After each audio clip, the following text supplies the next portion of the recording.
Hello, everybody. Welcome back to BareRose Garage on another Saturday night. That's right, it's Saturday again. So, who all we got in here? Looks like we got Twisted Mopar. Good to see you, man. And Tim, I sure hope everything's going good for you. And like I said, all of our all of our thoughts and prayers are going out to you and your wife there. She's going to get better real soon. Oh, look at this! Right in What off up? the. What's happening? You cut that tree pretty good there, Sam. What's going Hey, you on, gotta man? practice. The weather's getting warm. Not much. What's up, BareRose, my friend? Not much. You still I am plumbing? hanging out here at the shop. Yeah, well, I got all the cold side plumbing done. I'm working on the exhaust right now. I just did the wastegate dumps, and I'm working on the exhaust right now. The only other thing I have to do is just turbo drain, and I have the pipe here, so it's coming along, man. It won't be long. A couple more days, a couple more evenings in the shop, and all. What size springs you're gonna run in your wastegates? I'm running Or for poundage if 7 pound. you want. I got 7 pound springs in them, but I'm running with the Holly. I got that boost controller in there. I think so it'll be like 14 to 20 pounds I've gotten with the single wastegate on the other turbo. But now that I got two 38 millimeters, I should be able to control the pressure a bit better. So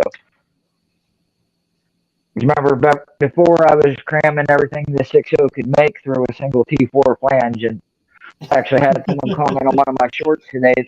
If someone commented on the short, they couldn't believe that I was making 3 psi by 2600. I was like, well, when you run a 6.0 that small of a exhaust housing, it's going to come up quick. But hopefully we'll control it better now, and it should be a lot better. It shouldn't hit the wall at 5,000 like it was before. So Is that what it was doing at No Name last year? yeah, it would come up, like I said, keep revving past that, but it just wouldn't make any more power past about 5,000 or so. And I knew the combination was capable of making a lot more, but just I was all just back pressure. It was pushing the wastegate open at that point. Everything going through that small of a turbo. So. Boy, you sure gave them heck out there though last year. Yeah, it didn't do bad. I mean, for all home and everything, it's my first turbo car. I'm happy with it. I'm not disappointed in any way, and it does real well. I knew that it was killing me if there was still there that I wasn't using yet. And that's why I decided to just put the second one on.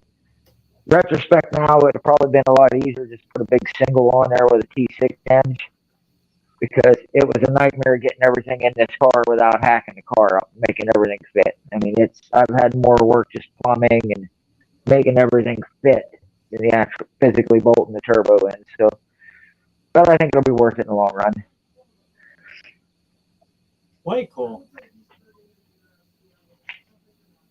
Thank you very much. That means a lot coming from you guys, because you guys really had some performance stuff with the big trucks and all that. So We don't play with the turbos though, so this is all new to me. I'm learning from you, man. uh, Other than my stock, I've never yeah, done anything with turbos for performance or anything. Just stock stuff. yeah. Yeah, well, my old lady, she got me a shirt a while back, and it was how pretty much she defines the turbos. It says air goes in and happiness comes out, and it has a turbo on it. So that's about the brief way to describe it. But I just got to wrap I just finished my driver's side pipe, because it has to come down, and I V-banded everything. I got like a stack of V-band clamps here that I've been welding on, but that way I'm trying to make it where I got to service it. If I'm at the track and I got to take something apart, if my Exactly. exhaust has to, I'm going to have dual 3-inch exhaust on it coming all the way back. But on the driver's side, I had to come down, drop below the master cylinder, turn 90 degrees, go over the frame rail under the steering shaft, and turn 90 again to go down below the frame rail to turn 90 to go back. So on every one of them bends, though, I V-banded it. That way I can take that out in sections if I need to. Yep. I think that'll help in the long run, because otherwise I'd probably had to pull the motor to get that exhaust pipe out of there. So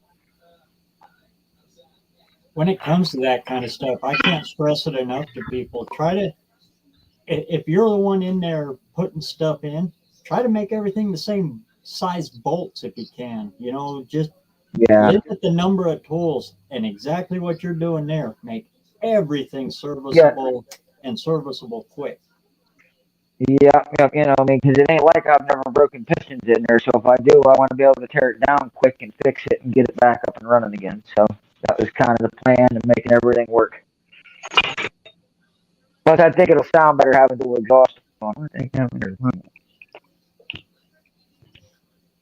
just the Oh, it screen looks turned like off. you're That was breaking weird. up a little there. Yeah, my screen turned out for some reason. That's really weird. It's not supposed to turn out when I got stream going on, but the screen went out. Your mic's a little cracky too. I wonder if that's something to do Let with me it. just change. Yeah, I don't know if it's better now. If not, I'll change it out here. Start tell maybe I got pieces of steel in it. I've been grinding all afternoon, I so hear you. that might have something to do with it. Especially the magnets in the like wireless headset stuff that I Uh use. huh. The magnets don't really like the grinding dust. I don't know how many phones I've chucked clear full of grinding dust. Yeah, it happens. I broke Then the you got screen to on get it, mine. This one lasted almost a year, so blow them out, and try to suck them out and stuff. Yeah. yeah, out there with the air compressor trying to blow it out. I Or did one that little one time, and spark hits it from the weld. When you're welding, a little piece of contamination slag will pop and hit that screen and just. oh yeah, it does it. As I said, I just took this screen out this week. I broke it. It lasted. This phone lasted almost a year before I broke the screen in it, so that was a record for me. But it's Hey, not bad though. What are no, you gonna man. do? Casualty it caused. Breezy, good to see you, man. And Robbie, as always. You can see, Robbie, I got the 58 around. Well, that's the parts car, but she's around, and I'm stripping her down and swatching pieces from car to car now.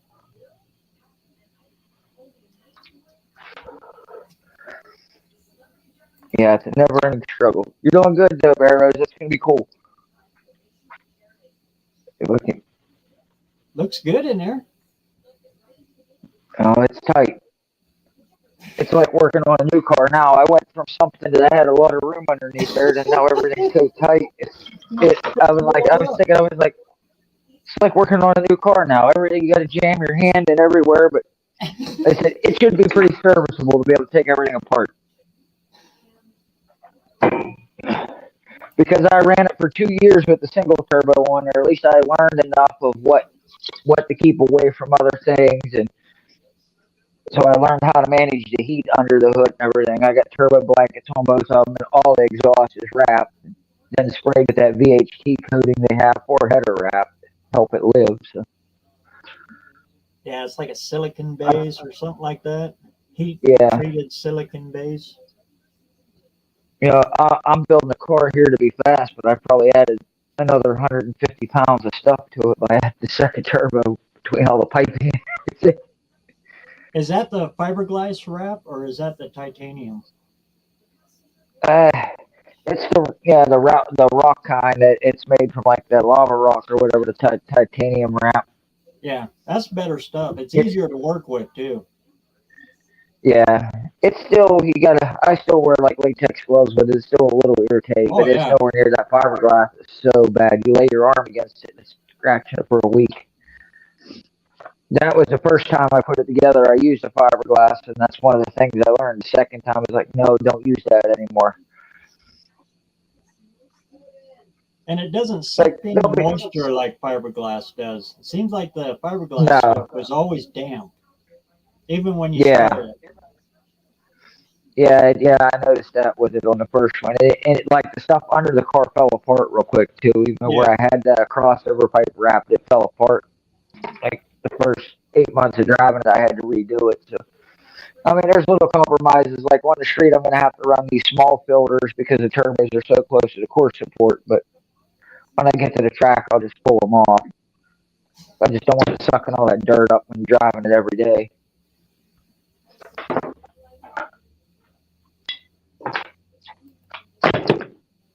I hear Auto Salvage I'm like, is sandbagging on that Thunderbird. I don't know. He's just run in a few troubles is all, but I don't know. Maybe he's hiding something back there. Maybe he's got a 429 Boss with a blower on it. He's going to stick in there.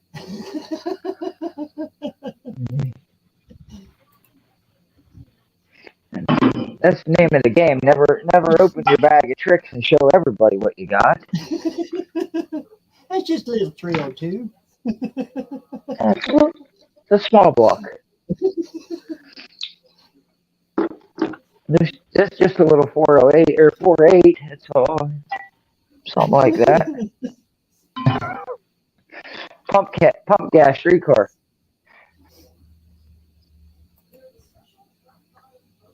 Yeah, he's got a little grinding dust in his mic there. Yeah, let me drop off her. I'll try to fix that BareRose and jump back on her. I hate doing that to you guys. So let me see if I can get this straightened out. Sure, no I'll problem. check back in. I'll be here. I'll leave the dome light on for you. Yeah, that's the problem with these electronics and stuff. And oh Lord, I don't know how many of these phones. I pack that mic and the speaker part up here. I pack that so full of grinding dust and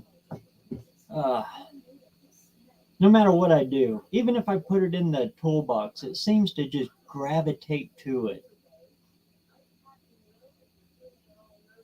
So what everybody else been working on?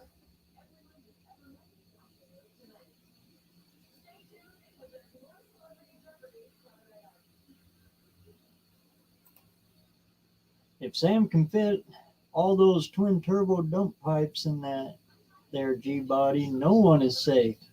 The subframe makes it real hard to do. Yeah, he spot that pretty hard, but looks like he's got her all taken care of.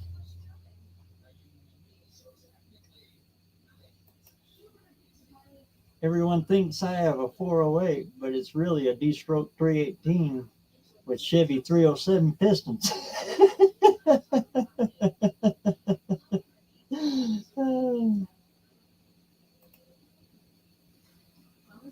That's a quarter to midnight or quarter to lunchtime. Either way you put it, it's always a quarter to midnight and a quarter to showtime.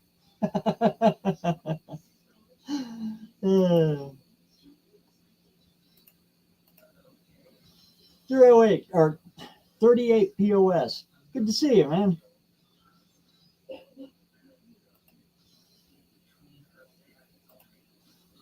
Harvesting out of Dodge, huh? Actually, me and Landon went to the junkyard and I did find a couple of pieces for the old Dart out there. Just little knick-knack pieces. One of them, and I found that these are almost unobtainium. The early A-body vents, defroster vents. I have scoured everywhere for them. I have found them, but I don't want to pay that kind of price for them. So I found that CUDA out there, and it had some that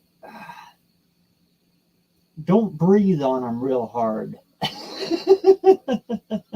But they're still kind of intact.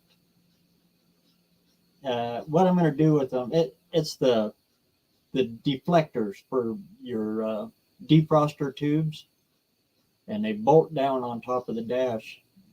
They're all plastic, and they got those stupid plastic sure grip nuts that go on them. In fact, I probably got one of them here. But after they bake in the sun, and I don't know what Mopar used for their plastics, but good Lord, the sun just eats that stuff away. And if you touch it wrong or look at it wrong, it just turns to powder. Boy, getting them off of there was tough, but I I did get them in one piece, so now I'll be able to. What I was mostly after is just the cone, to go from a square to a round for the defroster tubes. Because, trust me, after doing sheet metal work, we call them square rounds because it's going from a square to a round. That's one of the most advanced things you can do in sheet metal. And when you go in, if you go to school for it and all that, it's actually one of the tests at the end is you have to do a square to round plenum. They'll give you the measurements, they'll give you the offset, and one end will be square and the other one goes to a round, and you got to make it to whatever specs that they give you, and then you're graded off of it. And it's tough. It takes a lot of math and a lot of forward thinking that I just didn't want to do. So I went out there and I got those, and I'll just salvage what I can off of them so I don't have to make a square around.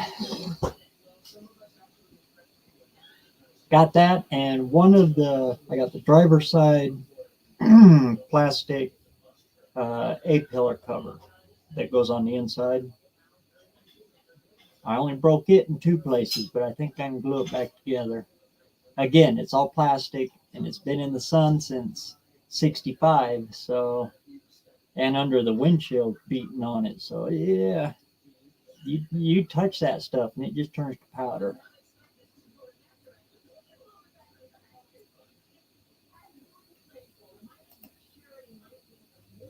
Let's see. Now I'm done babbling here and make sure I didn't miss anybody here. Need 500 subs before September. Easiest way to do it is just keep throwing the content out there. Get on these lives like you're doing right now.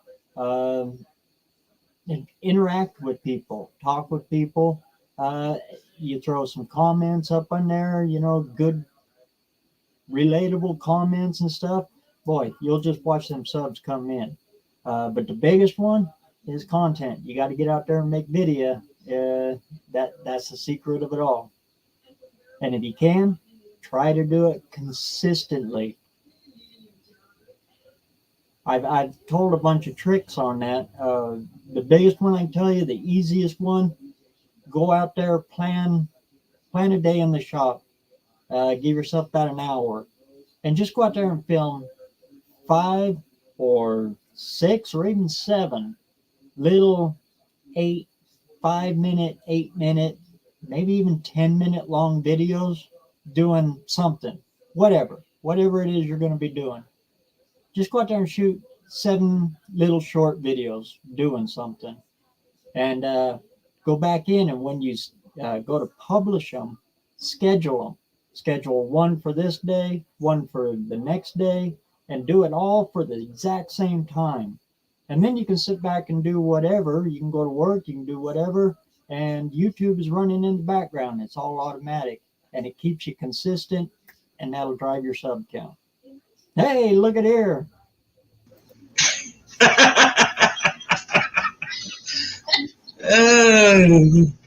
That's some good information there, but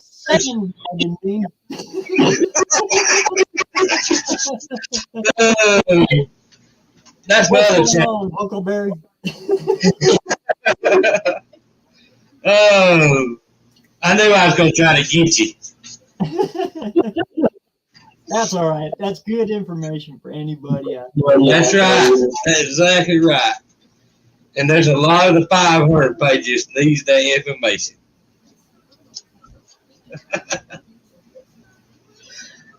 Oh. Hey, Sidewinder. Let me get caught back up on the chat here. Like I said, me and Landon, we spent the day out in the junkyard. Everybody y'all had fun. And that classic junkyard out there, boy, if any of you know about it and you know something you want to get out of it, hurry up, because Walt is selling stuff at fire sale. Oh, wow. And there ain't a lot of stuff is getting picked through, and people from Utah are buying him up. Yeah, I made this page. I'm gonna show all the 500 group that I can get 500 subscribers in just a matter of couple of weeks. I'm gonna teach them how to do it. Yeah, 3M, only 3M. Yep. That Gorilla Glue spray adhesive, No good. not No good. for nothing. Yep. No good. But that 3M Super 77, Super 7, but that works really good. What's the name of that store we go into all the time?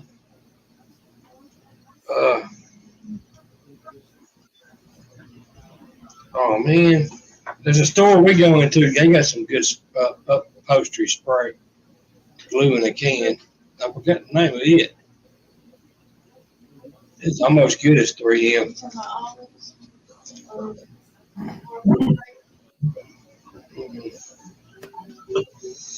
At the resto shop, we used actual spray adhesive. You buy it in a bucket. Right, and it gets sticky everywhere. Yeah. Then we run it through an old siphon primer gun. Yep, yep. Yep, if I've been around that stuff, being careful, you glue your fingers.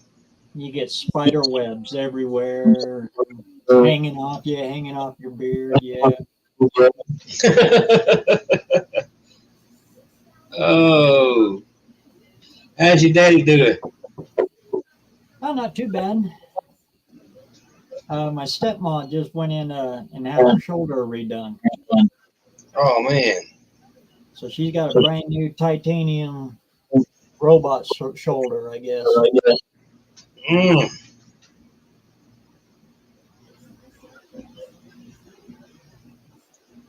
He keeps coming over and saying, "Oh, how can I help you? How can I help you?" I say, "Go home, Dad." The stuff I got right now it involves heavy lifting. I don't want to hurt you. Yeah, he just won't be out there with you.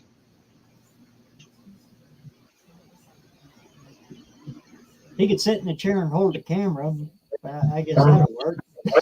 Yeah, yeah, get him back on camera because he was enjoying that. You'll see more of him here coming up. I'm getting set up to where I'll be starting doing these lives out in the shop. And Right. I've already talked to him about that. He'll come over and try to get him back in front of the camera here. Yeah, I think he was enjoying it last year on that show he was on. I think he was enjoying it.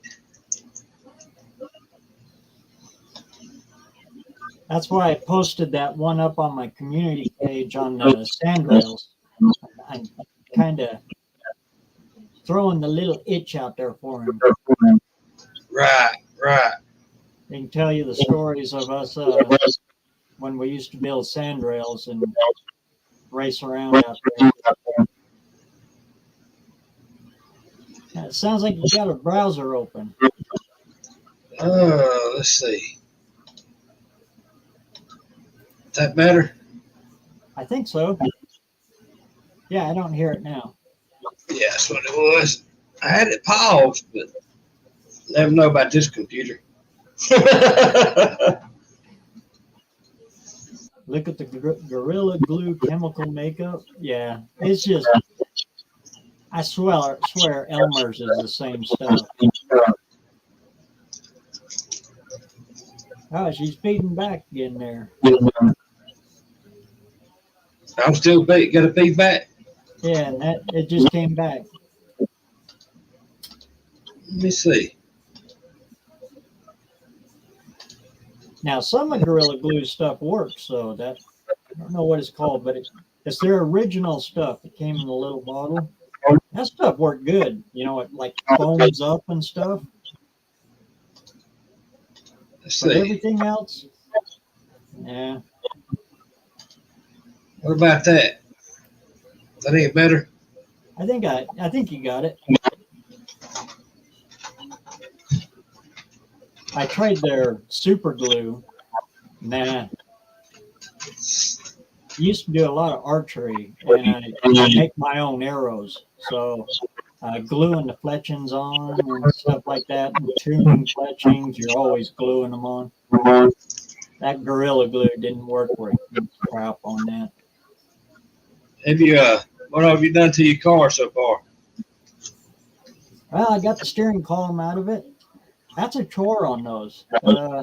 That's a video I got coming here. How to get the column out of one of them. That's a lot of fun. Because the steering box is part of it.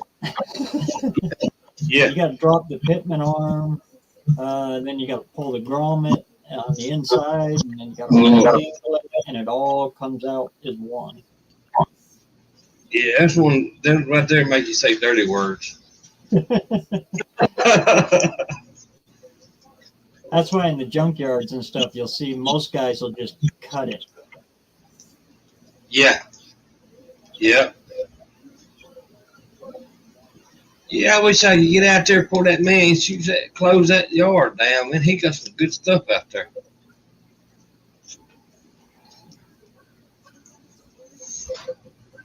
I found a 59 Studebaker presidential wagon out there.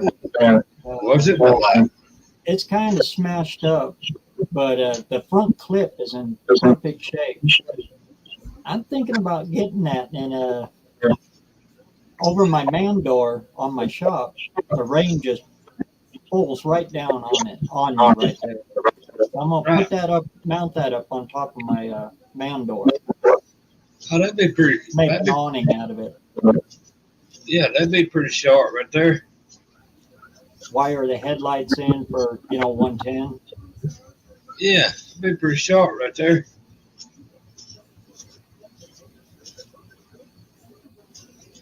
So kind If of you know a strange somebody looking can cut, car anyway. if you had somebody that knew how to cut glass, they could take a regular light bill like that off the old car and cut a circle on the back of it, and then you can actually mount you some lights on the back. But you gotta have somebody that knows how to cut that stuff.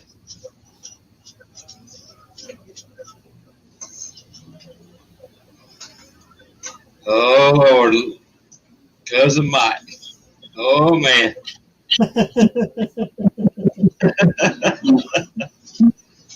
Oh.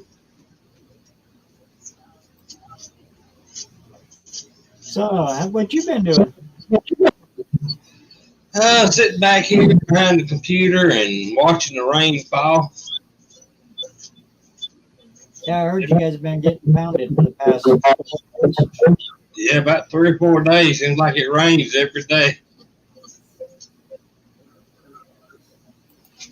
Yeah, I was thinking about that.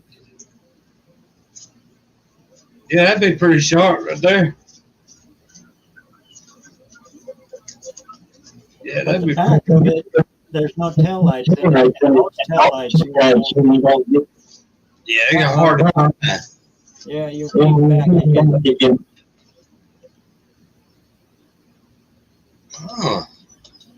your phone turned to it? How's that? Let me reboot my computer and I'll be back. Sure. I'll be back.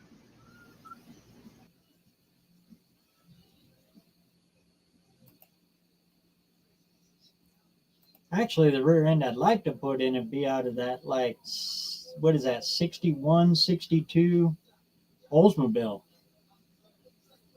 But yeah, the only one I could find out there that had taillights only had one. They're kind of a V shape, and they're kind of inverted as they go in. They're real neat looking taillights. And they mount up on the top this way. They kind of follow the kind of fins, and they come down, and then they got the 3 round ones underneath it. The old Oldsmobile 88. I think that's what that one was an 88. There's a few of them out there, but yeah, the tail lights, all gone. And then there was one. uh, yeah, that's what I've got done on the 58 so far. It's not a whole lot of anything, but done a whole lot of cleaning on it. That rear main seal, and it's a draft uh, crankcase vent, road draft. Uh, Back in the years before they had PVC, no PCV, positive crankcase ventilation. There, I got it. So those old cars, they're just caked underneath with oil and the dirt. So it was about that thick up and around the tranny cover or the transmission mount. And on that 58, the emergency brake uh, mounts on there, and it's actually part of the emergency brake. So I had to chip all that out of there and clean it all up just be able to get it out of there so I could drop it. And it was thick. It was, like I said, it was about a half inch, easy thick, and just old grease, dirt, just packed on there. The rear end, it's got a 9-inch in it, 370s, but it's, you know how they're ribbed, so it's got all kinds of cavities and stuff in it. Every cavity, it looked like the rear end was smooth. So I had to get in there, dig all that out. I found the drain plug and down underneath. I found the fill plug and the drain plug. And just a lot of that kind of nasty, embracing the suck cleanup stuff. I did weigh it though, and so far I've dropped 42 pounds, almost 43 pounds off of the car, just in dirt and old packed grease.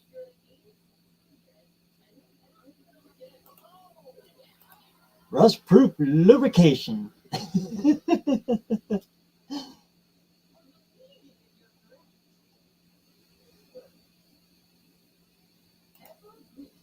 Yeah, most everybody did. You know what they're looking for too, don't you? There's two of them though. Two of them are still there.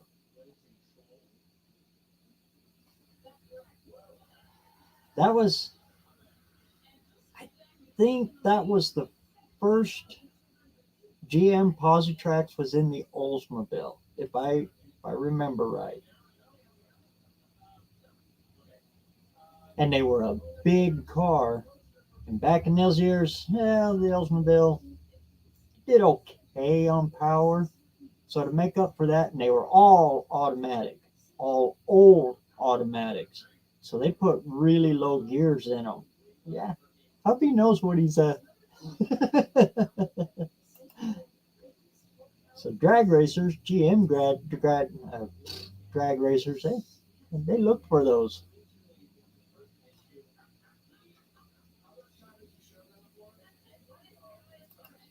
Road draft tube equals automatic chassis lube. Yep. And silly putty when you open up the valve covers and they're just looks like a sandcastle. That and non-detergent oils that they run back then. Oh, yeah. Almost every engine you pull apart from that era is just going to be sludged up, nasty, ugly looking. Jason remembers that one. One of my early videos. And I opened it up and I thought, oh no, this thing's just toast. And my dad come over and looked at it and said, yeah, that's normal.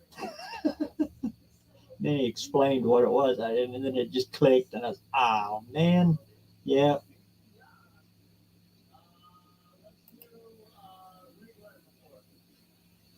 And they do. They sludge up like no tomorrow. Looks like road tar in there. And the hole underneath the car looks like that too.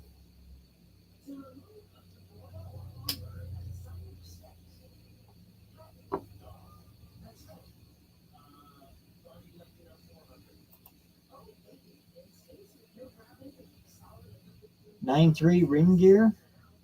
I have a '59 Oldsmere end and a '57, both drum to drum. Sweet.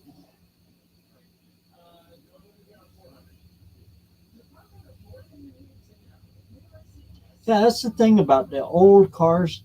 You know, everybody says, "Oh," especially me because I play with a lot of '50s cars. Everybody says, "Oh, you really love those big cars from the '50s." Well, here's a little secret: those cars in the '50s, they weren't so big. They got long. They made them long, but width, they were narrow. Cars didn't start getting wide and long until the '60s.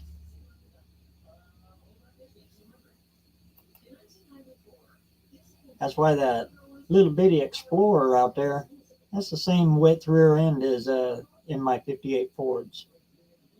Even that Fairlane, that Club Sedan Fairlane, that's one of their bigger cars. And it's the same width as a Ford Explorer.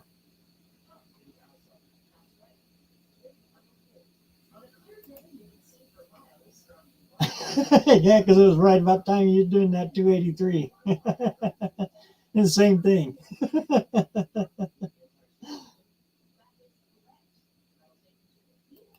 It's funny too because I knew that, but then I haven't done it in so long, and I looked at it, you know, oh man, and it never clicked until Dad come in the next day, and he looked at it and said, "Yeah, yeah, that's normal," and then oh yeah.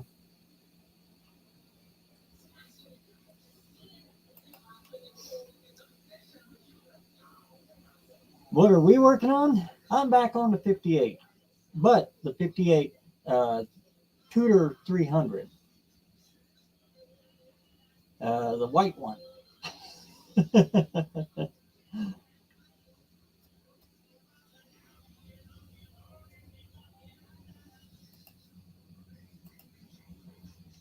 My gasser has a '57 Pontiac rear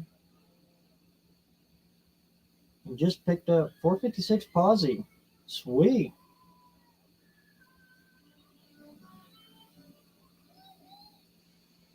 Where'd you go through for the '57 Olds? Or was it Yukon?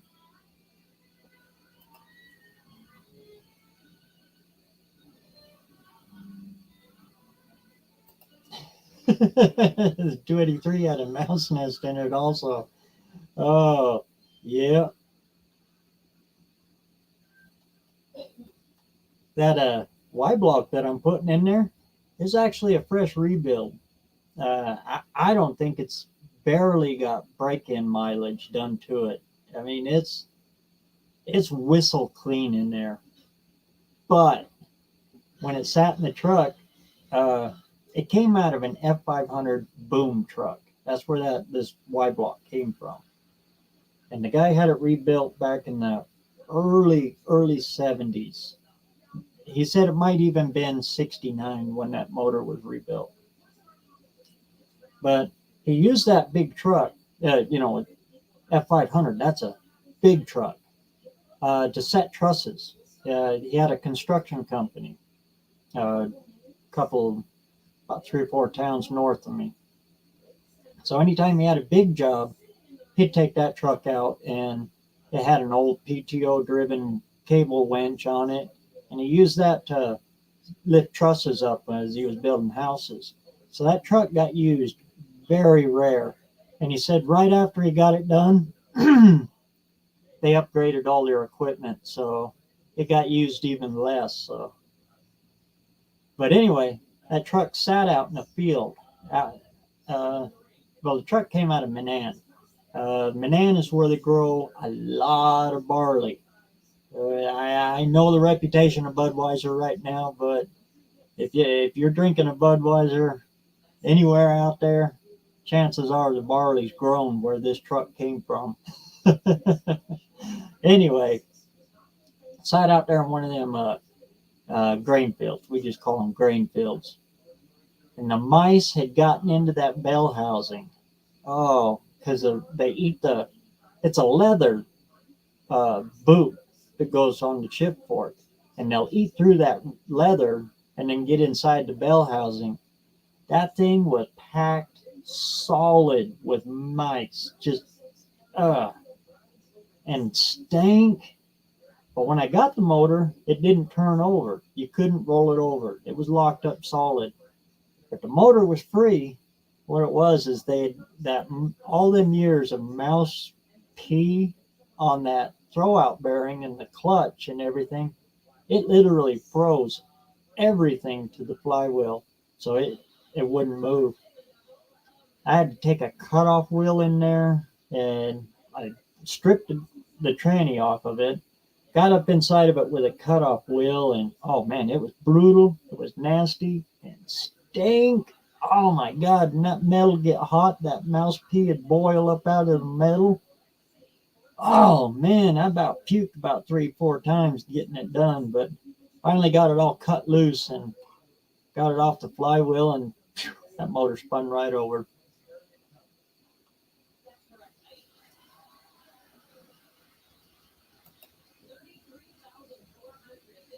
The joys of finding stuff out in the field.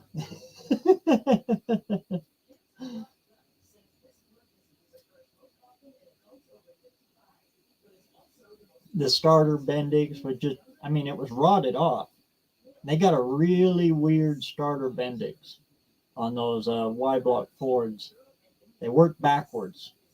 The Bendix sits out here, and when the starter goes, it sucks it into the flywheel and then pops it back out. Real weird.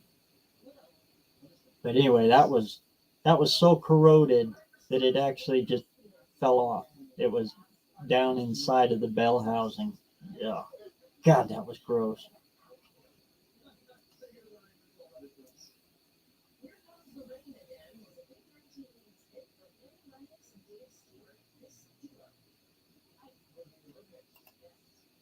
The Fairlane, I was sitting outside.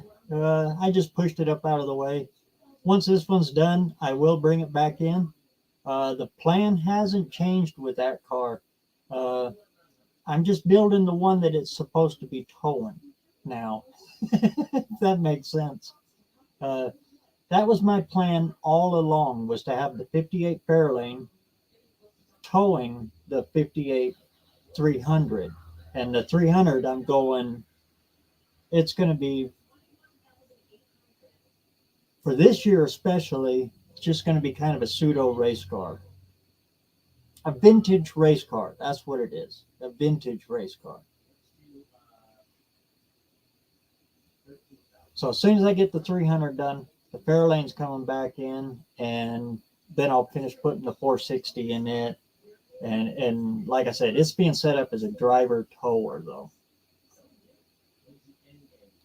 I thought that looked pretty good, towing your race car with one that matches, two vintage ones, just set up. That ain't better, BareRose? I think so. How's that? Yeah, I think I got. Yeah, that sounds good over here. Yeah, I think I got to put my other video card in here and my other sound card. I just don't want to take the computer apart and spend all day. Oh. You see that? Did you see the tag that Ollie's had made for me? It's behind me. Ollie did that for you? Yeah. Oh, sweet. That's pretty cool. I'll tell you what, you cannot ask for a better guy than Ollie's Garage. He knows his stuff, buddy. I'm here to tell you. I don't know. Don't let him fool you. It's not just Ford either. Right. He should be a mega channel by now.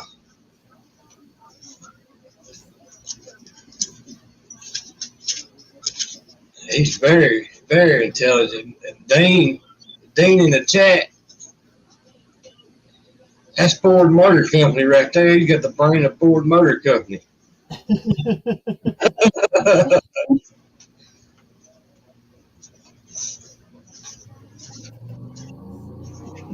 My buddy had a 283 with a nest in one of the cylinders that rotted out the cylinder wall past the bore specs.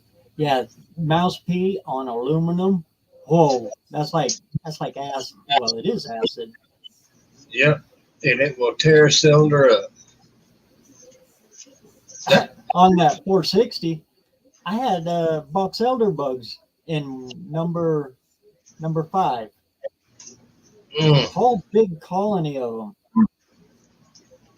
I crawled underneath that thing to pull the motor, separate it from the tranny. Got up under there and I undid a torque converter bolt. Went up and I rolled the motor over so I can get to the next one. She come up on compression and my nose is right here. I'm turning it and the exhaust dump is right there. Boom! I got a big old stink bug right in my nose. Well, I come out and said, "There's something wrong. This Ford stinks." When I took the heads off the 302, it was in the yellow truck, and it'd been sitting up for years. And a rat done climbed in the number 1 cylinder and built a nest, and I guess he couldn't get back out. And it demolished that block.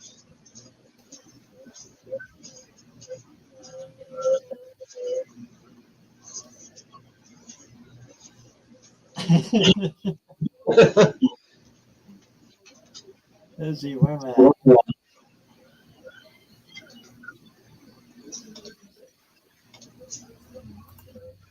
Like that Fairlane on the cover, huh? The cover of this one, of this live, my thumbnail for it, that's actually a deer.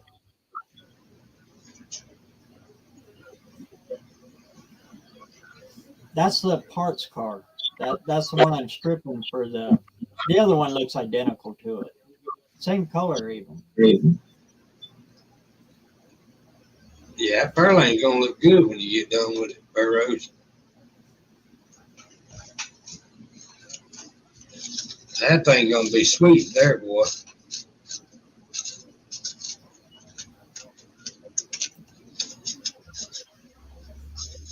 If you're not subscribed to BareRose, note that he's fewer than 10 away from 3,000. Yeah, and I'll tell you what, I would have had more than that if I would have got off my lazy butt and did more video.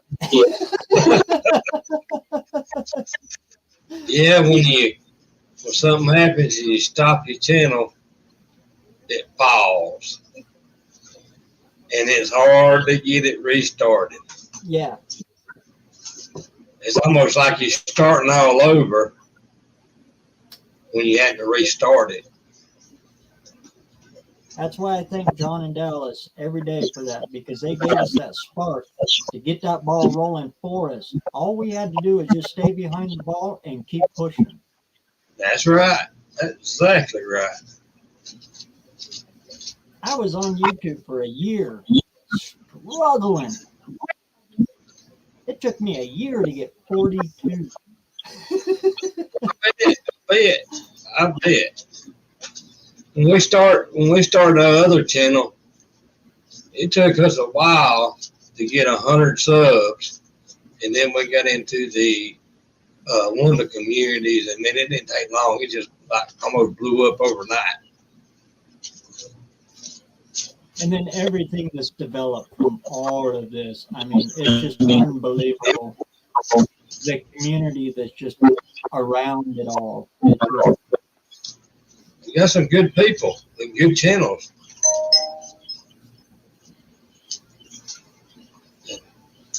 There's 3 or 4 on the 500 list right now, BareRose. If they would literally buckle down, they could have a mega channel. Literally.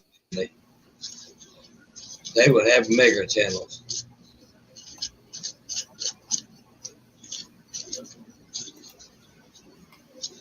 $162, huh? Sweet. Keep throwing them out there. That's it. My biggest video, I got one that I can't explain it. It's just taken off again. It went dormant for a while, but it's up to over 11,000 views now. Wow. And I got the idea for that video on these lives. Everybody was talking about transmissions. Okay. Hey, I know a little bit of secret about the C6 cord. So I went out that morning and did a video on it. And now that thing is skyrocketing. Well, that's like that picture I sent you the other day on the phone with the water pump and the chrome timing chain cover. I put it on it. It's got like 300 something views on it. Sweet. Yeah, I like it. I like the ones you think it ain't gonna do nothing. The ones gonna climb. Exactly. And that's what that one is. And then last week we had one go from 0 views to 749 views within an hour. I was watching it climb. I said, I know my wife, I'm going to stay here and watch it till it's climbing.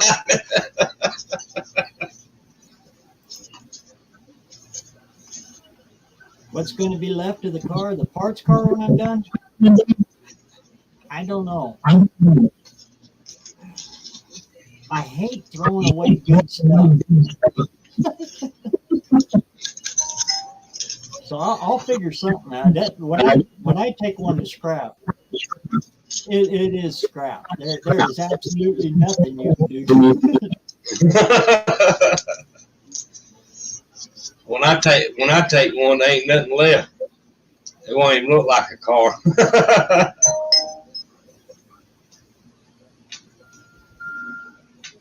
But this one, it's been dropped on the nose. Out at that junkyard, it was down in kind of a sand berm and had a bunch of cars stacked around it. That's why the car was so complete. It was hard to get to. Well, when Walt went in there with the loader to get it, it kind of rolled up on one of them sand berms and it tipped off the forks. Lit right on the nose.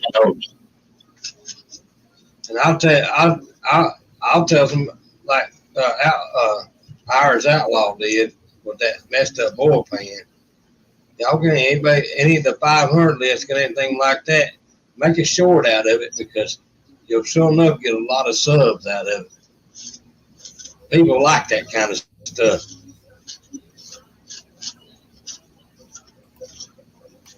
Yeah, any of my mods, you see anybody's that you don't recognize or anything, anybody, just go ahead and post their links up.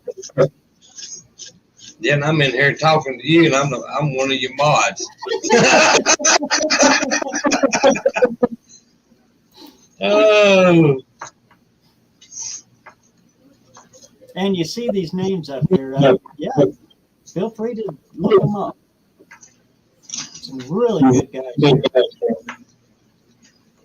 Yeah, we enjoy coming in on these lives and talking to everybody. We enjoyed it.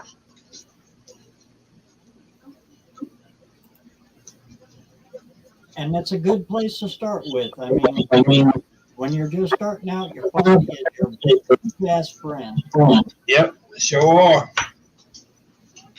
When we come to Saxton, we're going to have about 6 phones with us, a laptop, and the camera with us.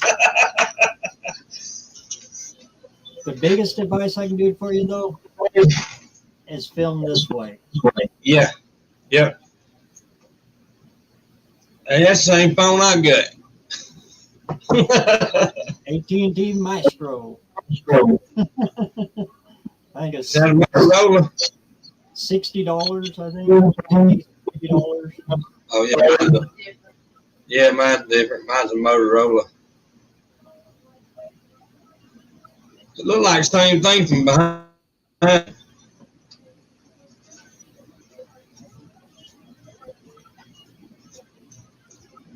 Shorts, you got to do this way. Yeah. But Yep. if it's What's not that? short, But go when I this way.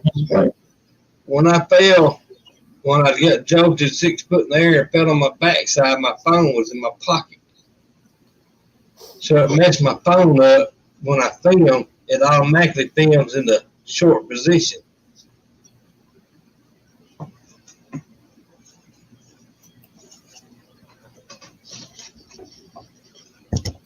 And another thing that helped me was I got one of those tripod mount things.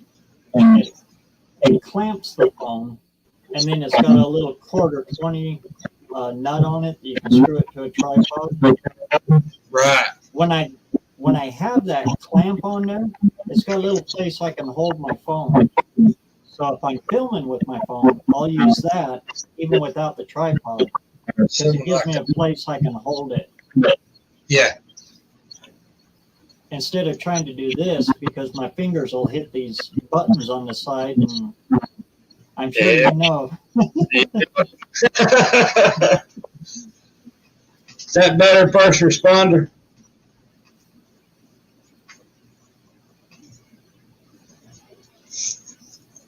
Oh yeah, I've hit them buttons a million times and make you want to throw the phone. Is that what it is? Yeah, I believe it was. I moved it.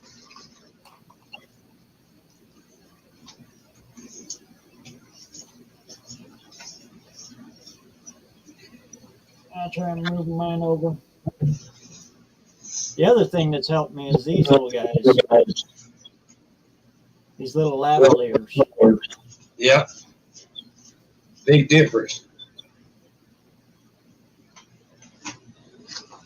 When you're filming with your phone on mine, you can just plug it into the phone, and I get good consistent audio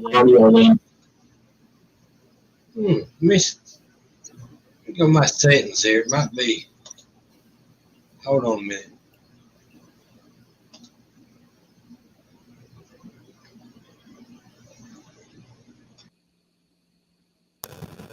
That ain't better. Oh, Is that sounds like better? you're in a helicopter. Hold on, let me switch back. Hold on.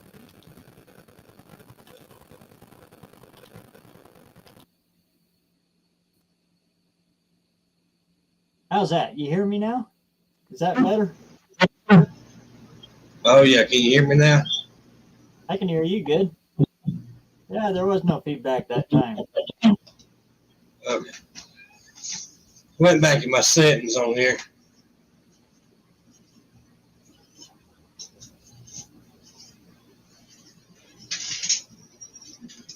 Yeah, the live stuff's kind of tricky getting all the technical stuff that worked out. Yeah, last couple of days I've been doing videos and doing stuff on the channel and everything, and I gotta take one day, and I messed up here last year and loaded the new Windows on it, and I hate it. I do not like it. So I've got to just go back and put the other Windows on it, and then load everything to my other hard drive.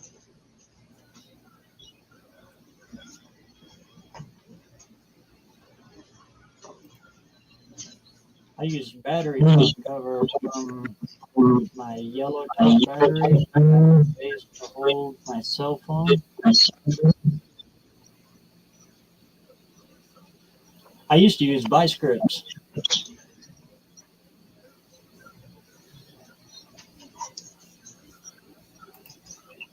Is that any better there? Yeah, you sound good.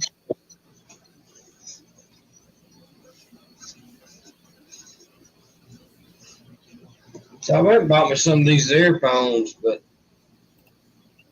man, they don't do too good.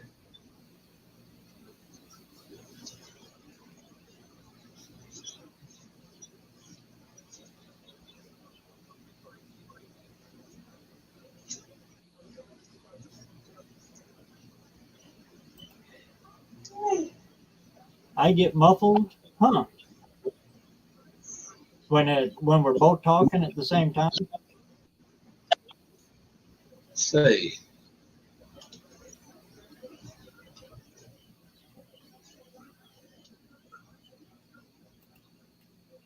Is that any better?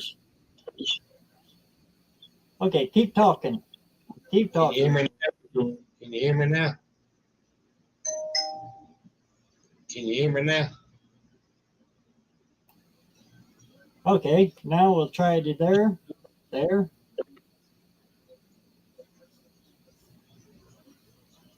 Did that do anything? Did that change anything? I muted my side, so see if that was me. Let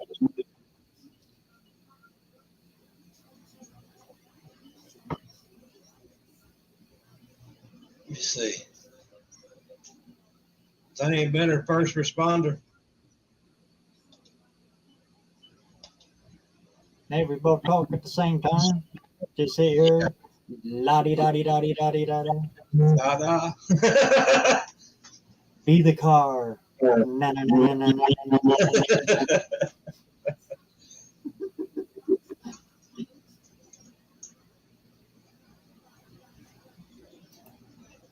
Where's the link? I think I still got it pinned up there.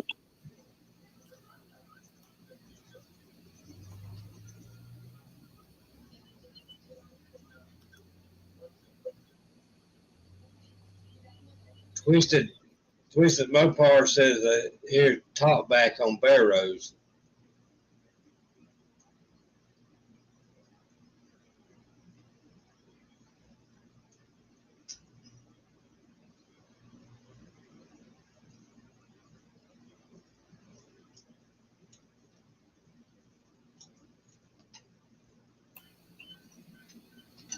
How's that? That sounds good on my end. Yeah, sounds good on my end. I think first responders done had too much of JB's magic powder.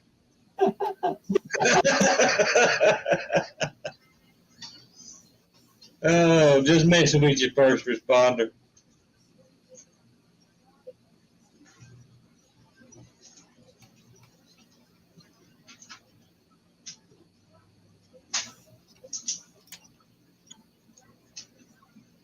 There we go. How's that?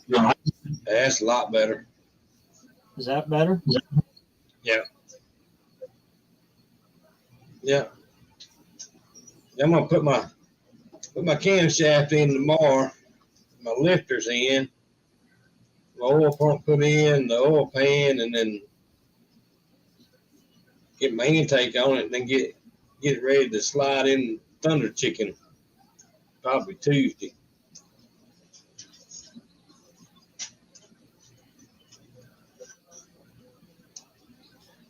Try it this way, but I can barely hear it when I got it undone.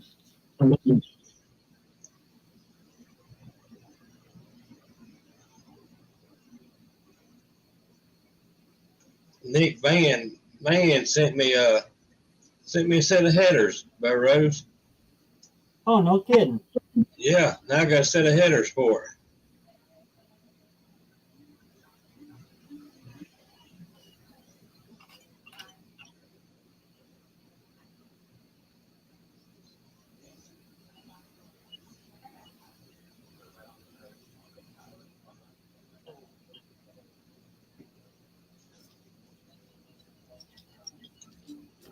Yeah, First, I'm deaf.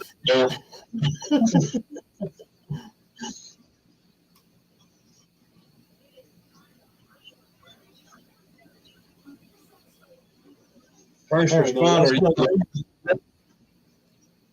responder, are you on a computer or a cell phone?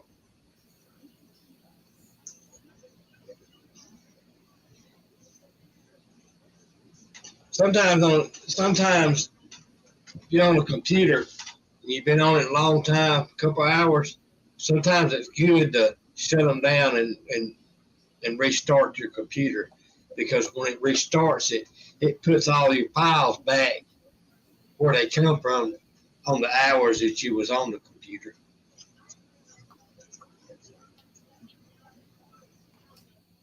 back in the Windows 95, I think, days, you had to every so often reboot your computer.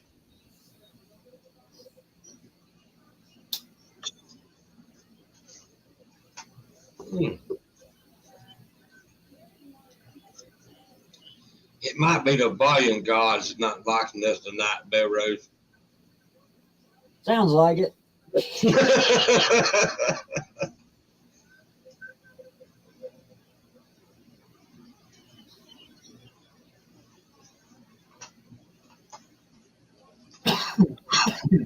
Is that what it is? My mic's about 4 foot away from the speakers. Well, I'll take that back. I forgot I had a speaker on that side. Now let's try it. Now, is it any better now? I don't hear any.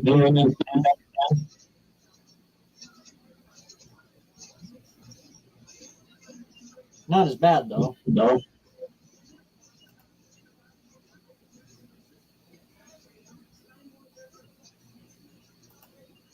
Windows 95. Boy.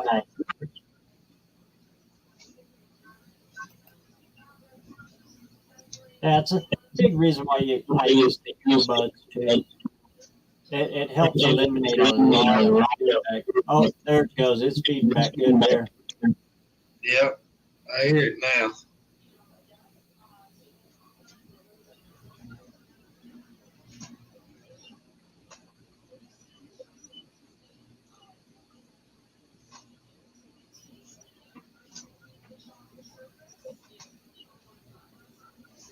My microphone's underneath the table.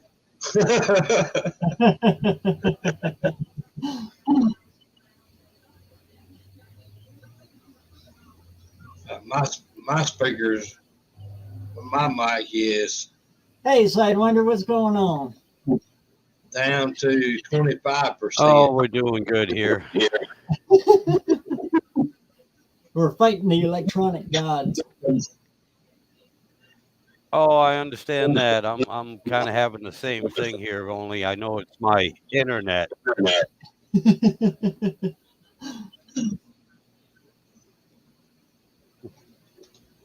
They need to put a couple air mixture screws on this Dell and I can figure it out.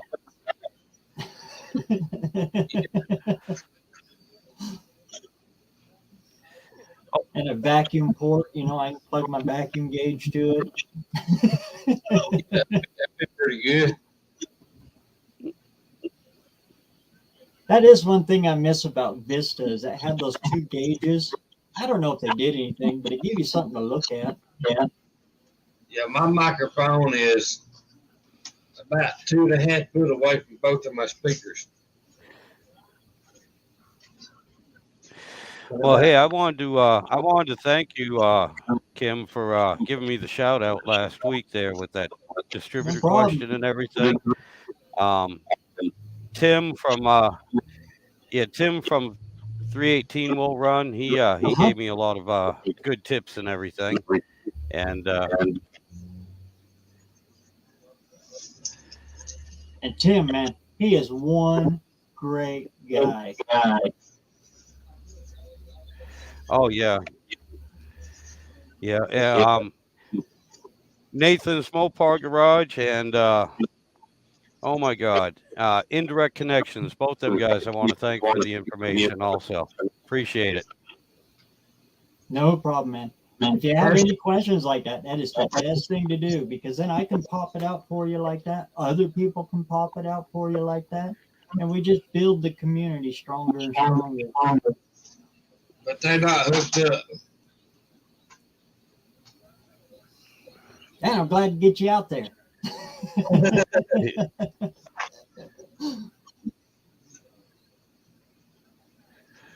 So you figured out which way you're going to go on it? I haven't figured out exactly what I'm doing right now. And to be honest with you, I got something going on here with this one now on myself because it just started looping from very first things we said when I came in here. Do you have another? I'm hearing you talk about your air mixture screws again. Oh, you might have another page open. Yeah, if you got a browser open that's got the YouTube going, it'll do that. If you mute it, it'll shut it down. It'll quit. Yeah. And you just Okay, do let's this try from the this. StreamYard side. Okay, I got you. We're good now. Yeah. You got it? All right. Yeah. I only got you guys and the rest of the voices in my head now. Nothing else. So we're Sweet. doing good. You're a full-fledged member now. Oh yeah. There we go. Now there's a mic on my computer. I got you. All I got is this cheap little telemarketer headset. I got that too, but it's not hooked up. I tried them and it didn't do too hot. Yeah, I was going to email you back on my webpage there, but I can't figure out how to get back into that. I can't answer any mails that come to on that. My wife chose the password. She chose a really good and secure one because I can't get into it. Oh yeah, I hate when that happens. Yeah. I had that problem for years because my phone, all our cell phones were in my wife's name. And so everything, if I forgot my password or anything like that, they didn't send it to me. They sent it to her. Then I have to call her at work and go, "Hey, you got time to give me a password so I can get back into my stuff?" She goes, "Yeah, give me 10 minutes. Let me check it first." "No, honey, no, you don't need to check it first. No, this is my stuff. I'll check it." My wife over here giving me the eyeball.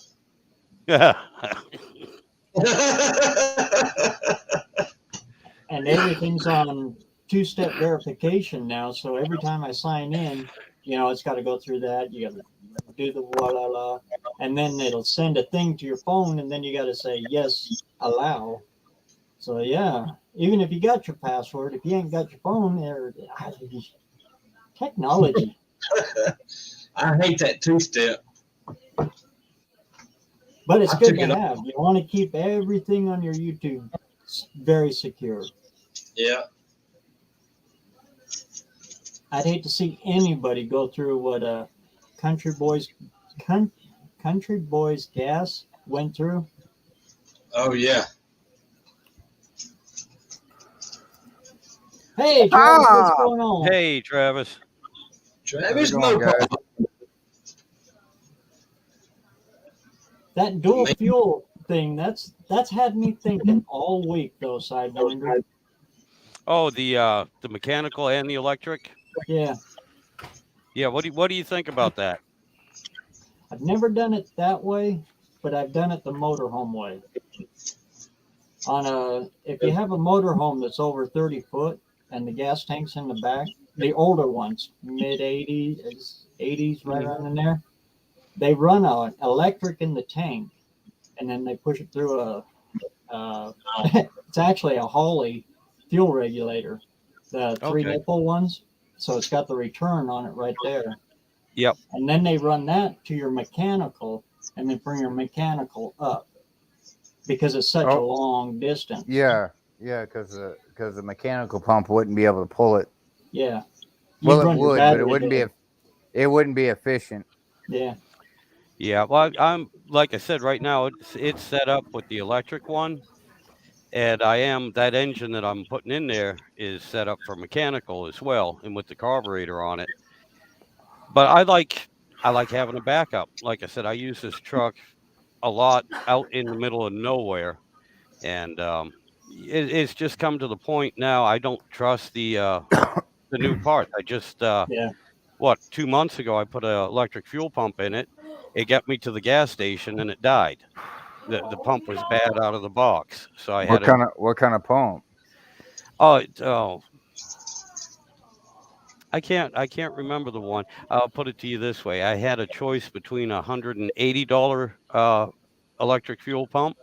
It's a stock pump, or the $250 fuel pump. I went with the cheap one, so when I returned it, I got the higher priced one, put that in. Hmm. But I I was gonna mean, say you because get I've had my Holly pumps for 6 7 years and they've never burned up. yeah, this um as somebody likes to call it and coin the phrase, this one was probably Chinesium. More than likely, Yeah. So everything is Chinesium these days. yeah, but I mean this is the fourth pump that's been in this truck, albeit Wow. the truck's 31 years old, so that's really not too terribly bad. Same with the computer on it. It's the third one that's been in it. Because they have a tendency to overheat on the 92 Dodge W250. Uh, Oh yes, I know that exactly old what you're brain. talking Yeah. about. So what I did was I moved it so it gets a little bit more airflow, and on the cover and everything, I took an old computer fan that I had, one of those square Yeah. fans, and I hooked it up to a thermal sensor. And so when it gets to a certain temperature, it blows air across it, and it's hooked into the ignition. So far That's it's good. worked. It's held up for a little bit, but again, it's one of those things.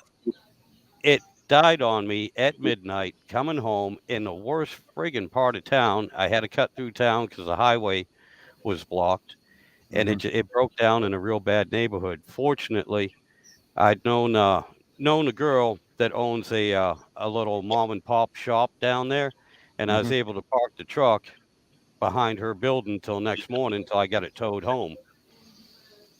Oh man. Well, the But thing yeah, is, I've had a couple, three of those Dodges, hmm and my solution is carburetor and MSD, and get rid of yeah, that computer. yeah, that's what I'm planning to do. And while actually I'm going to put a whole new engine in it, but the Yeah. engine's set up with a Edelbrock carburetor. I actually went with the what do you call it, Dragonfire distributor right now. Hmm. I got to do what's in my budget. The Yeah. MSD is just a Yeah. little bit out of reach at the moment, Right. and so that's what my question was. Any suggestions on bypassing that damn computer? I want to get rid of it completely, and I know it controls the ignition timing. It I, controls the fuel, which ain't a big deal because I went with the carburetor. It Yeah. also has the voltage regulator in it. Again, that's not a big deal. I'll just get voltage regulator you put on the firewall. Right. Because all of them will work. Yep. And the fourth thing that it controls is I have the electronic overdrive, the automatic electronic overdrive. Um. Okay, I can help you out with that. This guy here. Um. There's a. I have to look it up again. But there's actually a kit to use it in a to use like that's probably an A512, right? It's a four wheel drive. Yeah.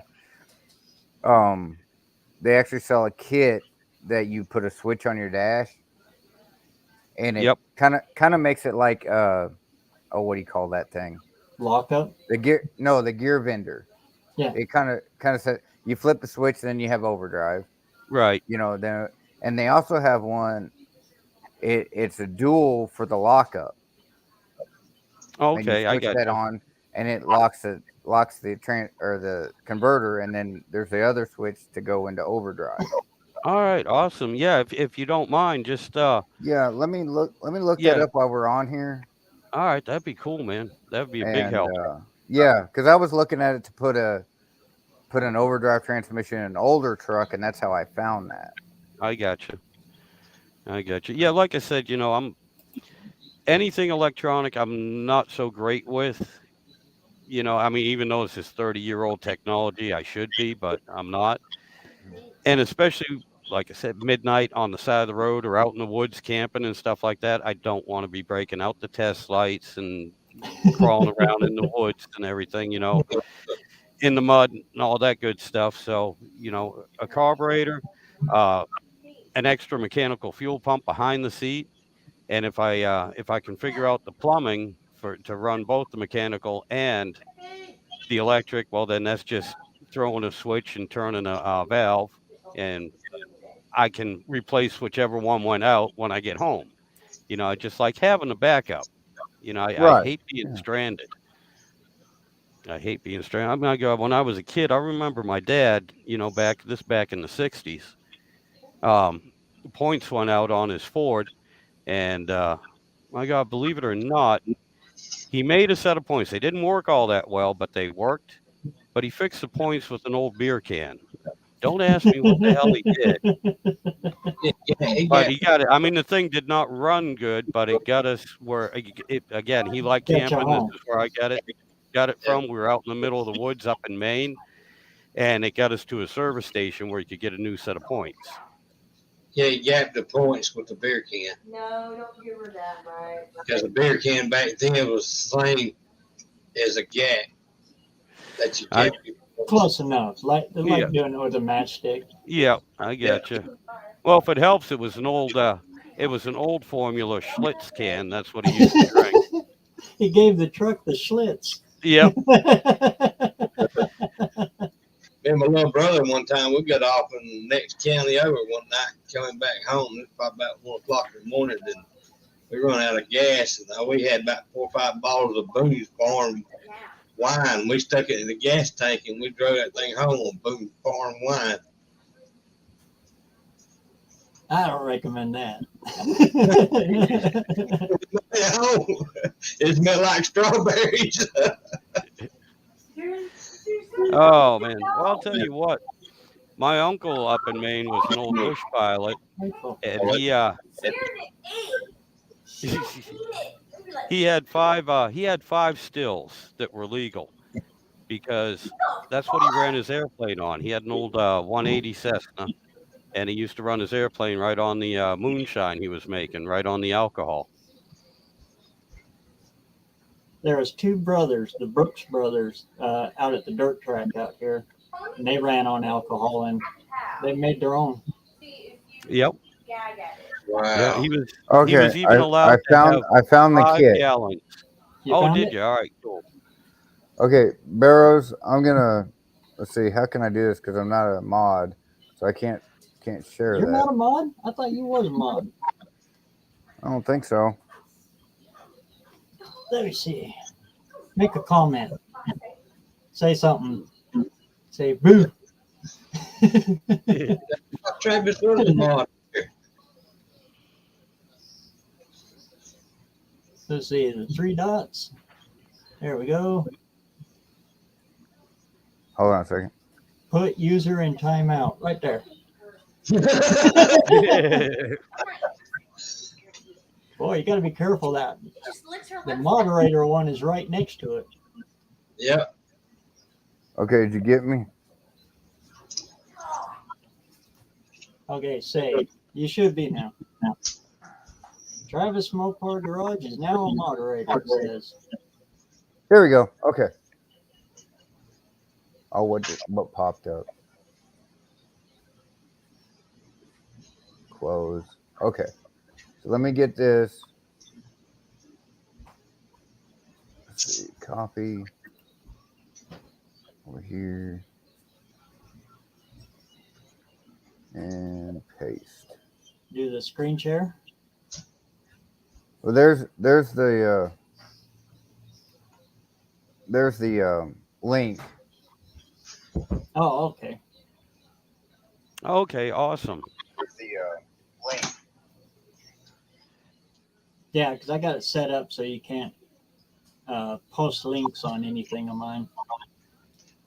Cuts down That's on all the okay. sexy dancing girls. The Oh, well, we information's like the there. I sexy can bit. get it. But yeah, that should get you in the right direction. I think they have a number on that website you can call, and they will walk you through it. Awesome, man. I appreciate it. Thank you so much. Yeah. One Bad. of your biggest troubles with the fuel, though, the TBI runs under 36 pounds. Something like that, yeah. You're gonna have Actually, to on drop that this, way down. yeah, well, actually on this one, it's rated at 16 psi, but I'm still going to get a fuel pressure regulator with a Oh, flow yeah. through. Yeah. Basically just have the electric pretty much run the way it is now. Only bring it down to about 5 psi, Mm-hmm. and have a return line right back to the Yeah. tank.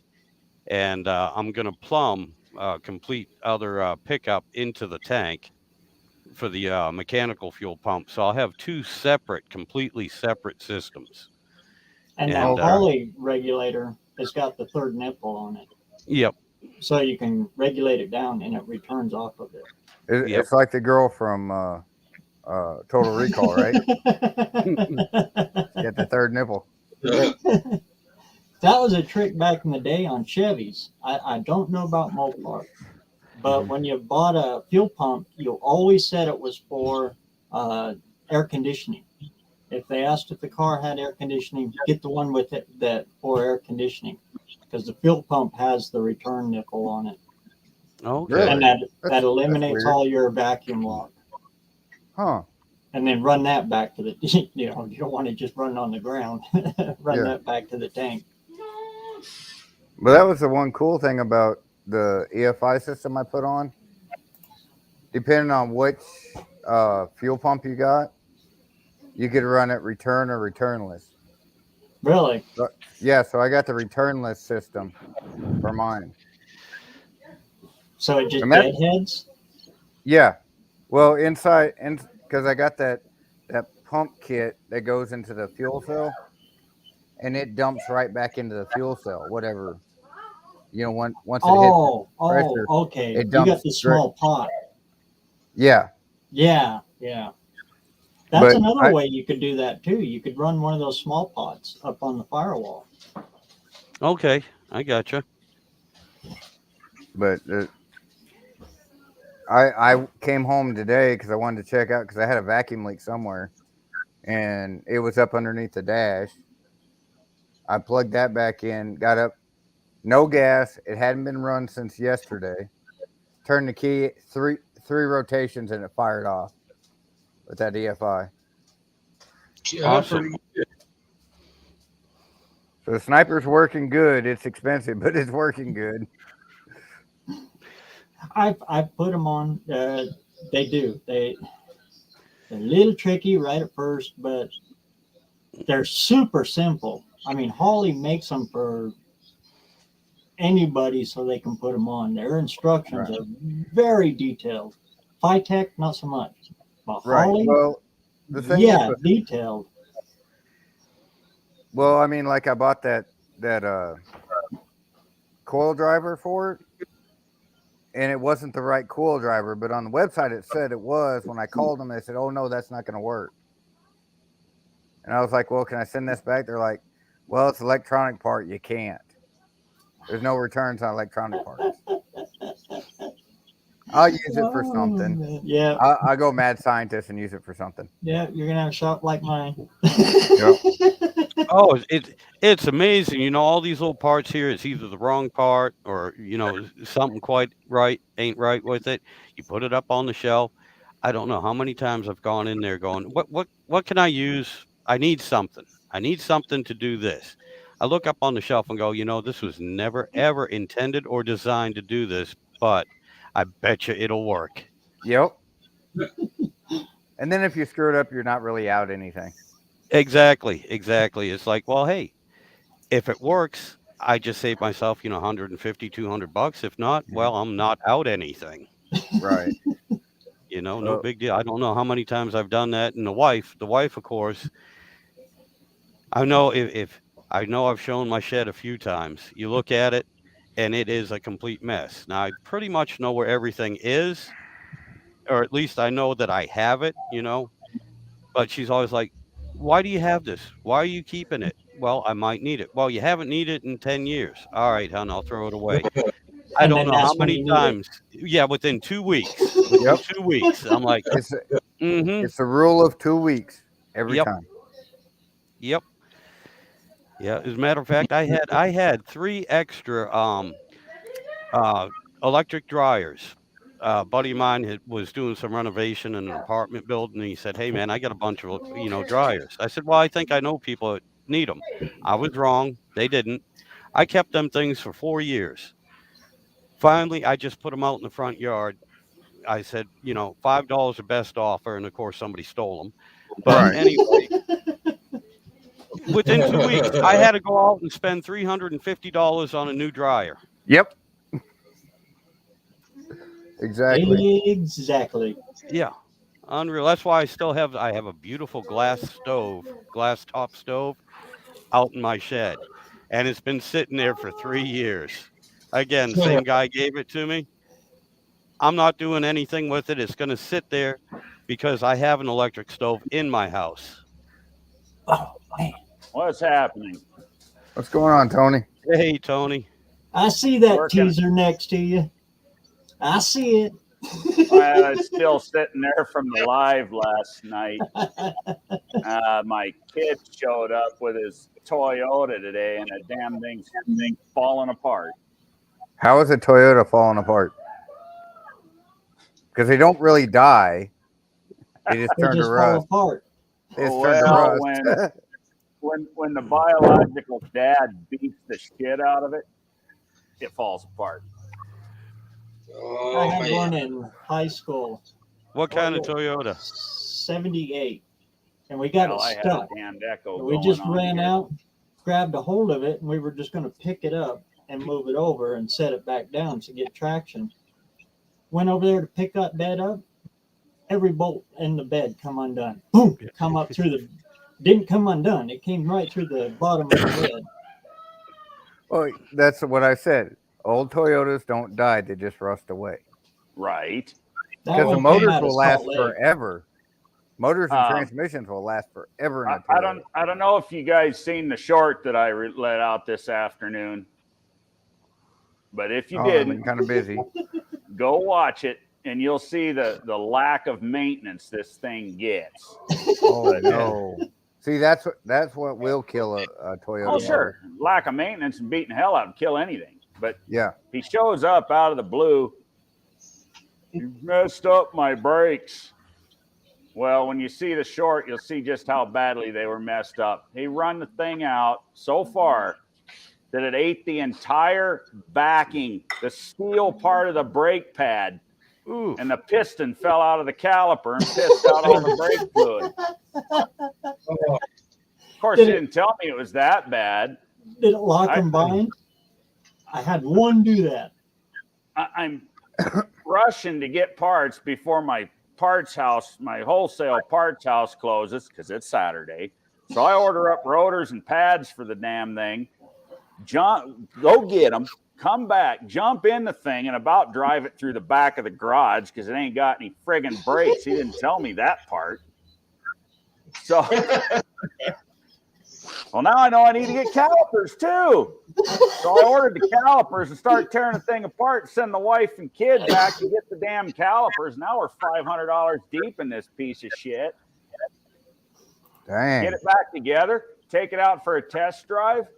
Left front wheel bearings growling like a pissed off Oh wolf. man. So now I got to take it back apart. So it And now overheated the bearing, cooked the grease Yeah, it's out of it, overheated the took the stinking bearing, tore up the wheel bearing. So now oh, they man. went to go get a bearing from O'Reilly's.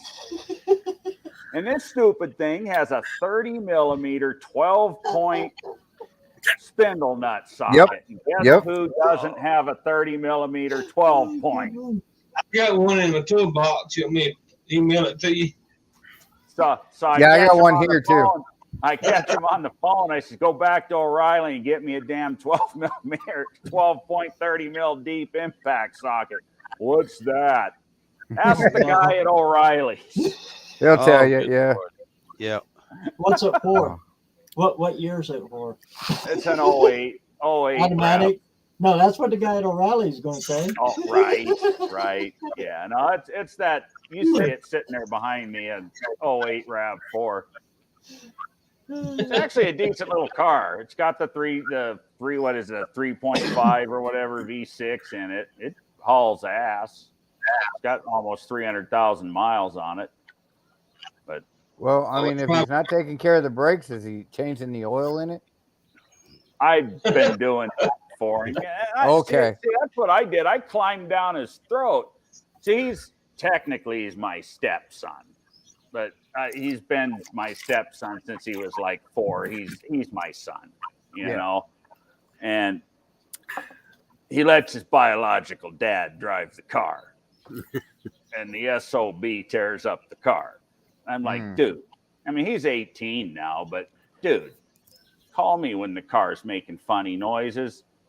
I'll fix it for you. Don't let it go this far. He says, well, it's been doing it for a while. I'm all, what's a while? It sounds like the wheel's ready to fly off this thing. Well, you should do him like my dad did me. I'd bring something over. I'm like, it's making this noise. He'd be like, all right, well, let's look at it. And we'd look at it, and he'd start handing me tools and telling me what to do. He wouldn't get his hands dirty.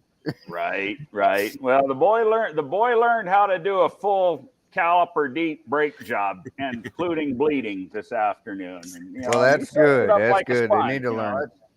When they were little, I tried like hell to get them involved, and they just had no interest in it. Mm-hmm. It's most of them won't. You can lead a horse to water, but you can't make them drink, I suppose. Exactly. My dad taught me the right way. He said, yeah, if you make me do it, I'm going to charge you just like I charge everybody else. my dad wasn't that here's nice. The shop. He's like, if you can't do it, then it's not going to get done. Well, he showed up with $200, and that if it would have just been pads and rotors, sure, that would have been fine. But now we're $500 deep in this thing. Now we got a $150 hub bearing. I don't mind buying a socket. I got $150,000 worth of tools. What's another $30? Right. But no such thing as too many tools, though. But now we're $650 deep in this thing. I said somebody needs to come up with some money. Oh, geez. Sounds like the biological dad needs to put in some child support, extra payment or two. Well, he's 18 now, but yeah, that sumbitch never paid a dime. Well, then he owes. He's a real freaking piece of work, but I don't want to get into that. You know, I love the boy, and I'll do anything to take care of the boy, but I didn't marry his freaking dad. Yeah. I'm just ribbing you, Tony. I'm just ribbing you. Oh, I know it. But guys, it's after 9. I just want to jump on for a minute and say hi. Great seeing you, Travis. Hello. I hope that website helps you with it. Yeah. I will check it out tomorrow. Yes. Thank you so much, sir. What do you think of that hat, guys? Let's see. My God, if I can see it, it looks cool. There we go. Oh, hey, there you go. That's pretty sharp looking. Not bad at all. Yep. Tony, when I finally get around to it, that's what I want. Is that the one you want? Yeah, with the American flag on it. With the American flag. I can't remember what I gave for that blank. I think we can still pull it off at the $20 a piece on that one. Okay. Yeah, it was right around there. She got that through one of her vendors. It ain't one of my normal ones, but I told her yesterday, I said, you need to make that hat for me because I'm doing my first live tonight. She did. But yeah, I wanted you to see that, Trav. I thought you'd like that one. Yeah, I gotta get around here and get some stuff done, but I need to get a hold of you on that here real soon. And these ones, they come in that black or a navy blue. Yeah, I'd want the black. Yeah, I like the black too.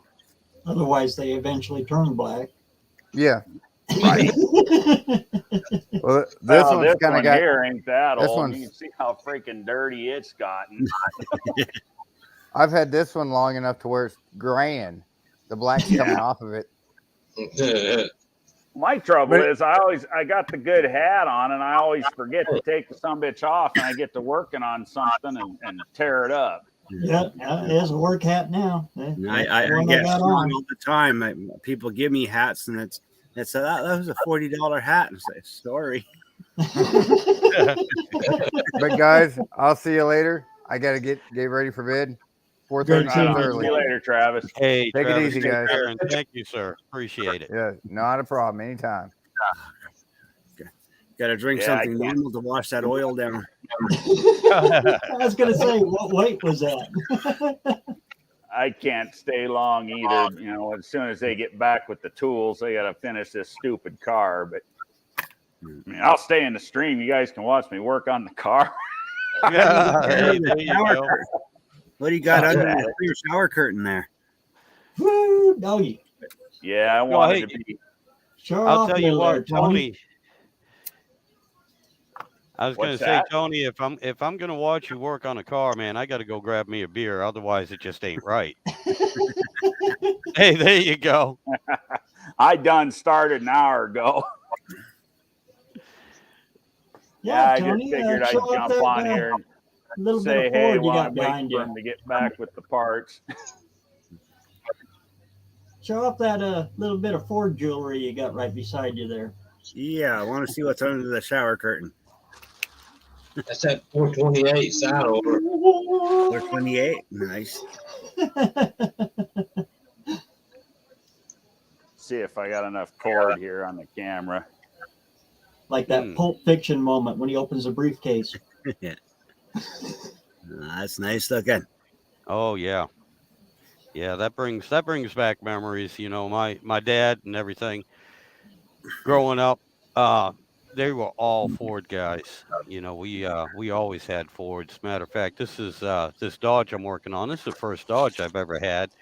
One of the reasons why I like it is even though it's a 92, it reminds me of my old 69 F-250, right? About the same. I was hoping today I was going to set up and clearance check the push rods on this side of it and get the manifold button down. And well, instead I ended up working on a Toyota RAV4. No. Oh man. All the pieces are here. The manifold, after the second time to the machine shop, finally fits right. The damn valve cover bolt holes are all stripped out, so I got to put helicoils in it. But, you know, it's a circa 1968 Offenhauser manifold. If it could tell us a story, you know. But past that, this thing should be rumbling here within a week. Shaving an FE, man. Woo. I know somebody that wants it real bad, and he's in this chat. Who would that be? I don't know who that could be. I don't know. I'm waiting for him and Landon to get in a fist fight over it. I'll trade you a Coyote for it. Right? A Y block. No, the one I hit this morning coming in. I don't think my buddy'd go for that. That thing looked good in that T-bird. Boy, I tell you what, and this is the truth. If I owned this engine, I would let one of you borrow it and run it down the track. I really would. But it ain't mine, unfortunately. Yeah, them out there getting hard to find there. Yeah, they really are. Well, especially them heads. You know, them are 60-90N CJ heads. Yeah, them are like finding a needle in a haystack. Pretty much. I know if there's y'all some remember TJs, but no CJs. Yeah. TJs ain't bad heads either. They'll I gotta have fall. the intake. Mm-hmm. I'm missing the intake. Without the intake, they ain't worth good. shit. Yeah. What's he gonna put that in, Tony? Can you see the rat? Well, there's a bunch of shit. Oh, in the yeah, way. that's right. The rat rod. Yeah, he's got a nice little rat rod back there. Yeah, it's sharp.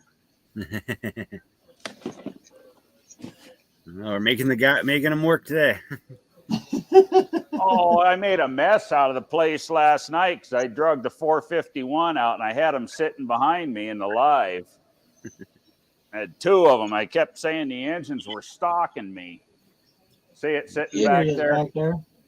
I gave you the front stage here. Yeah, there you go. That's a sharp truck right there, buddy. Yeah, I'm more somebody interested in the old Sun Analyzer. Oh yeah, that caught my eye. The old analyzer there. That takes me back. That takes me Yep. way I back. just scored that I remember when that thing was brand new. for free. I got it for free. Oh, nice. My buddy that owns the machine, my machinist buddy here in town, he's being forced to move. And he said, it's got to move. I don't want nothing for it. You want it? Well, hell yeah, I want it. So we loaded it up and I brought it home. Broke the Coyote engine in the 47 Ford, but it ended up.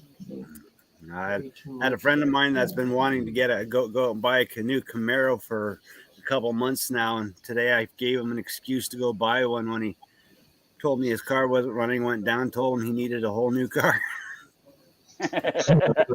He had a Malibu, and the engine literally blew a hole through the side of the block, and the head lifted. Oh, that sucks. 3.5. Yeah, nope, guess what? You get to go down to the dealership tomorrow and buy a new car.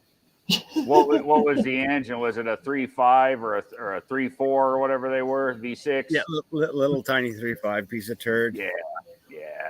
Just blew to snot going down the highway. But he managed to actually have enough oomph left in 2 cylinders to get it home in first gear.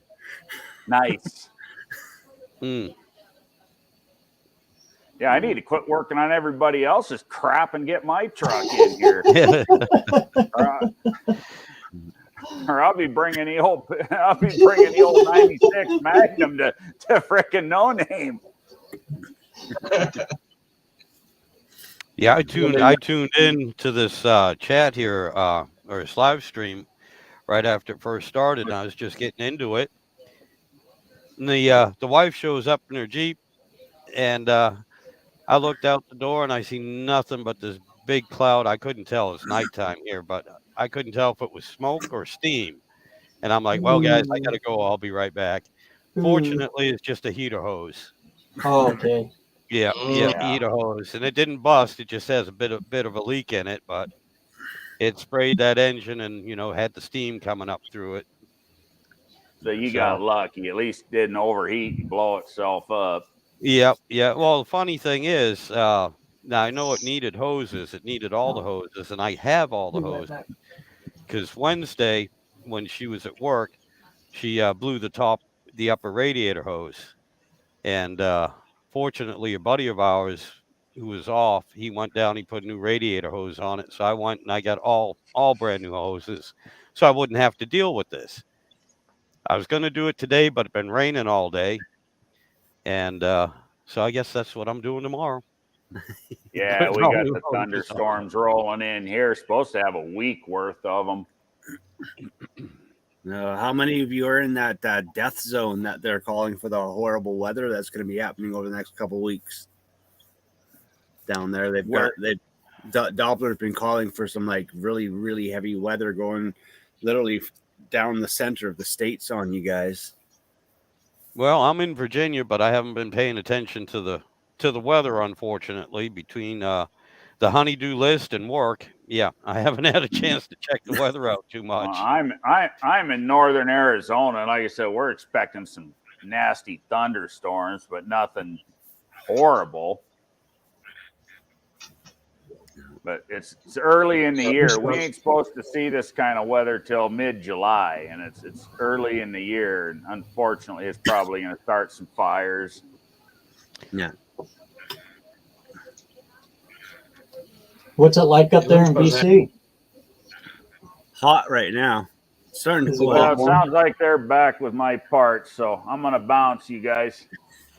Have a good nice meeting you, All Tony. right, sir, Tony. Good seeing you, Tony. See you after a while.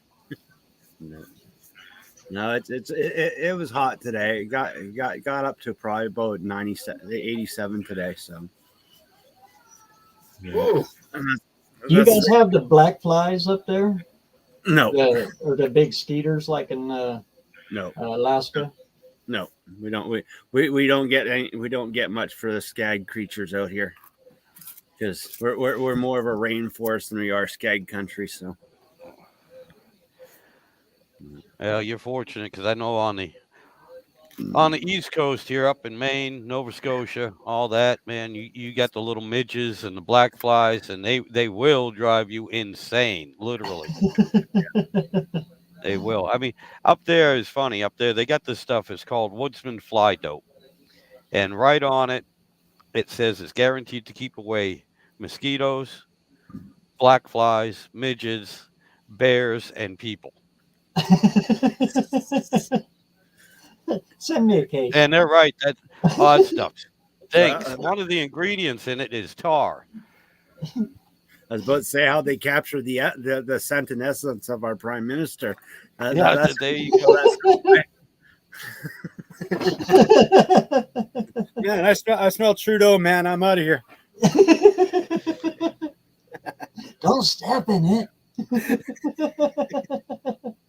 That'll never come off.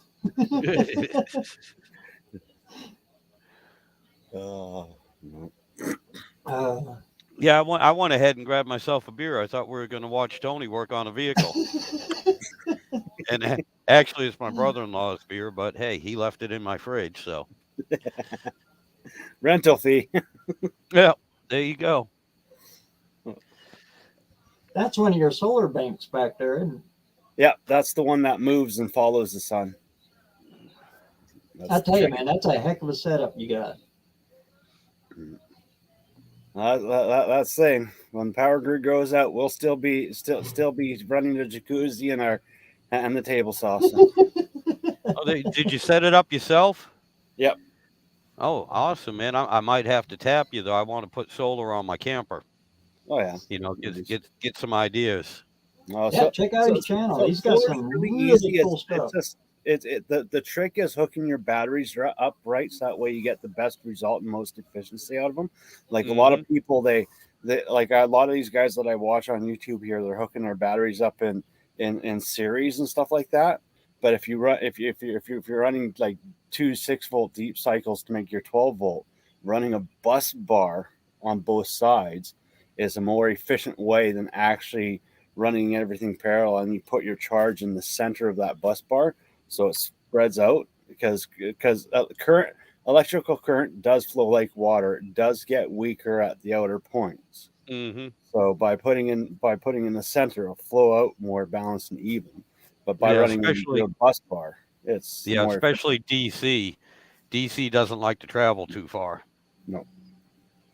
No, that's why we have like going underneath the ground here to our shed. We've got some copper cable that's about a good inch and a half thick. Yeah. Okay. Wow. Yeah. Yeah. So in other words, you got retirement buried there in case you you know. Yeah. Geez. Well, the problem is getting the good stuff. The trick is getting the good copper wire, not that cheap China stuff that's mixed with tin. It's copper tin mixed. Yeah. That's why you buy all this copper wire and it's black inside. That's the tin inside mixed in it. That's like, so you get a little bit of water on one end and it weeps through. Next you know, you're cutting your wire trying to find the copper again, and it's all black all the way through. It's garbage. Yeah, my God, that and the you remember the old aluminum wiring that they were using back? Oh my God. No. And here they shut down three copper mines in Utah. Yep. They're still producing. They just shut them down. Yep. And another 2 in Nevada. Yeah. I don't get it. I don't know, man. You know, actually on one of my rants about 2 years ago that I put up, I was talking about, you know, what do we make in America anymore? Well, the big thing with our mining isn't so much to do with the economy. It has to do with the environment and the government's actions on the environment, because none of these mining companies were ever forced. Like if you've ever done gold mining or anything like that independently, you got to reclaim the land as you go through it. You got to put it back how it was, put forth. None of these mines, they do any reclamation. They just dig these massive holes, and then they go and flood them out with water. They go dig another big hole when they should be like taking all the tailings and runoffs from the new mine, truck them over to the old mine, fill that thing back in, and get and redo the environment. But that's the thing, is it's too late for that now, and it's too expensive to do that. So Yeah. but mostly the government and the whole entire environmental protections acts that we have to deal with when it comes to our mining. That's what's killing a lot of our mining industry. So When you yep. solder cheap wire, the tin turns to tar. Oh yeah, I've encountered that. Yes. Yep. Yep. And I mean, I'm not all that great at soldering to begin with, so I'm sitting there getting even more frustrated with the thing. Well, a good way to test your wire is when you go to a store. Take those big old 9.6 volt Duracells, the Yeah. big square blocks. Take one of those with you. Ask them to cut you a little section, and just let it sit on the top and count how long it takes for it to actually start melting. If it starts melting right away, it's got a really low copper count in it. If it takes a couple minutes, like a couple seconds before it actually starts getting too hot and everything starts melting and smoking, like a lot of this cheap Chinese wire, even the battery cable will literally burn itself in half Oh yeah. in a couple seconds. So like literally just by counting, like if you take your little 18 gauge and drop it on there, and it takes it about like 5 to 10 seconds for it to actually melt through, then you know you got good wire. If it just goes right away, you know you got crap wire. So, Well, that's good to know. That's a good tip. I never thought of that, but I mean, I've seen it happen purely by accident, well, it's But just that, like with yeah. LED bulbs. Like when you go to the hardware store, Hmm. sometimes those LED bulbs are defective Yeah. right at purchase. Oh So yeah. at the store, before you buy them, pop one out of the pack, take a little 9 volt battery, and just make contact with it. If it lights up, it's a good bulb. Put it in the pack, go buy it. If it's not, doesn't work, then you take it up to the counter. Say, by the way, this is defective, and do it again. And because it's going to get returned anyways, Yep. Yep. so save yourself the running back and forth.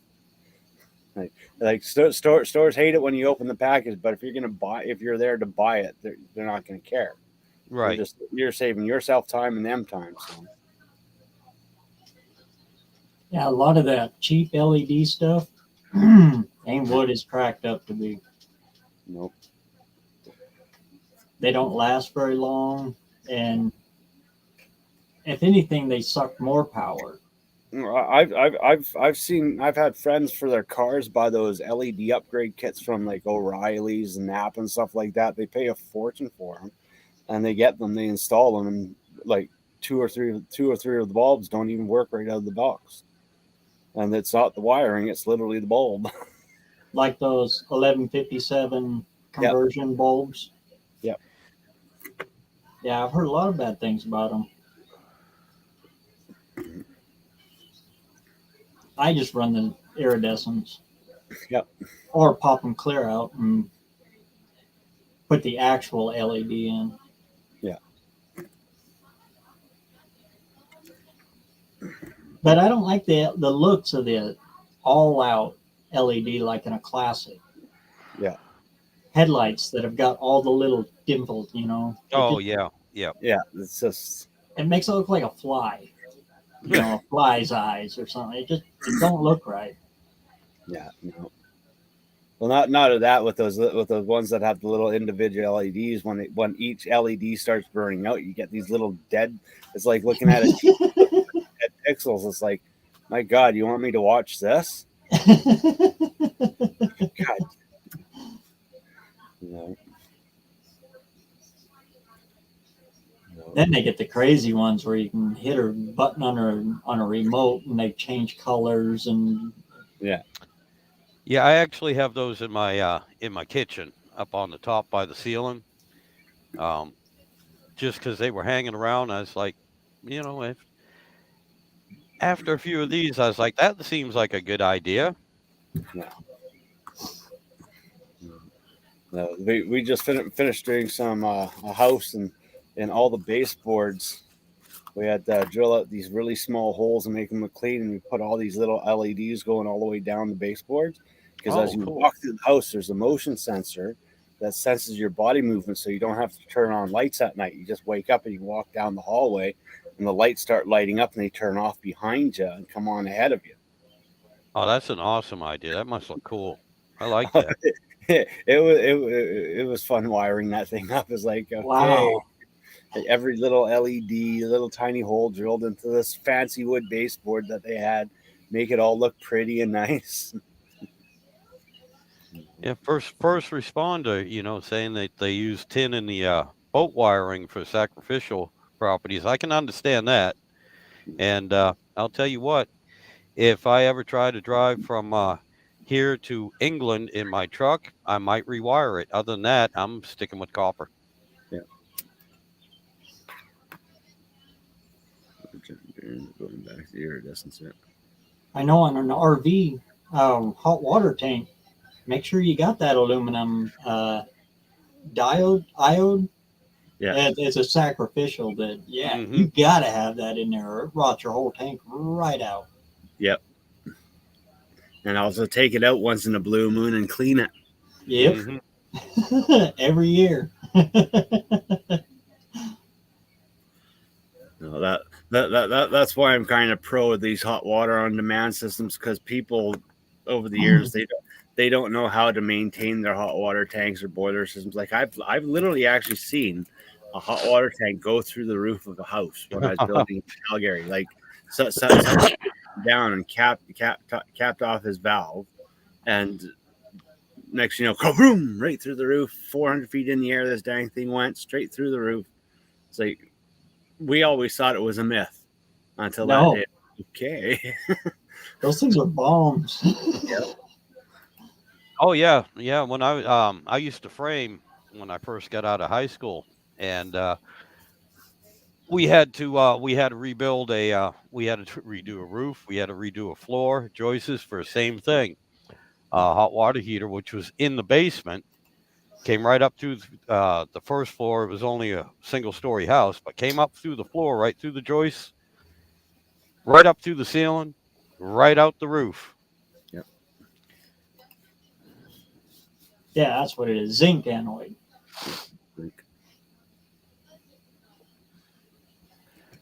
They start out about yay long and they slowly get smaller. Hmm.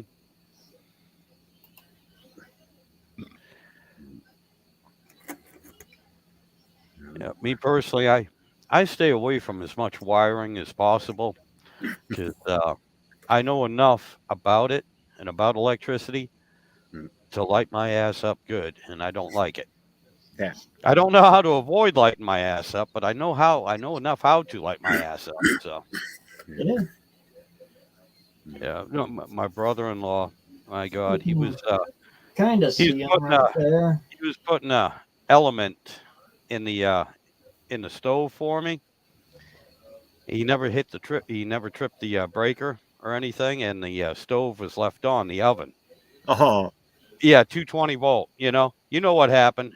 He put that in there, thing arced, and I got a small kitchen, so where the stove is and where the wall is only about 3 feet. Yeah, he ended up against the wall. I mean, thank God it shot him back instead of grabbing onto him. yeah. Worst I've gotten hit was 440. My fingertips and toes were literally burnt black, like they were black. I could have Yep. lost. And that's the thing is, I got up off the ground, didn't think of it, started working. Then I started noticing that I was getting dizzy, and I literally had to be taken to the hospital. And they were sitting there with a defibrillator, literally trying to get my heart back into proper sequence, like frequency. It's like, no, your heart rate's off. That just totally wonked you out, man. You're buggered. Went into AFib. Yeah. Yeah. I was Yeah. logging, cutting firewood down in the South Hills there and south of Twin Falls. And I was up in the truck stacking, and my boss was down below throwing them up, and a thunderstorm was coming in, and we was hauling butt trying to get it done before we got hit. Yeah. I remember throwing a log, turning, and all of a sudden just everything went white, and it slammed me up against the stack of wood. And I came to, and my boss seen it. It went right over his head, bolt lightning, and hit me right square in the back. Mm. Jesus. I still got the scar right there where Oof. it came out of my hand. And that Iron Man.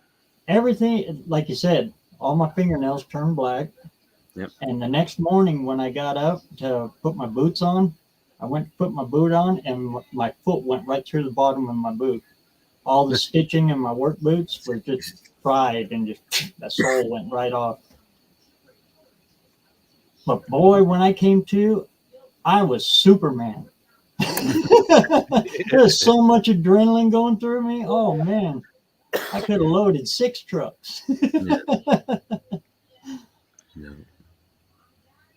Oh boy, the next day, every muscle, my eyelid muscles ached. Every muscle hurt. No. Like that's the thing is like I was working for my dad's garbage company at the time, and I was running the recycling, and that's how it happened. It's like, no, I'm not going back for a couple of days. I'm taking a couple of days off just to I'm done. Get someone else to fill me. No. Well, that's the thing is we just didn't we used to what we did is we ran our balers off because I started with my dad. And my dad owned a garbage company out here, and I started the first recycling company in Western Canada. Like I actually was 14 years old in school, and I got all these old balers at an auction, and I had 2 of the old garbage trucks that my dad was going to scrap, and I just ran the hydraulics off of it. And so we decided to get rid of those trucks and free up more space for sorting that. And we ran this line to the 440 across to the pole and had them all hook it all up, but we didn't bury it yet. We just had a little cage over Roll over. Yeah, and basically what happened is my bin that I had on the forklift, one guy was driving, and I was just keeping the bin from teetering, and it jerked. The thing slid off, cut the wire, current run right through the bin, right through me, and out. No, but needless to say, my dad later that day fixed that wire and buried it. Oh yeah. Well, my child almost died. I guess it's time to fix it. This from the guy that intentionally told me when I was 9 years old. Here, hold this wire, hold the spark plug. Yeah. Here, we're gonna check for spark. He thought it was a good joke. But yeah, I try to kill my kid at least once a week. Like, what kind of insurance policy do you have? But that's also back in the day when the school had the insurance company that would come by and sell the parents their insurance on their kid. Well, if anything could happen to your child, I think my dad took it too literally. Here, hold these wires. Yeah. We need money for a new car. Hold these wires. Well, the funniest thing is like my dad bought my brother a brand new Daytona. Brand spanking new Daytona. I said, Dad, where's my new car? She goes, well, you're not an idiot. You can go work for it. Your brother's an idiot. Like he always openly admitted, this is my son and this is my idiot. This one won't die. And he's and intelligent. This one, well, I hope will die. No. So it's like with my car accident when I was pronounced dead on the gurney, and they put me in the hallway. And my dad was telling the doctor, "Give him half an hour. Give him half an hour. He'll be fine." I've tried killing him. He will not die. Yeah. We've been through this before. Trust me. Take my word for it. He'll be fine. And needless to say, like the doctors are trying to say, I was in an adrenaline-induced coma. My heart rate was too low for their machine to pick up. But I literally came back to life 5 minutes later. Like literally on the gurney. All I remember is waking up, breath of air. They had me covered up and everything. And the nurse screaming like hi guys, how's it going? Oh, I got a headache. Shit, what's going on? Don't throw dirt yet. Don't throw dirt yet. I got things to do. Yeah. And even with half a brain, my dad still says I'm smarter than my brother. I only got half a brain left, but hey, walking around, Jewel coming out of my mouth, still working at garbage. Oh, don't mind him, he's fine. I go drive garbage truck. Yeah. I've managed to recover, but for some reason, the part of my brain that I lost was the handwriting, some arithmetic, a little bit of science, but all my grammar, my typing and stuff like that. I used to be a really good writer and stuff like that. I knew how to spell and I knew how to pronounce words properly and stuff like that. That part of the brain is gone. It's like now I just have that grumpy logical side. It's like you're making me angry. Well, I think that That's 'cause you're naturally okay. happens when you get in your 50s anyway, so you're just a little bit ahead of the curve. But I'm a PSA: do not hop on the back of a Volkswagen Bug while your friend's driving at 60 holding a bottle of Coke. Make sure you have both hands free to hug that roof. All it was I dare you to jump on the back of his car and ride it. And he just got his license. And he got his first car, a little Volkswagen Bug. So I jump on the back bumper, put one hand over the root. I got my bottle of Coke in my hand. Takes the corner at 60. I hit the curb at 60. Oh. And still to this day, I keep telling them, you know what? I never pressed charges. Never went after your insurance company for any money. You know, you could always come help me out, do it. There you go. Every now and then, you know, I almost died because of this. Yeah, my God. Coming out of the hills, we all jumped in the back of Rocky's pickup and shut the doors and took off, headed for town, down to the old dirt road. Yeah. And Steve, good friend of mine, he's in the back and he's pounding on the top of the truck. Guys, pounding back, knock it off, quit it. Yeah. He kept pounding and pounding, and then finally Rocky, he just slammed the brake shut and slid that truck sideways. He's going to get out and beat the hell out of Steve for beating on the top of his truck. He got out and Steve's up there, my fingers. His fingers were in the door jamb and shut the door. Oh.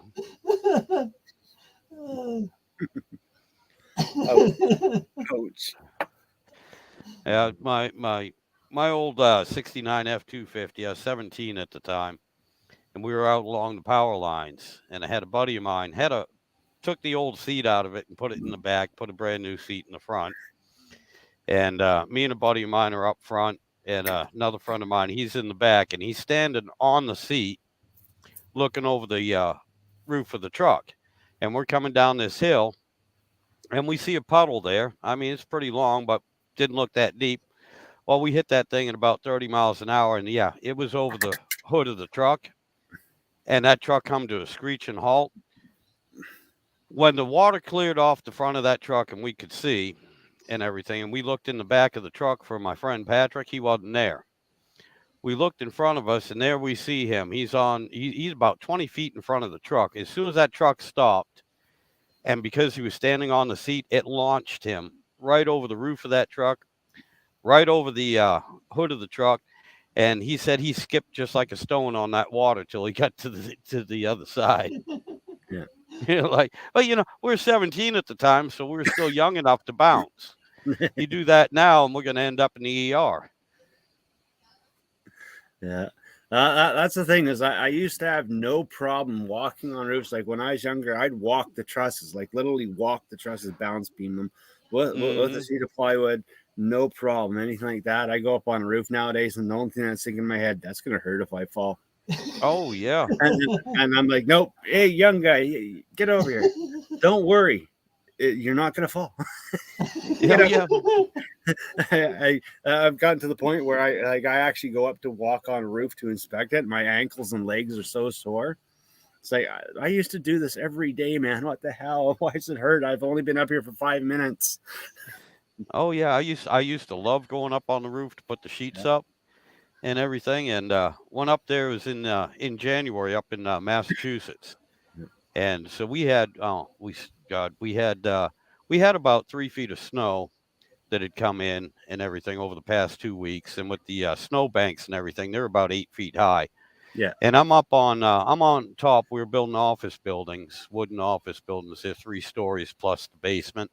Yeah. And I'm up top, and we're finishing this one off. A gust of wind comes, and I wasn't smart enough to let go of the plywood. It picked me up off that roof, and I'm sailing through the air. I'm basically parasailing, and it happened quick. It takes me longer to tell the story, but I look down. I see my boss. He goes, "Let go, let go."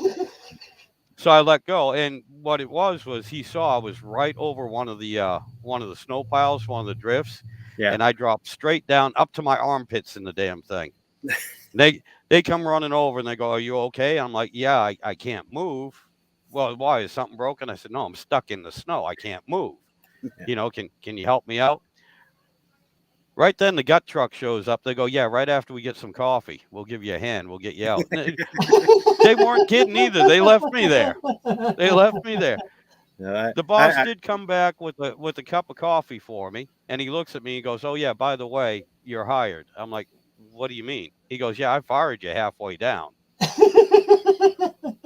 no, we used to have a guy that he used to be a stuntman for movies, and he was building houses for us. And every time the customers would show up, the crap this guy would do Oh God, yeah. just to scare the beans out of the customer. Like he was a professional. He knew how to fall. He knew Mhm. how to do stuff without getting hurt, but God wasn't ever his friend. Like right through the floor, off the roof, get hit by the by the forklift. It's like, what the hell's going on, man? He does that all the time. No, it was just an absolute riot. Like just like, well, I used to do this for a living. Don't worry. Oh geez.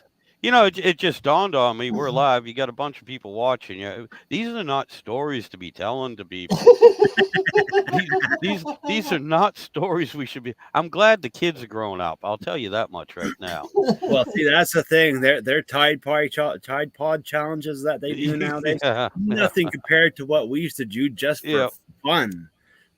Like we used to play. Like you guys have paintball guns nowadays. Oh, Back BB in our day, guns. we had BB guns, pellet Yes. guns, snow suits, and telephone books. We'd put the telephone books in the snow suit, put Dad's welding helmet on, and we'd run out with the BB guns shooting each other. That was war Oh, game. you wimp. We just put on a heavy jacket. Down That was jacket. it. Yeah. No, see, that's the thing is That after the feather down comes out of those things, they don't offer much protection anymore. They don't Yeah, offer no. any as Yeah. it is. It only took us about 15 minutes to figure that part out, Well, but see it still didn't stop us. that was the good thing about it back then, because when you saw the feather down poof come out, you knew you hit him. It's like, Yep. oh, come on, I got you. You're dead. I saw Yep. the Or strike Yeah. anywhere matches. yeah. Stick Oh, that yeah. in the end of the BB gun. Yeah. Yep. Yeah. No, turning lighters into rockets. hmm Buy about 4 or 5 packs of sparklers. Get some duct tape. Yeah. Yeah. Of course, for all the younger listeners that never did this stuff or experienced it, don't do it, because what you're talking to and hearing this from right now are the friggin' survivors. That's it. Yeah, we're the ones that survived it. Okay, not everyone did. Don't worry, just go test that ice before you go skating. We got the rope. Don't worry, we'll pull the rope before you die. Oh yeah. Bumper skiing. You remember bumper skiing in the wintertime? Oh yeah. Yeah, Cookie that was popping. great. Yeah, that was great until you either hit a dry spot or the guy up front Or decides they he's did. just gonna slam on the brakes for no reason. How about our little I-frame downhill race that we used to make, the 2x4 in the front, 2x4 down the center, 2x4 in the back, lawnmower wheels is lag bolted into the 2x4s, and you had a string Yep. for steering, and Oh, your yeah, brakes, yeah. well, your brakes were your feet, Your or the feet. stick that you ground into Yep. the ground. Oh yeah. Oh yeah. Many times I've landed in a river or in a briar bush or Yeah. bounced off a tree. Yeah. Yeah, and again, don't tell the folks. Don't tell the folks. And in the 70s, when they introduced that little crazy carpet thing for wintertime, that little piece of plastic, Mm-hmm. that thing was death. That was death. Death rolled up. Like, we're gonna die today. This is gonna be good.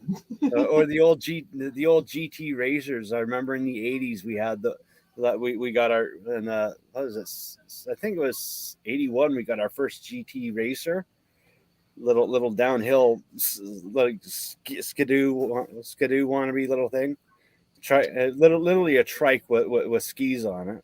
Yep. The crap that we could do with those things. Oh yeah. Oh Lord. Sledding down the Poland Hill. Oh man. And an old car hood. Yeah. 20 of us pile on that thing. Oh, You'd be doing about Mach 4 by the time you hit the bottom. come on. What about like our old ski hills out here? Every year we'd have all those lunatics that would get together with the old waterbed mattress. Oh. Yeah. On the waterbed mattress and hold on for dear life. We're going down the rough side. Oh. They did that in Jackson Hole. The ski mountain. I forget the name of it, but it's right in Jackson Hole, Wyoming, and it ends, and you'll go right through downtown. It just follows the street. And those crazy guys that do that, they shoot right through the parking lot. It was an annual event.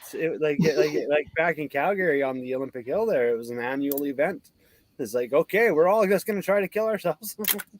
You'd be walking around the town square looking at the moose antlers and everything, and the center park there, and all of a sudden somebody goes shooting by you in one of them, like you said, an inner tube or a waterbed mattress, and about 6 of them. Yeah, those old aluminum saucers, the round saucers. Yeah. You had no idea which way you were going or what way you were going to be facing, but you would get some speed, especially if you waxed the bottom of them. Those ones were the worst for when you had a tree or a bush somewhere close to you. Oh yeah. Yeah. We had one of those, and my sister, she hit a tree, bent it, and it cut her forehead. Yep. It's like, okay, well, like literally, first thing that came to our minds is what Dad taught us: grab the toilet paper, grab the tape, you'll be fine. It's like, you're fine. Oh Lord. No. Well, it's just like my brother when he shot me in the head with a pellet gun, took off a chunk of my eyebrow. My bittersweet revenge is because he's always been a darker complexion. He's a brown color because my family's heritage. I shot him square in between the eyes, right and I left to this day. He's got a permanent dot in the middle of his head, and every time how is it going at the store today? Are you having a good time? And he hates me. He, like my brother, we don't we used to work together. And like after 3 weeks of working together, I'd end up throwing him through a wall or something. Guys, I'll be right back. I got to get rid of one of these beers. Sure, no problem. But my sister was the scariest one. She was a freak. Like she was a freak of nature. She was a line dancer in the Calgary Olympics, the '88 Olympics, and you could not miss her. She stood out because she was like at the time. She was like 6'5" and about 300 pounds. And now that she's all grown up, she's almost 7 feet and about 350 pounds. She's a monster. Wow. When she walked out onto the playground, everyone, like no kids ever messed with us while we were in school with her. Yeah, we got girls over here. But the merry-go-round, she was the master at making that thing spin around. She just grabbed the thing. That's another thing that's missing from the playground. They don't got merry-go-rounds anymore. Those things you get those things going up to about 30 miles an hour, you're holding on to your teeth. Kids don't understand the fun they're missing. And when we used to have our playgrounds, used to have gravel underneath everything. We'd To have hide the gravel, broken glass. and we used to climb up on the top of the playgrounds, like the swing set thing, do a backflip off it, and land on our backs in the gravel. Like kids just don't understand fun anymore. Or do you remember in the wintertime, under the swing, the water would pile up, you break the ice, and you see how many times you could drag your head through that ice cold freeze. Well, we didn't go that far. Yeah, Boy, yeah. you Canadians is crazy. Yeah, yeah. Like us, like up to 45, turning blue already. Blood's already, all your blood's stuck in your head because you're swinging upside down, going through ice cold water. Yep. Oh, they're dead. Dang. My turn. Yeah, pretty They much. didn't make it. My turn. Yeah, just wrap the scarf around their brain. It will warm up. Oh Lord. Well, Yeah, that's one of the first things that they teach us up here in Canada is actually how to make a fire in the snow. Oh yeah, like I said, my dad being from the backwoods of Maine, just 32 miles this side of the Canadian border. Yeah. Growing up, yeah, that was one of the things. Make a fire in the snow, make a fire in the rain, make a fire. Yeah.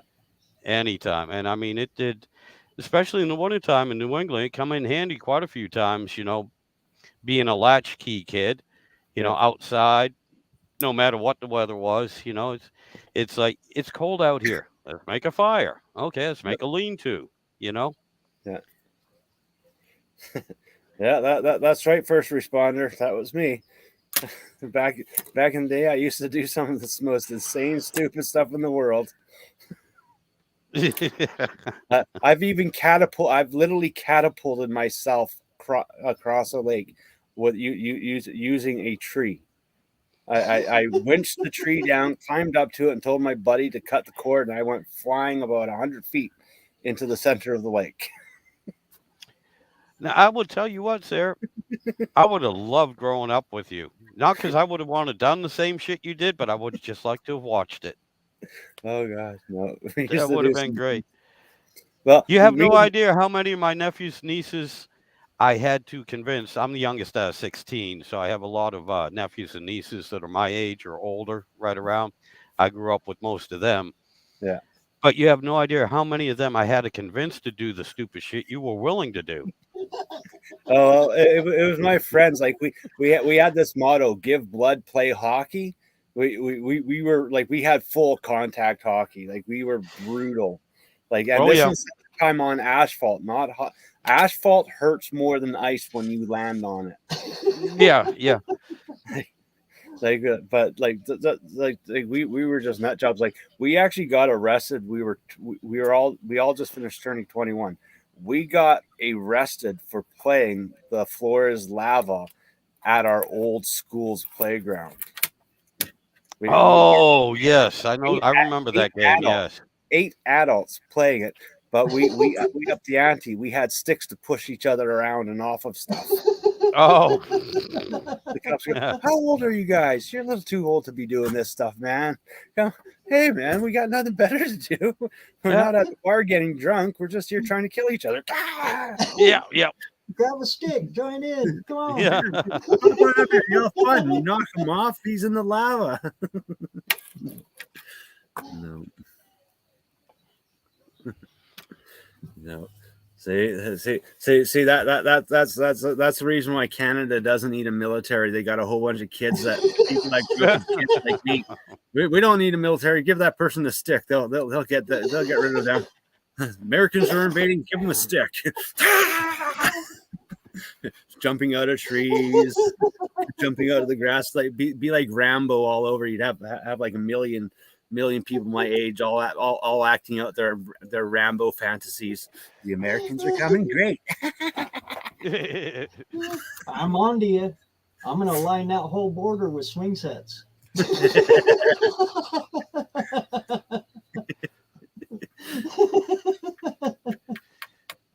Oh man.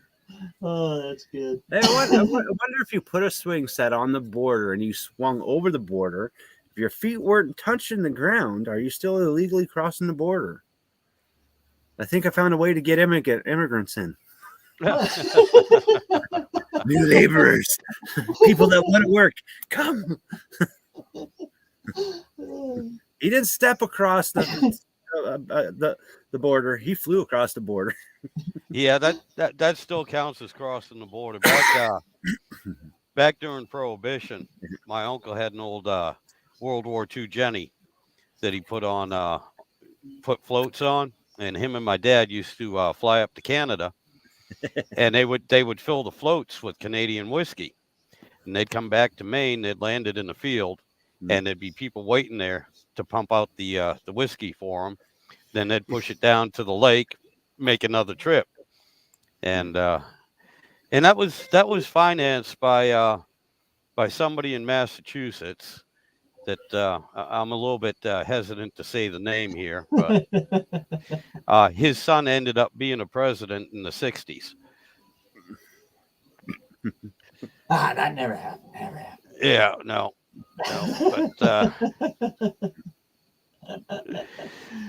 but yeah. My dad had a lot of stories. He was born in 1914, and he had a lot of good stories. His education was cut short because he was making malt liquor. They had a one-room schoolhouse. He was making malt liquor in the attic, him and his cousin. And they got a hold of a bunch of bad seals on the mason jars, and those seals let go. And during school one day, all that beer started coming down right in the schoolhouse. Not only that, but a few of them popped right off. And I know you from Canada. You've seen the old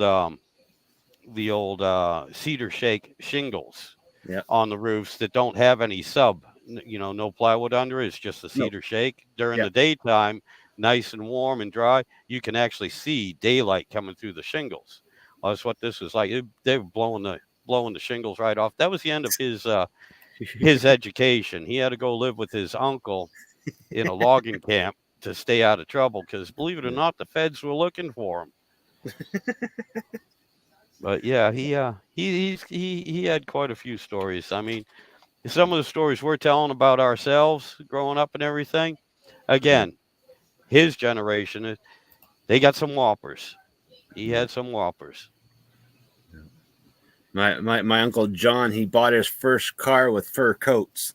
Went up to the dealership, and he's like, the brand new GM dealership just opened up, brand new car sitting there, and he's like, what do I need to get one of these cars? They don't have much money.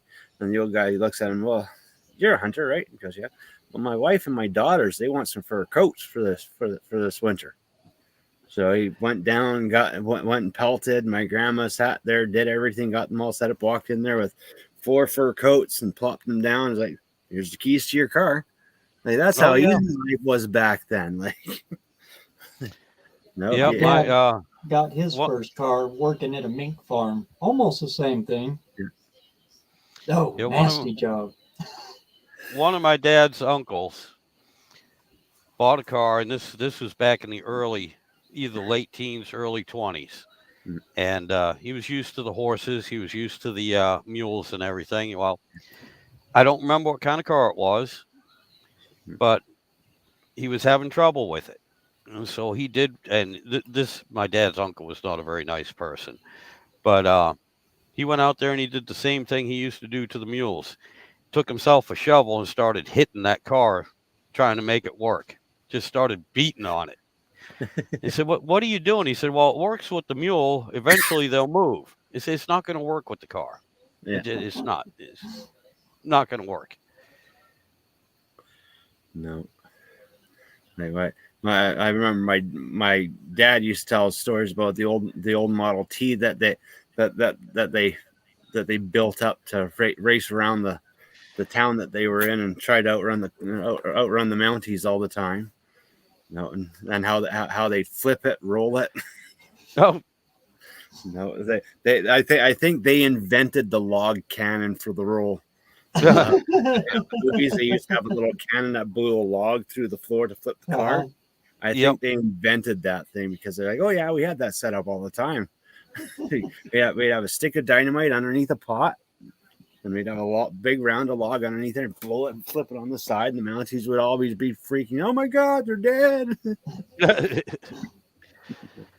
Oh my God! Speaking of dynamite, I mean, again, as a kid, my father had no problem blowing stumps, clearing anything he wanted, getting rid of my grandmother's groundhogs. Mm-hmm. Oh, you could go down to the corner shop, and old Ed would go, all right, how many sticks you need? No problem. Yeah. Well, he we- worked on the railroad, and for whatever reason, the railroad still had dynamite that was available. Yeah. And he'd go in there. He had the keys. He'd go in there. Of course, he grab never some signed it stuff. out or told anyone about it, but Yeah. No. And The that mayor of my old town, my little hometown up here, when he passed away, they went in to clean the house out. Under his bed was 2 cases of dynamite, and it was fuzzy. It was so old. oh, They had to wow. call in. They cleared the town, oof. whole block, and the whole. Yeah. Yeah, it was a rigmarole. I guess that stuff had hairs on it about yay long. Yeah. Yep. Under Yep. his bed. Ooh. So that- Ooh.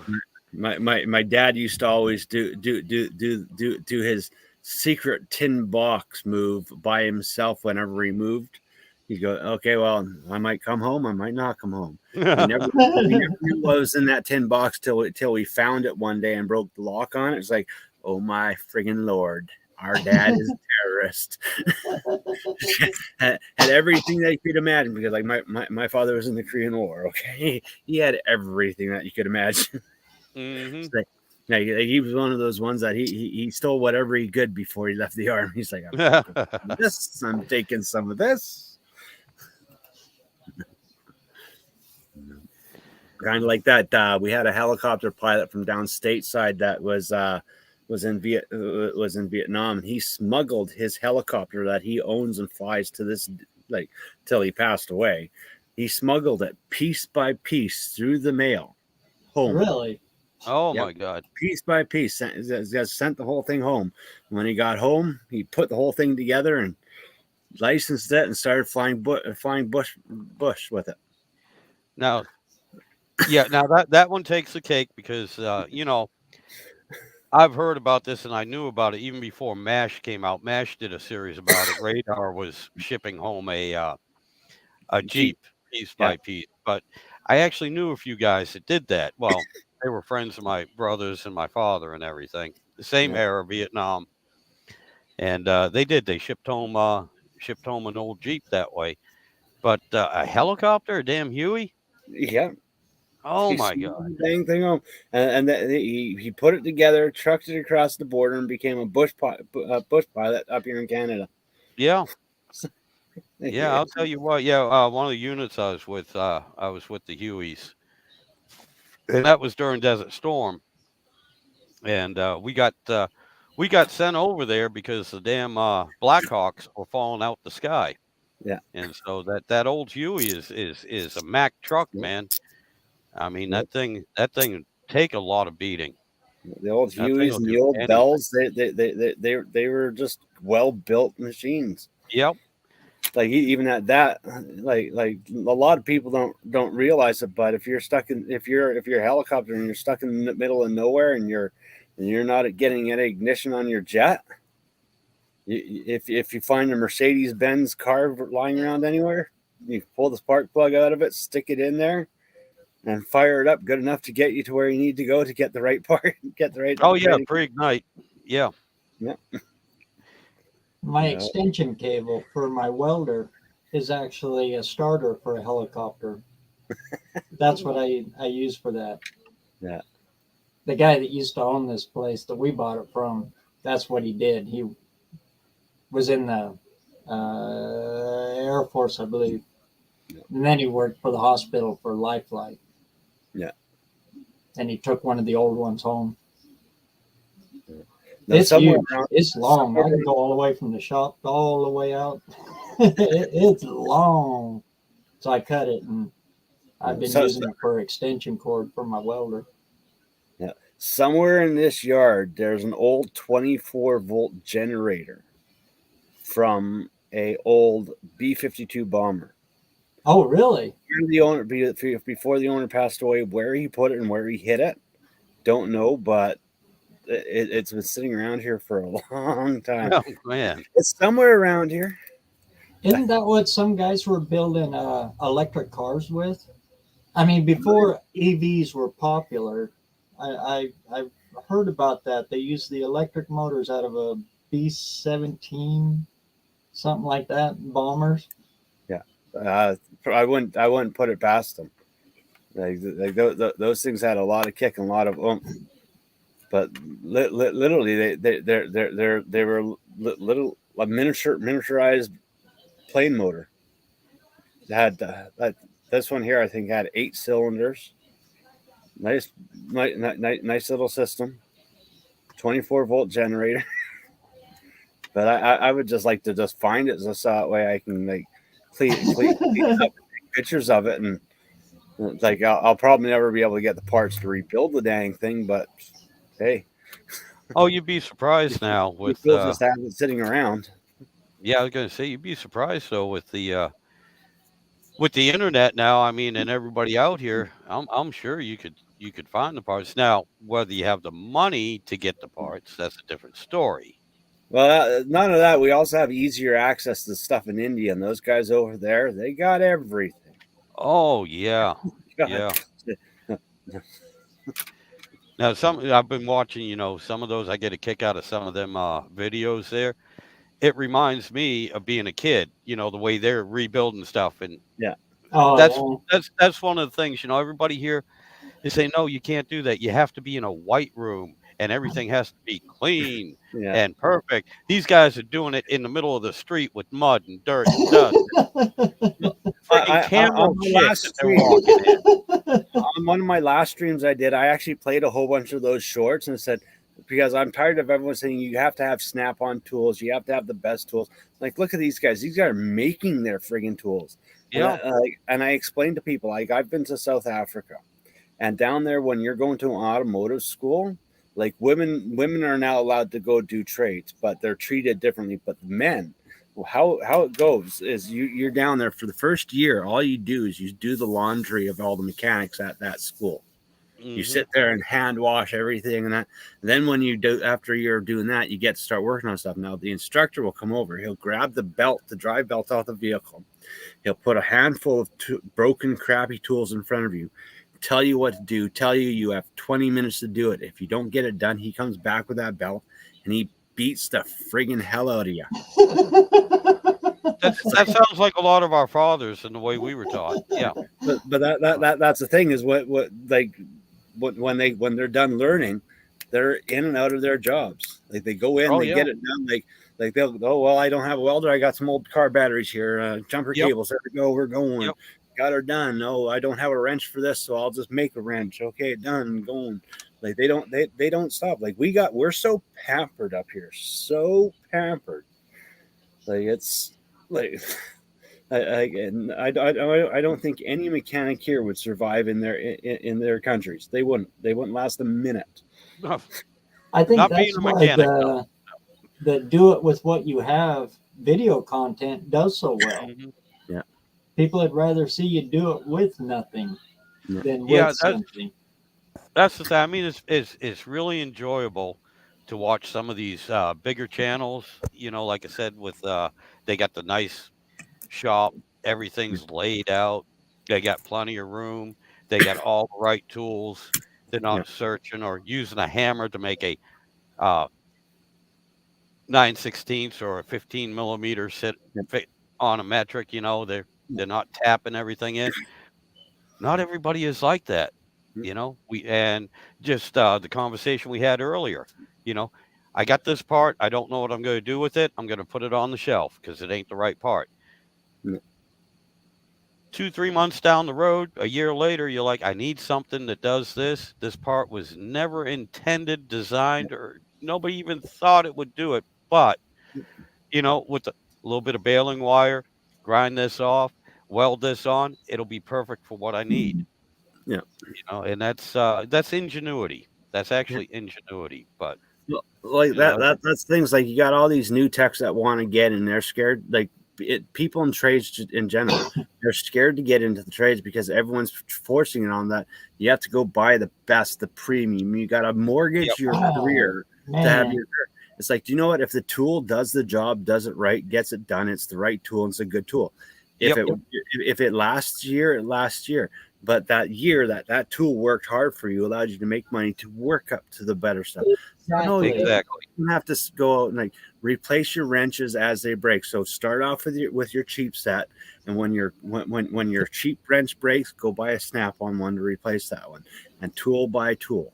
You're gonna And judge it off the tool. You know, if it's a $2 set of needle noses, yeah, and if you can turn 4 jobs with this one before it breaks, well, you got 4 jobs worth of profit. You know, so it'll pay for the upgrade when it breaks, and you're Yeah. tired of warrantying it. Not And only they're that, not- but if it gets you off the side of the road at midnight and gets you home, that's even worth more to me. And And- You know, 30 than years from doing the now, job. you and open in up the your carpentry toolbox, industry, and you'll see the old original $3 pair of needle noses that never broke. Yep. and yeah. if you're getting into the carpentry industry, don't go out buy the cordless tools right away. Oh, Get the corded tools. Go buy a used corded saw, like the old Super Saw Cat or the old DeWalt 709 or whatever it was. Those things are indestructible. I still have them. Forever. I still have them they're 40 years old. I still have all my corded tools. It wasn't until 5 years ago, and this is only because a friend of mine, his wife made him get rid of all his tools. They're going through a divorce. Yeah. And I have a whole bunch of real nice Milwaukee battery tools. Yeah. And I mean, they're great. I love them. Yeah. But I was in my 50s before I ever tried one, you know, and I still have all my my DeWalts, all my DeWalts that I have, they're between 25 and 40 years old. Yeah. And I've been using them. I used them when I was doing the stuff full time, and I use them right now as I'm working at my house. And the old ones, of course, I don't know if I'd spend the money on a new DeWalt right now, just like anything else. But those things are they're forever. Judge like it when for it how comes many times to you're the gonna hammers, use it. and when it comes to hammers, everyone's all about this titanium. Titanium's nice, but you know what? When it comes to a striking blow, it doesn't have the weight. Like I have a Nope. titanium hammer, I like using it, but I still have my 28-ounce hickory handle. But if you're buying a hammer, doesn't matter what hammer head's on the end of it, as long as you got a hickory handle, it's going to be better than any anti-vibe that's out there on the market. Those hickory handles. Stay I away still from have steel handles. Yeah, I still have Go all day long with those things. I still have 3 of my old Est Wings that I bought back in the or East Wing, Yep. however you want to pronounce it. That I bought back in the 80s. I got a 24, 26, and 28 ounce. Yeah. One is one's a flat, a smooth, and the other 2 are waffled. But the waffles are wore off on them, so they're pretty much smooth now too. Yeah, so that, like, I remember when it came time for finishing carpentry, the boss said, "Okay, no waffles." So Mhm. Yeah. I went to a grinder. Yep. Okay, no waffle.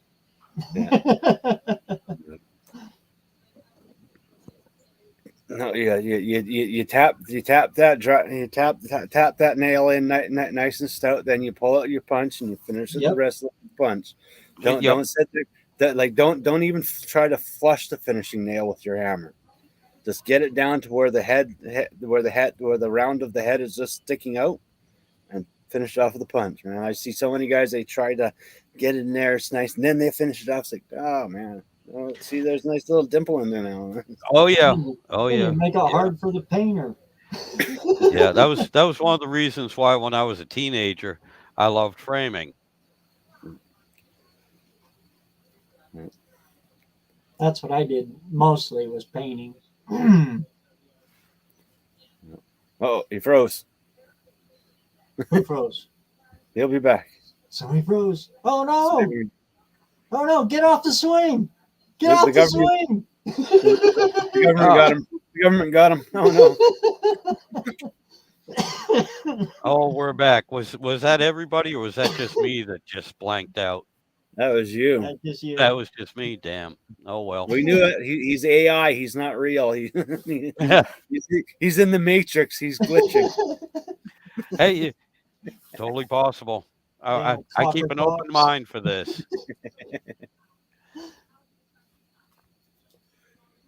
But yeah, like I was saying, it's one of the reasons why I loved framing. When I was younger, I didn't have the patience Yeah. for the finish work, and it, it really irritated two of my unofficial uncles that had been woodworking, framing, and finish working all their life. And when I first got out of the service, trying to get a little bit of a job while I was going to school, I worked with them for a little while. It lasted about 3 weeks. I was just like, no, I can't do this. That's the thing is when I'm doing my mechanic stuff, people always look at me. I've got this little cheapo 1 pound ball peen hammer, and I don't use anything bigger than that. People are like, why do you use such a small hammer? I said, because I do framing. And it's also a The concentrated head. but the People small don't hammer realize in how my much hand. force you can get on a concentrated head. Well, that's the thing, from swinging a hammer all day Oh long. yeah, Like you put a bigger hammer than that in my hand, I'm gonna break something. Like seriously, it's whoops. Sledgehammer? No, just give me that. yeah. 'Cause a lot of it's the way you hold it too. I mean, muscle memory. We're not choking up on the thing. It's just like, oh damn, I didn't mean to hit it that hard. Well, see, that's the thing is I was taught to swing my hammer like you swing a sword. You come Yep. in with your arm for the momentum, but your blow is with the wrist. So when I'm hammering, I can actually keep my arm straight like this, drop my elbow, flick my wrist, and drive a nail in 2 hits. Yep. And that, like, I'm talking 4-inch spike, just elbow down, snap a wrist, done. If I put my whole arm into it, I'm probably going to go right through that board. Yeah. But that's the thing. That's why people's elbows dies, because they're using full arm momentum. They're not utilizing the Oh snap yeah. of their wrist. So it's Then you get into body work. Oh, yeah, that's a whole nother technique. yeah. Mm. Yeah, That's another that's thing that's that what needs I'll good never eye have. and patience. Keeping that I'll head never be flat. able to take a hammer, never be able to take a hammer and sit there like this. I'll always have that urge to, okay, more Bondo. But that's Oh the yeah. secret of a whip too. I got into that hot and heavy for a long time. Yeah. Oh no And kidding. when you use your thumb, and anywhere your thumb goes, that's where the tip of that whip is going to go. Hmm. And then right at the end, when you roll it, you're watching it curl out, and right at the end, you give it the flick and back, and it'll crack. And that's how you do your grabs. How to cut all that stuff with them. Yeah. Again, my I dad got being pretty is, good with them there for a while. And again, back to the old stories. How I got good at it is I'd go out and find a hornet's nest with a 6-foot stock whip, and you snap them suckers just as they come out of the hole. It teaches you to be good and oh quick. yeah, no doubt, no doubt.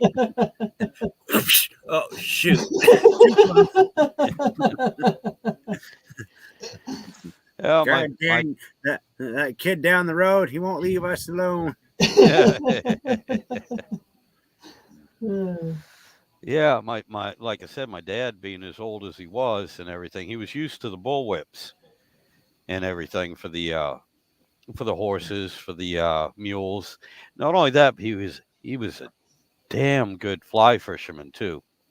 And Same he taught me concept. how. Yep, that's it exactly. He taught me as a kid how to fly fish, and then of course, Indiana Jones, Raiders of the Lost Ark comes out. Hey, what can I say? All right, so it was cool to get a bullwhip, and I remember Dad had 3 or 4 of the things down in the basement, and I was like, "Yeah, hey, Dad, show me how to do it." He goes, "You already know how." I'm like, "Really?" He goes, "Yeah, it's just like fly fishing." Yeah, well, almost taking my ear off, smacking myself with the damn Oh, thing a few yeah. times. Yeah. Oh, yeah. I was like, no, Dad, I don't know how to do it. No, it must have been something with our dads and all, on our grandfathers. Like my grandfather, he had his recliner come hell high water if you're sitting in his recliner. If he comes home and sees you, doesn't matter kid or not. I swear every old man when I grew up had a whip of some sort. Like he'd either grab the horse whip and he'd get us with the tail of it, or he'd grab the bull whip and get us with it. And when we were out in the field, he'd sneak up on us with the damn thing. I think it was just a thing of the time back then. Yeah. Oh, I yeah. got whipped. I'll smarten these kids up. Well, we run cattle with them, so. Yeah. No. But it's a myth. You never hit the cow. It's just the No, noise. it's just the noise. It's just Yeah. the snap. Same with the horse. Same Yeah. with the Same with them. Yeah. with the mule. If you're a decent person, but again, you know, some of the stories from my grandfather and You gotta from be his careful of brothers. mules. Yeah, Mules are yeah, smart. well, again, my You dad's hit a uncle. horse, the horse will blame the stick. A mule Mhm. will blame you. Yeah. I had my dad's uncle again. They're pulling logs. They're logging and they're pulling sledges with the logs on them down to the river. And this mule, he sat down. He wasn't going to move. Wasn't going to move at all. And thing was, he sat down right underneath a hornet's nest. And so you know what happened? Yep, he took that whip, hit that hornet's nest. It come down on that mule, and that mule moved. That mule, because all them hornets come right down on that mule, and that thing moved. It didn't stop. They couldn't catch him until he got to the river. And you know, that's pretty cool. One of the things I got some old photographs. I really should put them up. When they were all the logs and everything, they'd float them down the river to the lumber mill and everything. And it wasn't just, you know, a bunch of logs. They would make rafts because it was a 2-day trip to get down there, 2 or 3 day trip. And they would have a raft made with the cook tent on it and everything. That's where they'd feed everyone. Yeah. And these guys, I mean, I got pictures of them walking on the logs on the river as they're going down the river. And you know, I even asked my dad, wasn't that dangerous? He said, yeah. He said, there's few guys I saw go down, never saw them again. That's the thing. You fall between those logs, and with Yep. how big those log cages were. Yeah, You yeah. would be like falling under the ice, and the current catches you. You're Yep. gone. Or if you slip between it, and the logs pinch on you, it's gonna crush you.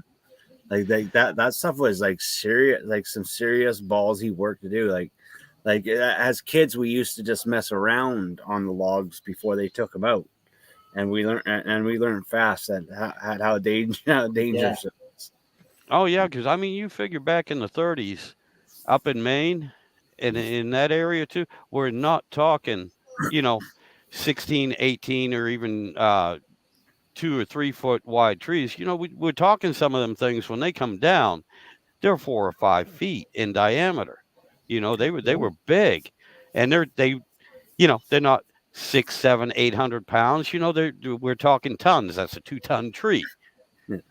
You know, 2-ton log. Of course, they cut them up a little bit smaller so that they can get them down to the river, but they're still huge compared to what we're dealing with today. Go out and try to find some 2x12s. They're hard to find nowadays. Yes. Real tight grain. The stuff you Yep. get now is all fast grow. Yeah. Yep. That's the thing is when it's like in Alberta, when you cross over to the Alberta forestry side, you see all these little trees that are we call them the 2x4 trees. They're about that big around. That's how big they are. They grow. They cut them down when they hit 20 feet. There's your 20-foot board. You get 2 2x4s out of it done. No. No, unlike the good old days, one tree would build a whole entire house. Oh yeah, and the garage. It's cool to go into these old barns, old houses even, and you see the old square cut. You know, Yep. and if you ever cut one, look at it. You know, down the cut side, that stuff is tight grained. Oh yeah. Yep. See, a lot of the stuff that I use, and I do some woodworking still. A lot of the stuff I build, it's all reclaimed wood. It's all old wood. And the funny thing is, it blows my mind. I get a lot of this stuff for free because everyone's throwing it away. I'm not kidding you. They're throwing it away, and I'm like, what are you doing with this? Yeah, well, we got to get rid of it. We're going to throw it away. You know, it's cracked. You know, it's warped or whatever. I'll take it. I will take it, even if I get a 3 foot long piece out of a 8 foot long piece that's usable. I will take it, Yeah. and it's beautifully grained wood. You know, I mean, it's one of the reasons why I don't use a whole lot of, new oak and everything. Don't get me wrong, it's beautiful wood, but I don't particularly care for straight grain. Yeah. I like the stuff that has the knots. I like the stuff that has the grain in it, where it's just all No. Well, it's like it with has live. character. It's like with live ad slabs. You see these companies doing these live ad slabs, and this one got a little rot or knot in it. They just throw it away. Yeah. Do you know what? We invented this wonderful thing called resin that you fill all these holes and knots in with resin. You put that up on your wall. People are going to talk more about that piece than any other piece that you have in your house. Oh yeah. Like that. They say, "Oh well, now that is cool." Mm-hmm. Like that's the thing is why waste it? They're just throwing it to the side. Hey man, just give it to give it to someone that's going to turn into something good. Like that's one thing that I love about resin. Like nowadays, the stuff that we have resin, you can make old crap look like. I actually want to get a whole bunch of old computer parts and stuff like that, and I Yep. want to put some resin down, take all the old computer parts and throw them in there. Just I have them gotcha. sit. It looks like a pile of parts, and Yep. then like encase them in a layer of like resin about 2.5 inches thick, and make a tabletop out of it, like a computer desk out of it. Yeah, that'd be Like you've awesome. seen people do with like pennies and stuff like that. Yep. Yeah, my God, years ago I did one with bottle caps. Yeah. All sorts of bottle caps, made a whole table. And this is before the resin got real, big and popular. And you can see a lot of YouTube stuff. This is actually before the internet. So this is how long ago that was. And we did the same thing, man, and just filled it with some resin, made it nice and smooth, and it came out looking pretty good. I don't know where it is now because that was 35, 40 years ago, something like that. Yeah. No, that's the thing is up here in Canada with the salvage lumber stuff like that. People have gotten smart. We used to be able to go and demolition an old house. Yep. We'd go demolition it for free and keep everything. Cool. Now, if you want to go demolition a house, you got to buy it from them. Oh, And okay. at the same time, you want they've gotten smart. They understand what we're doing with it. I know that door is worth this much, so you take it off and you give me this much, and you they've gotten smart. People have gotten smart up here with getting their money. It's like no, they don't. We can't go and demo stuff for free. Like used to be able to go tear old barns down and take all that lumber home. Nope. Yep. Give me $30,000 and you can have the barn. Take it apart. I There for a gotcha. while, it was like that here, but the market got so flooded that it's Yeah. back to now they're paying you to tear it down and take it with you. Yeah. See, up here in Canada, our government will give you tax credits and money to preserve old buildings and that now. There are properties out here that if you buy it and you want to get you want argon filled windows and like modern windows, we have to get the glass and make wood frames or frames that match the original frames. Like we cannot have any, like it has to look like it did back then. We can Right. put new stuff in there, but we got to keep 90% of it original. It's like good thing they do let us upgrade the wiring and the plumbing. Don't worry, that gold cloth wire, you'll be Porcelain. fine. That old DC line will be fine. Okay, we'll run your TV, your power to your new TV off this old DC line.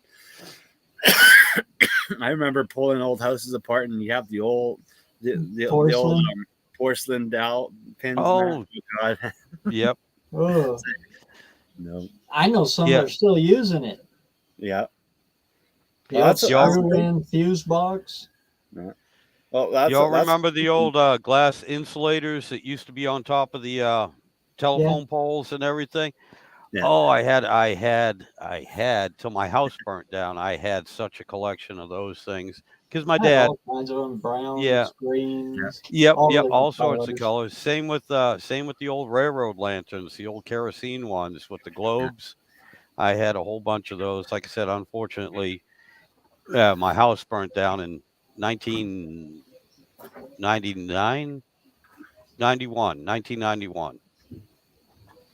But yeah, and Hubie was saying he made a table. Was it Yeah, out of Hubie? an old bar, out of an old bowling alley.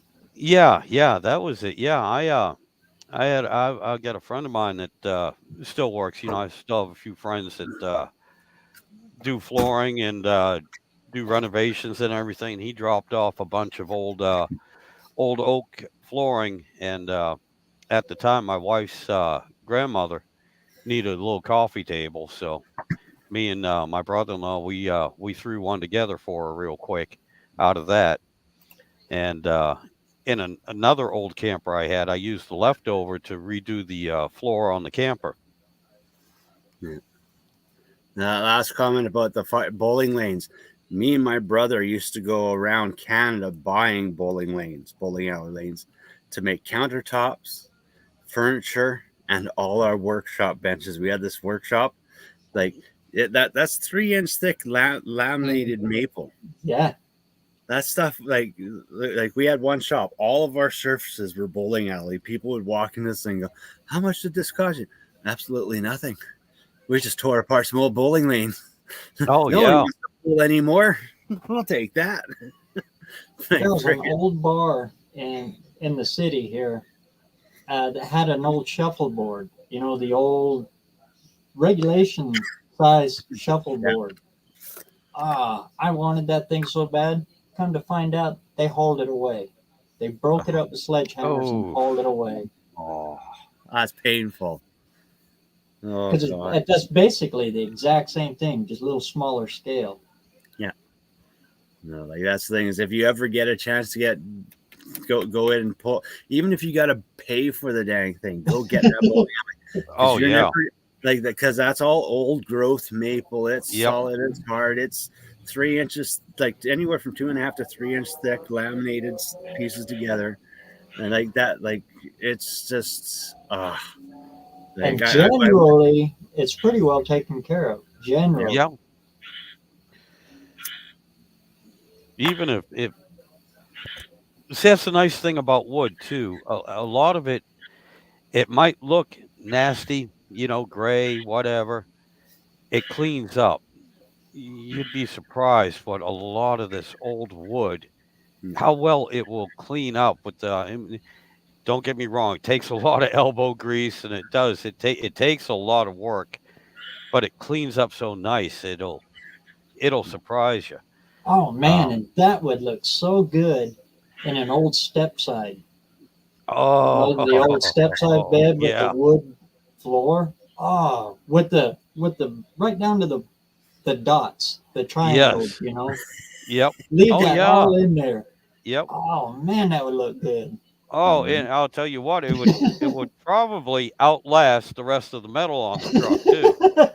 Probably would. No, that'd be one of those. You got a Ford aluminum?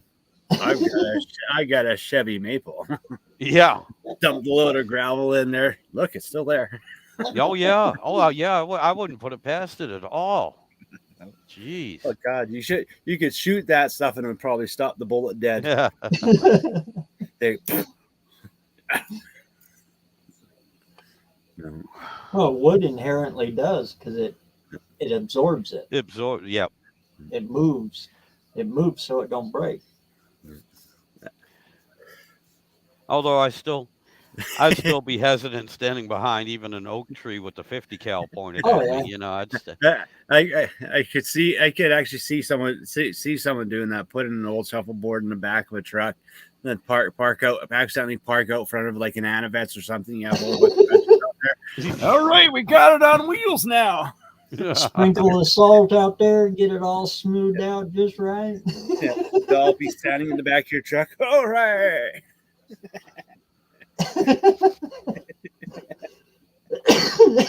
The secret's in the spin. You got to get that flick. Yeah.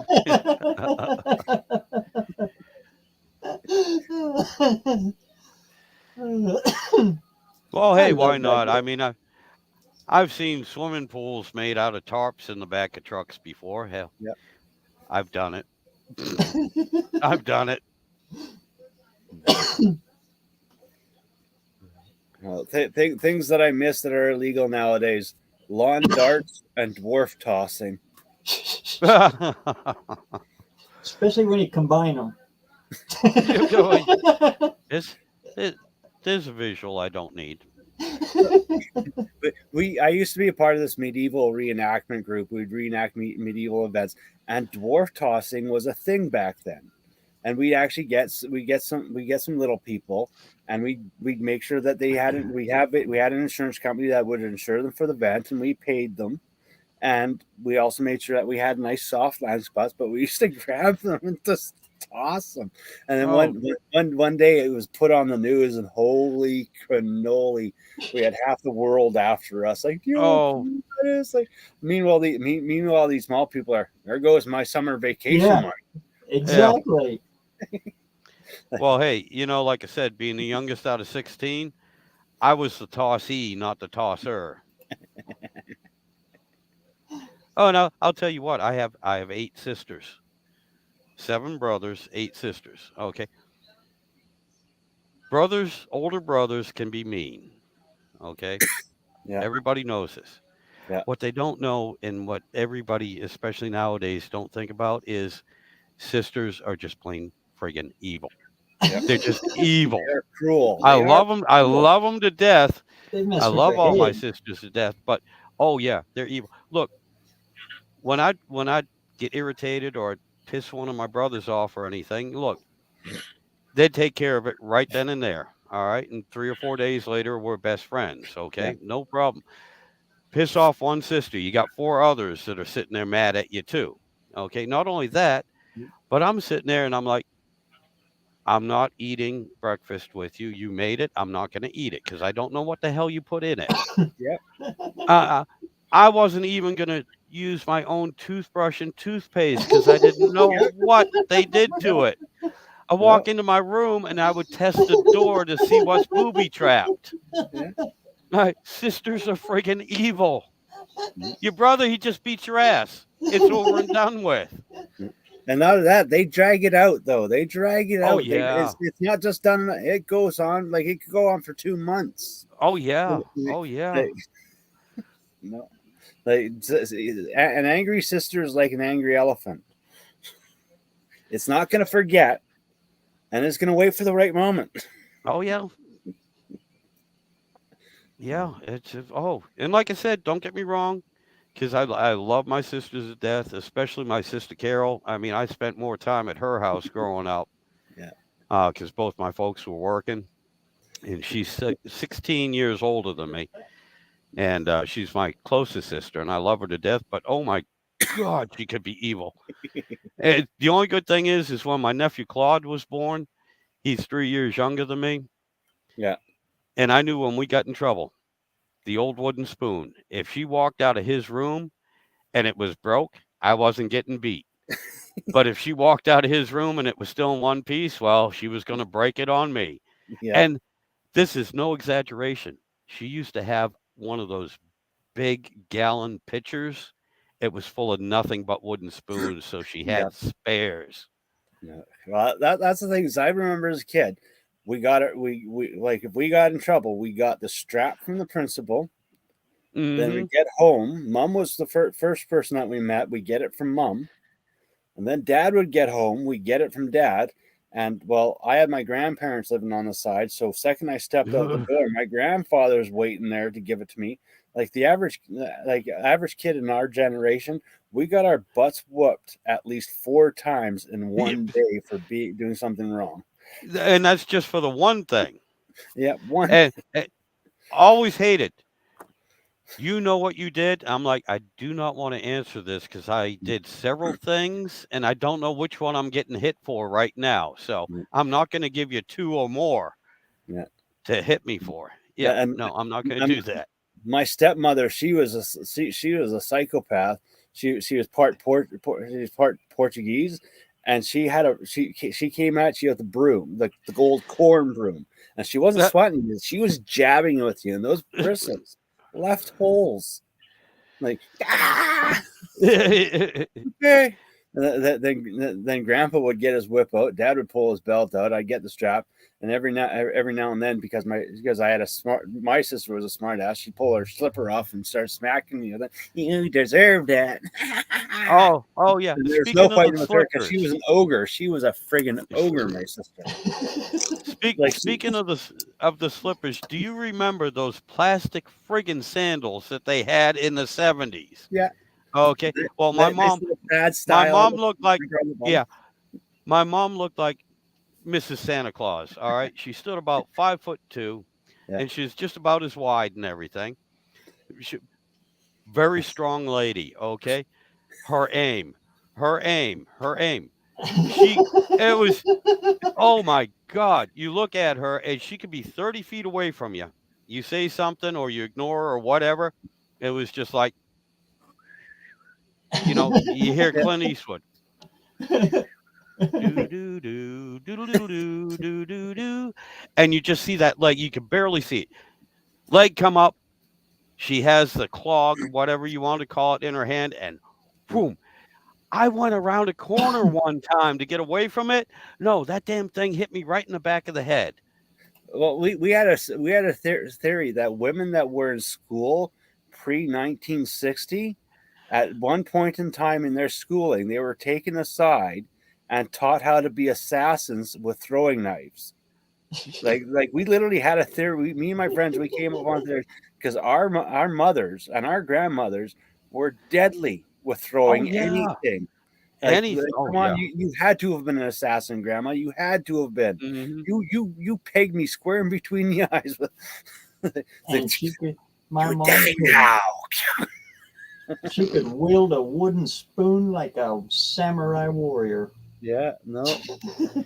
Yeah, when you went out for a bit, I was talking about my sister. When she came out of my nephew's room, who's 3 years younger than me, if the spoon was broke, I was safe. If it wasn't, that means she was going to break it on me.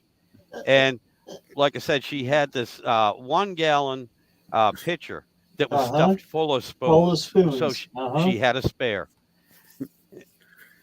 And you never let the solid one go anywhere, because if the solid one was missing, she'd grab the fork, and that thing had that one hurt worse. Oh yeah.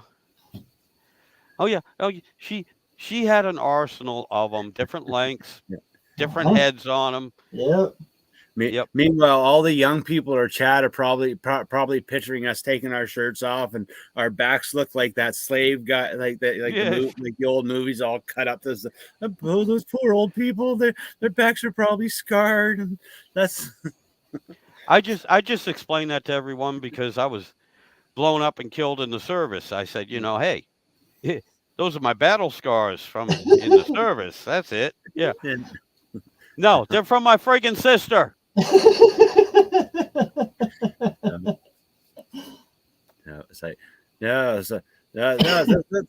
This little scratch here, I got that in Vietnam. Now this gas right across here, that was my brother, and this big mark here, that was my mother. Oh yeah, this little thing here that was from Vietnam too. But that big my leg missing. Well, that was my dad and John Yeah. Deere. Say, yeah, you saw more action than you did in the surf. Yeah. Oh my God. Yeah. Well, I'll be I was honest with you. already I was already brutalized before I joined the army. Yeah, my again fooling around, pissed off my brother one time, threw a friggin' knife at me, trying to be a smartass. No, hit me right in the damn leg. You still got that scar, 14 Yeah. stitches. I And said, you know what? My folks didn't even know about it till about 3 Yeah. years later. hmm, I hid that. Yeah, it was one of the biggest things you guys know. Hey, don't tell the folks. Don't tell the folks. yeah. There's a nice little scar right there from playing Wiggly Peg. Yeah. See, Oh, see, yeah. see, see. Our generation, the Ah! generation before us, when they enlisted in the army, they were the type that would stand up there like my grandfather would probably stand there out in front of the enemy line, go, nothing more, nothing worse they can do to me than my father would do to me on the farm. Yeah. I ain't got a problem with this. Let's go. I ain't scared of it. Here, hold these Yeah. wires. Meanwhile, they're having flashbacks of their father standing behind them. You better go and if you run I, and hide, I'm gonna be. I was, You come when back. I need somebody to hold these wires. No, I'll stay here. I, I'm going. I'm going. I was in Desert Storm. I was I was at a forward air refueling point. Basically, it's a grid coordinate out in the middle of nowhere, Yeah. and we were hot fueling all the helicopters because they could go out, but they didn't have enough fuel to make it back. So we're in the middle of friggin' nowhere, and we're hot fueling them. And while I'm fueling the helicopters, I not supposed to have a weapon on me or anything, not supposed to have any metal on me, anything like that. And so we had a platoon of Marines that were our security, and we were getting probed. And I was hearing, zip, zip. Then you hear bang, bang. You'd hear it fire. And I fueled up the last helicopter, sent him on his way. And I come up over a ridge, and about 300 meters away, we had three of the enemy. Um, I'll be nice. We had three of the enemy. We called them something else back then. But they're behind a little spur and they're taking pot shots at us. And I got two Marines that are right up there and they're in the prone position. And I'm sitting there going, why? I'm thinking to myself, why aren't you firing back at them? What's going on? Yeah. I had managed to secure myself an old 1911. At the time, we were, everybody was using the Berettas, the 92Fs, the M9s. Yeah. I had an old 1911 with me. I only had 21 rounds for it, 3 mags. I pulled that thing out. Now they're way out of range for this, but I started I I started lobbing them in like you would artillery. I wasn't even aiming. I was just watching where everything was hitting, and it was coming down to about maybe about 50 meters away, and then it started backing up towards me. But I started firing at them, and I went through all three magazines, and they come out of where they were behind the little spur, and they start taking off. And I'm looking at the Marines, and they got the friggin' rifles with them. They got the M16s at the time, the A3s, I think it was. And I'm like, well, fire, fire, because I look down at them. They're looking at me like I got three friggin' heads, and they're just staring at me. And I looked at them. I was like, fire, fire. And by that time, they're gone. They're out of range even for the M16. Yeah. And I was pissed off. And they're looking at me and they go, do you realize they were shooting at you? I said, yeah. Why do you think I was shooting back? I mean, what the hell's wrong with you? Yeah. So shooting back. I said, why weren't you shooting? He said, well, nobody told us to. I was like, oh, you have got to be kidding me. Years before that in Panama, I had nothing but the biggest respect for the Marines because I was a scout back then, and we ran into a little bit of a problem. We ran into almost a full company of the PDF, Panamanian Defense Force, Yeah. and they spotted us, and so we made a high-speed advance to the rear. We ran. We ran our asses off big time, and we ran into a platoon of Marines. Those boys didn't turn. They didn't do any. They stopped and they held off until we got the artillery coming in. Yeah. They stopped them boys in their tracks, and that's what I was used to. I mean, those were the boys I was used to. These guys here, I mean, yeah, they were young. They were just out of boot and everything. But I was like, no, guys, look, let me tell you something. When somebody starts shooting at you, whether you get the order to shoot back or not, just go ahead. Just Yeah. go ahead and shoot back. Just go ahead and do it. Yeah. But yeah, it's like you're saying, man. It never even crossed my mind. I was just pissed off. I was hot. Yeah. I was tired. I didn't want to be there in the first place, and I Yeah. was just irritated. No. I've learned one thing Thanks a over bunch, history. Sidewinder. Thank you. What's that? Thank you, Sidewinder. Oh, don't thank me. I was pissed off. I had no choice on the matter. I just, No. I just did my job. Out of all my time in the service, the people that there's one infantry that I have absolute respect for, and their history goes all the way back to World War II, and it's the Australian First Infantry. You want monsters, you want psychopaths, you want someone that's gonna finish the fight. Those boys are tough. Mm-hmm. Like they are so underrated in the world. Like I have never seen a tougher set of men in my life, and and I've seen some tough men. Oh yeah. Us Canadians, we brag about like our Leo Major, who liberated a whole entire town, single-handedly captured 200 German soldiers, but he had nothing on some of these Aussies, man. Like they are just they're hardcore. Now, first, I'll be honest with you. And The first both time I of heard them are window washers for skyscrapers. Nuts. And they're mountain climbers. They're both guys that were in that, they're out now, and they're dedicated mountaineers, and their job is going all over big city, cleaning windows on skyscrapers. Boy, and they've got stories. Oh, I'm sure they do. I'll tell you what, the first time I ever heard, excuse me, I heard about the Aussies. Again, is when I went down to Panama. A lot of the sergeants down there had been stationed in Australia and met them people and everything. And they had a great reputation. Like I said, they were crazy. And this is coming from, I went down to Panama with the 2nd Battalion, 75th Ranger Regiment. Yeah. You got the damn Rangers going, yeah, those guys are psycho. They're just mean motherfuckers. Yep. I'm like, okay, all right, yeah, all right, I got you. Yeah. So yeah, what you're saying is absolutely true. Oh, that is.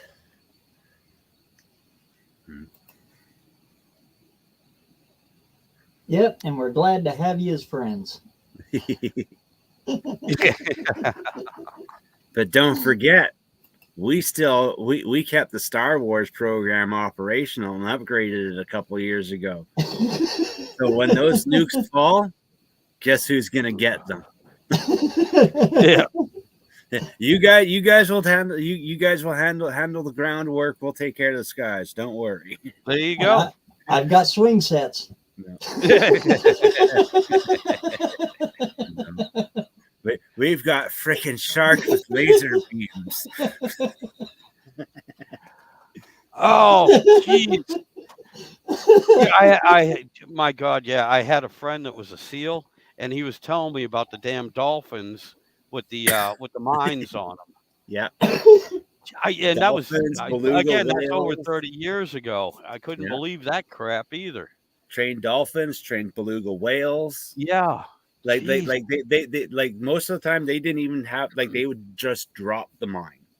Like they had them so well trained, they would actually take a magnetic mine, stick to the bottom of a boat, and take off. Like these things, like intelligent animals, like, like that kind of makes you wonder what the next evolution of life will be. Well, how'd the U.S. fall? Well, those dolphins they trained, Yeah. they No, evolved. I Well, go with we landed a Douglas man on the Adams. moon, but we've never been at the bottom of the Marianas Trench. That's right. No, that's true. But I go with Douglas Adams with the Dolphins. So long and thanks for all the fish. Yep. Yeah, we're out of here, guys. You're on your own.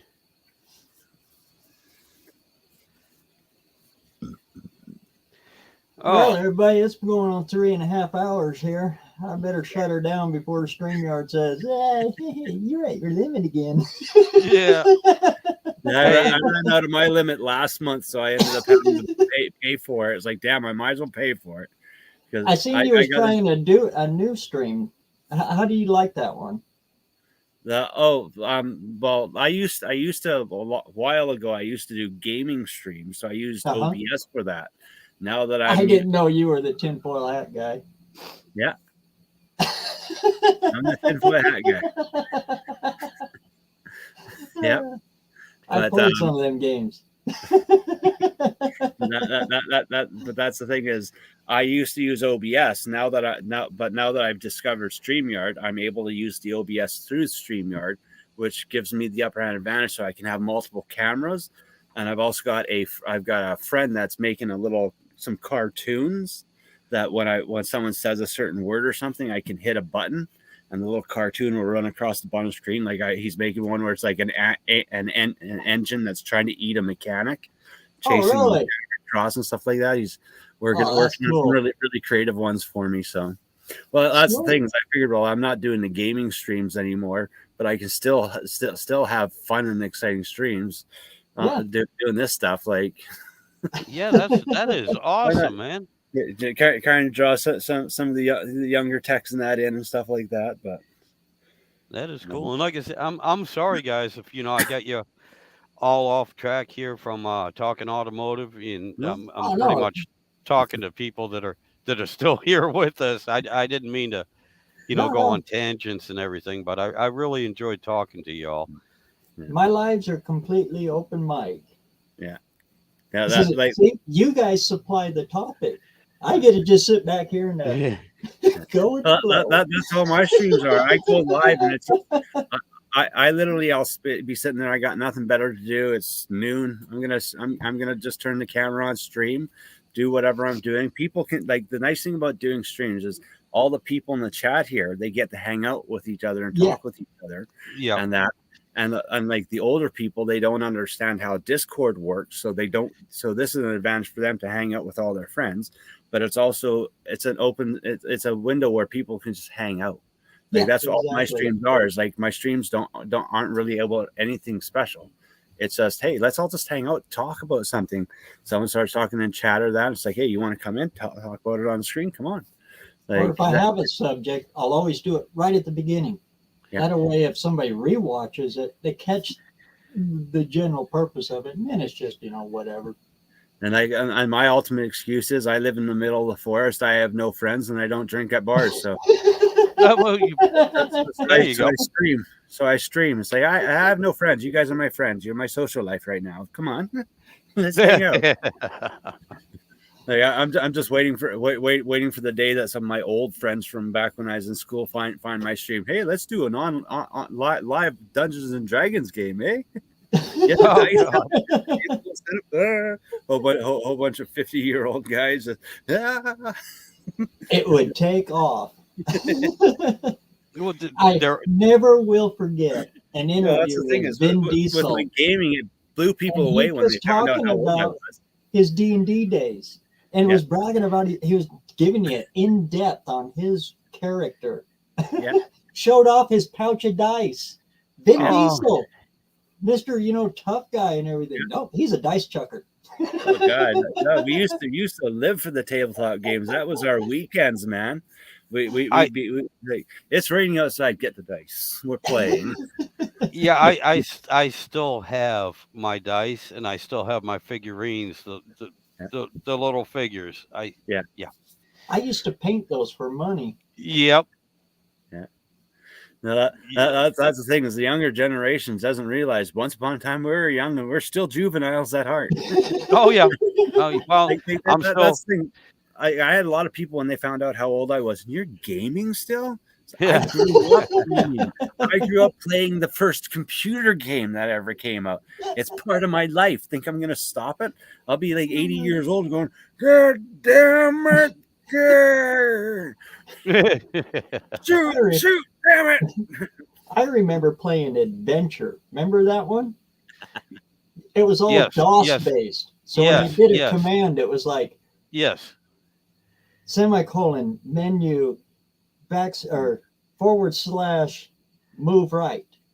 Yep. Well, that's the thing is like the games that we played back then. You had to know how to spell and stuff like that because Exactly. we had text based games that would Exactly. A Yep. little X that would move on a map and you have to walk left, open door, jump, attack, and you had to sit there typing all this stuff and then the monster had come, and you're trying to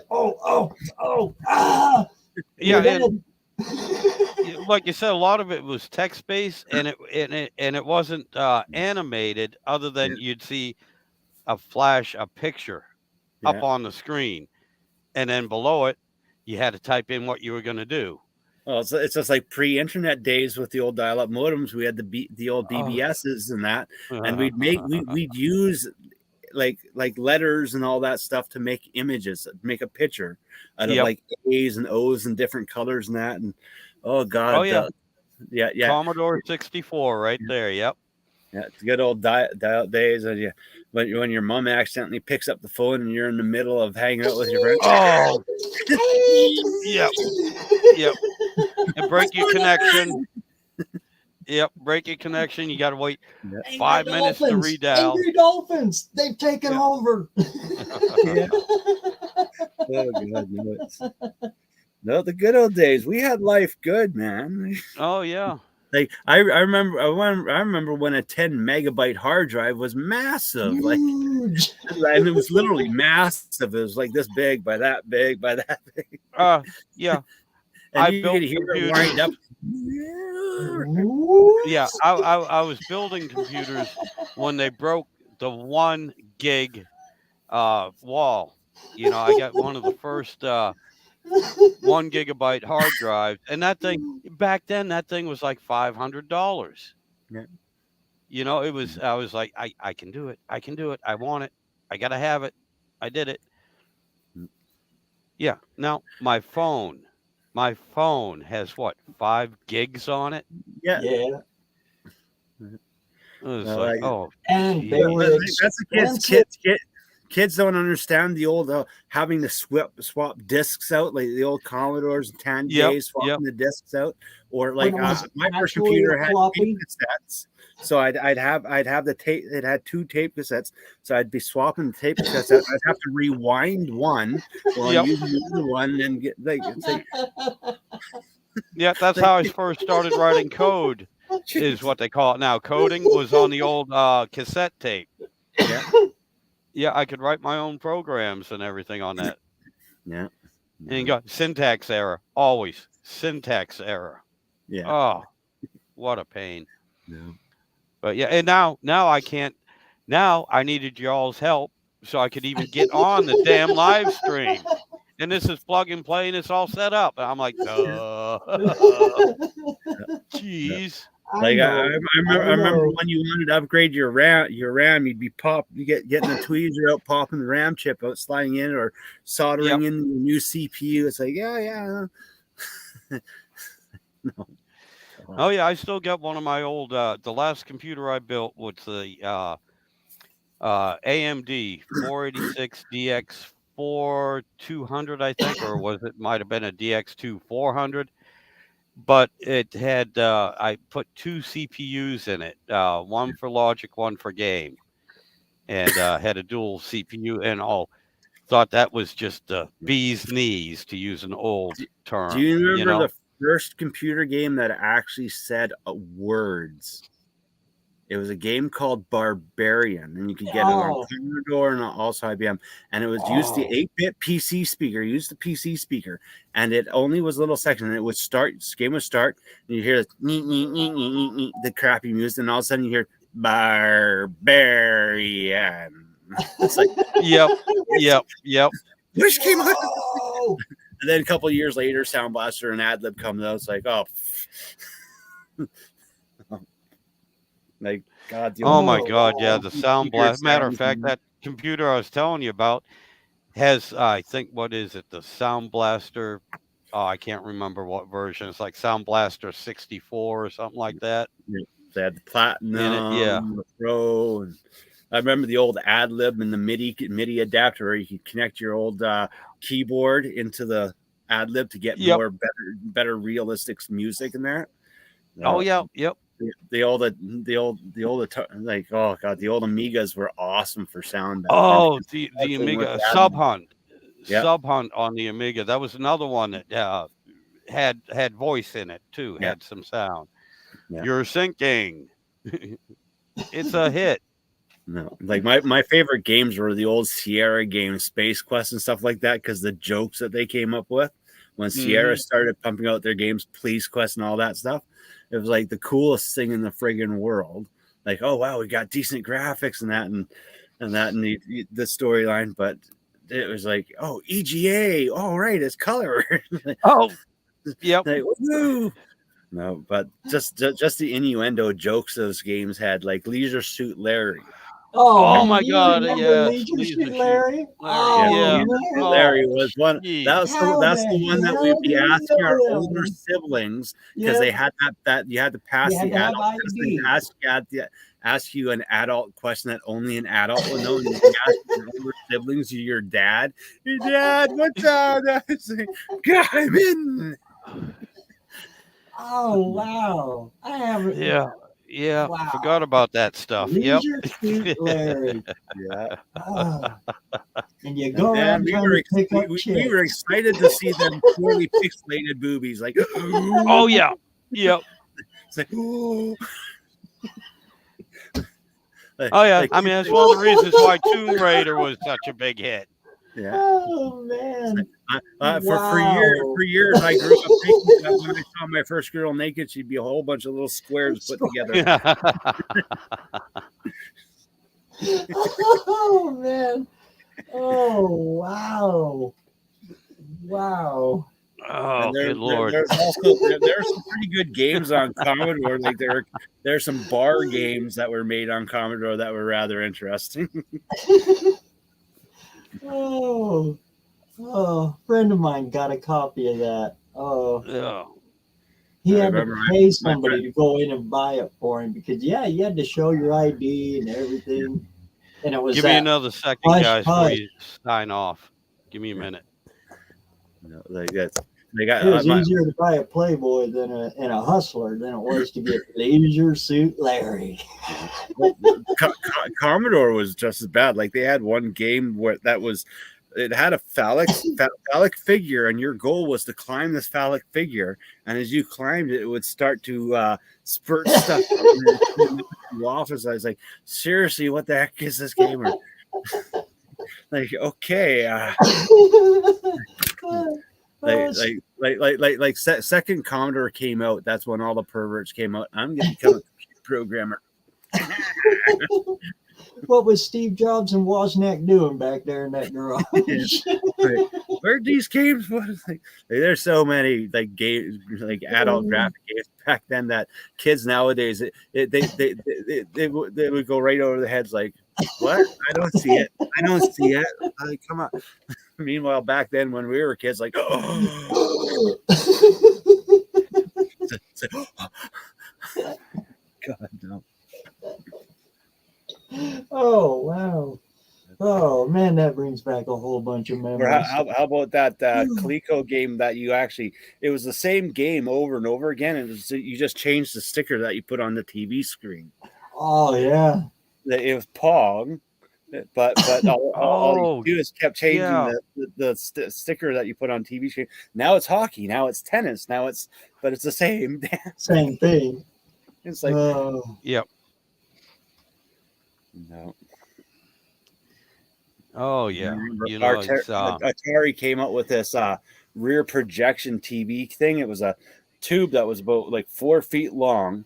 It would take your little CRT monitor and turn it into like a 4 foot by 3 foot screen, and it would like literally just like it was like a magnifying glass, this huge giant thing that you put on your TV, and you'd have to sit halfway across the room to use it. Wow, state of the art.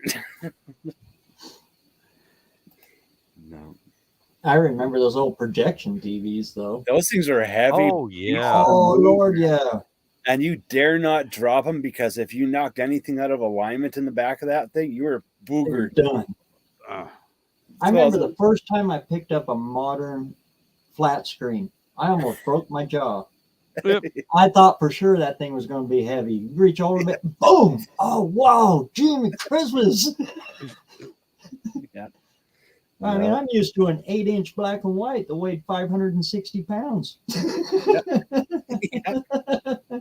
No. And then we had to have this. Then we had to have the Anyokes or the massive Kenwood or Sansui stereo system to go with it. That was all vacuum tubes, because back then THX refused to go chip. They stayed vacuum tube. So you had 100-pound stereo receiver. Then you had two 2-channel amps that were 100 pounds each to run the speakers. Yep. But when you moved, you're like, should we just sell it with the house? yeah. Well, I'll tell My you what. dad actually dedicated one wall in our house and custom built all the shelves and stuff just for the stereo. Yeah. And that's what it was. Everything, every component was separate. And just like you said. Back in the day when Surin Vega was a speaker that you had to have or you were a nobody, it's like, I got to get them Surin Vegas, man. I'll tell you a couple things. You know, those old tube, both the radios, TVs, and everything, amplifiers too for guitars. Nothing like the sound coming out of those things. Out of a tube. Beautiful. Yeah, out of a tube. Not only that, but when you built your stereo system, your sound system out of tube, hey, you didn't have to worry about heat in the winter either. No, you just stand right next to that thing. I mean, it's like 100 degrees within a 4-foot area. You know, it'd heat up everything. Middle of the hottest summer in your life, the AC's broken, but you're still gonna watch that movie. Yeah, yep. We're melting, but let's watch that movie. Oh God, now we're dead. Oh yeah. And when you turn them off, then the screen goes yeah down to the little white dot until it goes away. Now, I'll be honest with you. Like I said, I've been blown up. I've been knocked out a few times in my life, and that's the sad thing, because I was telling one of my grandkids about this. They had no idea what that little dot was. I was like, well, that's what happened when I got knocked out. It was just like a TV going off.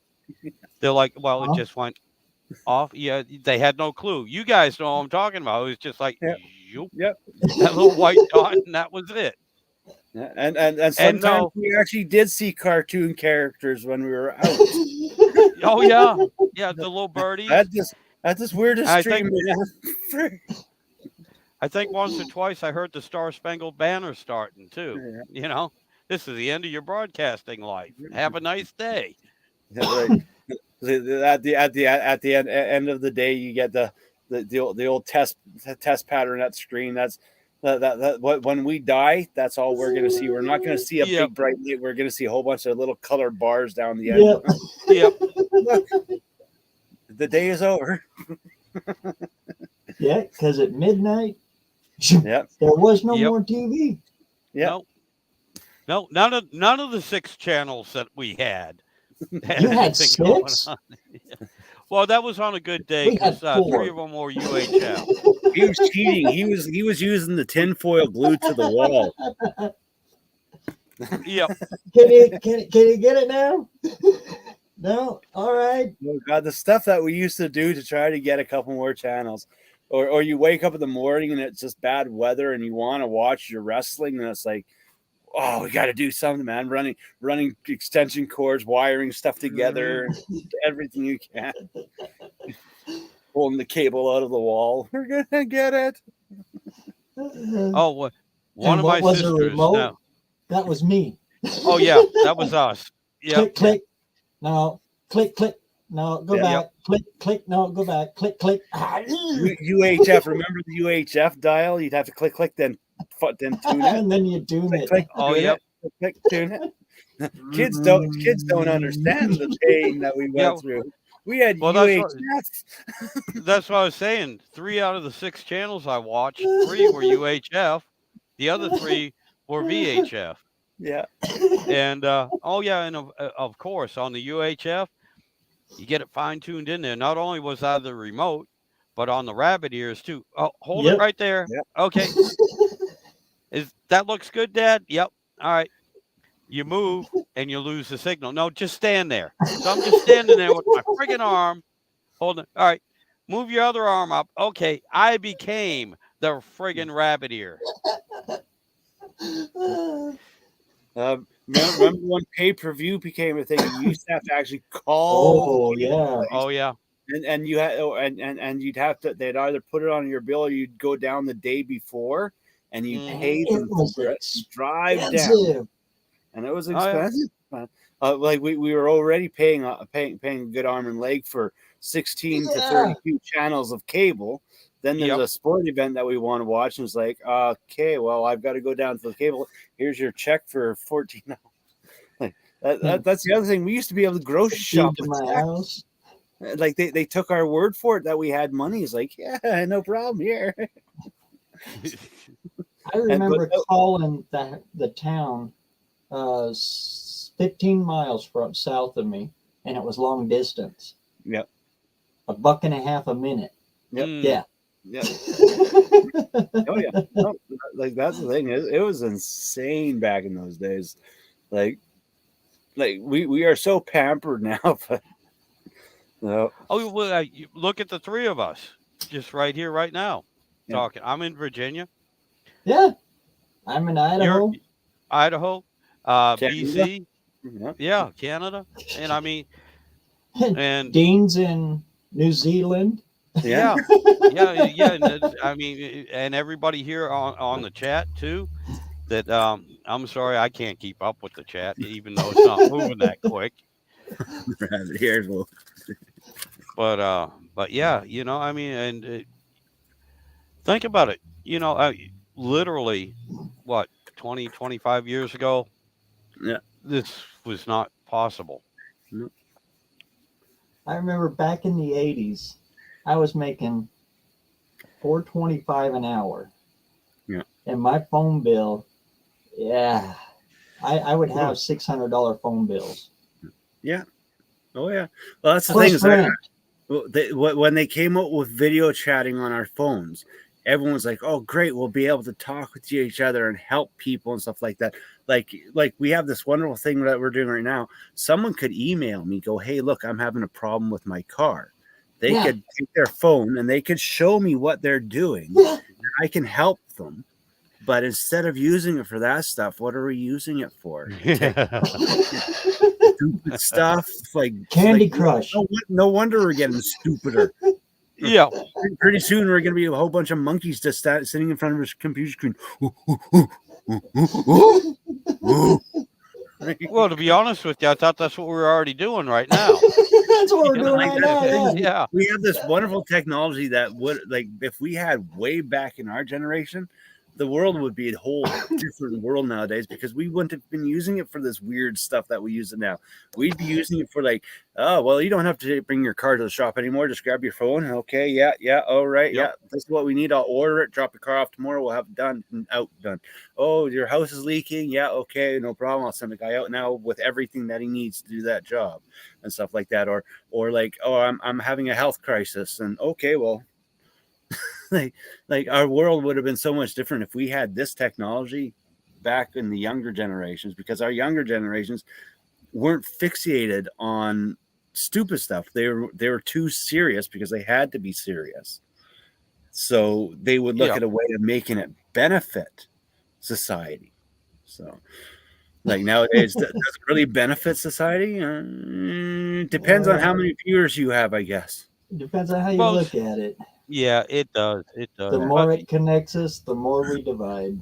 I will put it to you this way, and I do honestly believe everything you just said, man. But also knowing our generation, yeah, this still would have been porn, big Yeah. time. Oh yeah. Oh yeah. Oh That yeah, was inevitable.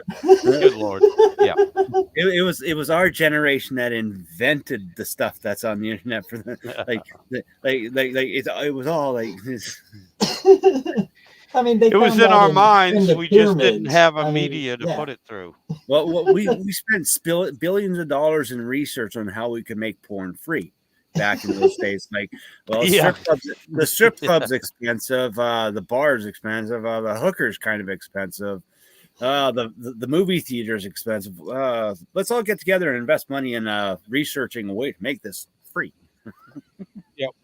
And And then, Leisure Suit bam, Larry's too hard to get. 1995 came along. Windows releases their new operating system, and that's when we were all like, finally. Of course, the video quality was really low res in the beginning, but it was doable. Oh yeah, They say that's why VHS beat out Beta Yeah. yep, because the yep. porn Not industry embraced VHS. well. Here's the other Faster and thing cheaper too. to produce. With the internet, you don't have this stack of either 8mm films or VHS Yeah. sitting in your bedroom closet or in your dresser drawer that Yeah, but your when the girl next that new you're girlfriend dating comes might over the find. house, you don't Yeah, look like some weirdo creep anymore. yeah, yeah. Oh, don't mind me. So am I gonna make it home tonight? Or in a more embarrassing but true story, when my house burnt down and the fireman threw my dresser out the window and it busted open and I had all these 1980s and 1990s videos. It wasn't a real big collection, but maybe there was about 10. Yeah. Why do you keep those old videos around and those old magazines around? Well, they're kind of like cars. They don't build girls like they used to, and every now and then I Yeah. like to look at the older models. Well, again, this was a fire, so everything was gone anyway, except for the friggin' labels. You can still read everything. Everything else was a melted pile of plastic except for that damn label. Yeah. Hey, we can still read Debbie Does Dallas. No kidding. That's a classic. Yeah, that's why I kept it. Just for, because Yeah. it was a classic. I remember Scientific when we were really purposes. young, and we got to watch Porky's Porky's videos. They Oh, were God. they are legendary the big- B movies. They're not really porn movies. They're Yep. right on the cusp there. But I remember when I remember when I found those, like, oh, I can't get in trouble for these, can I? That one and No, that was a uh, legitimate movie. Brooke So Shields movie. What was Yeah. that? Oh, that Why was do the they other call big them? one that nobody was supposed to watch. Why do they The call Blue them? Lagoon. Yeah, something Blue like Lagoon. that. Yeah. Blue Lagoon was was an edgy one. You got the brother and sister thing. mm, But there was lots of nudity in that one.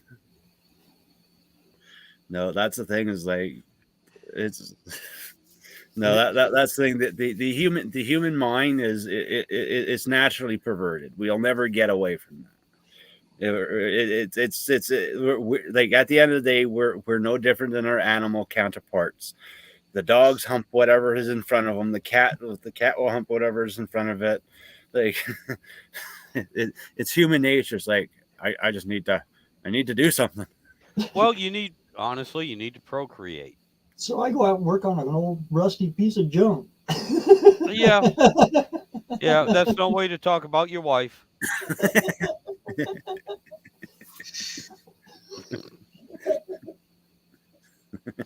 Yeah, well, I'm fortunate mine's in bed right now sleeping. Oh, so. what time is it? Oh, yeah. Hey. Yeah.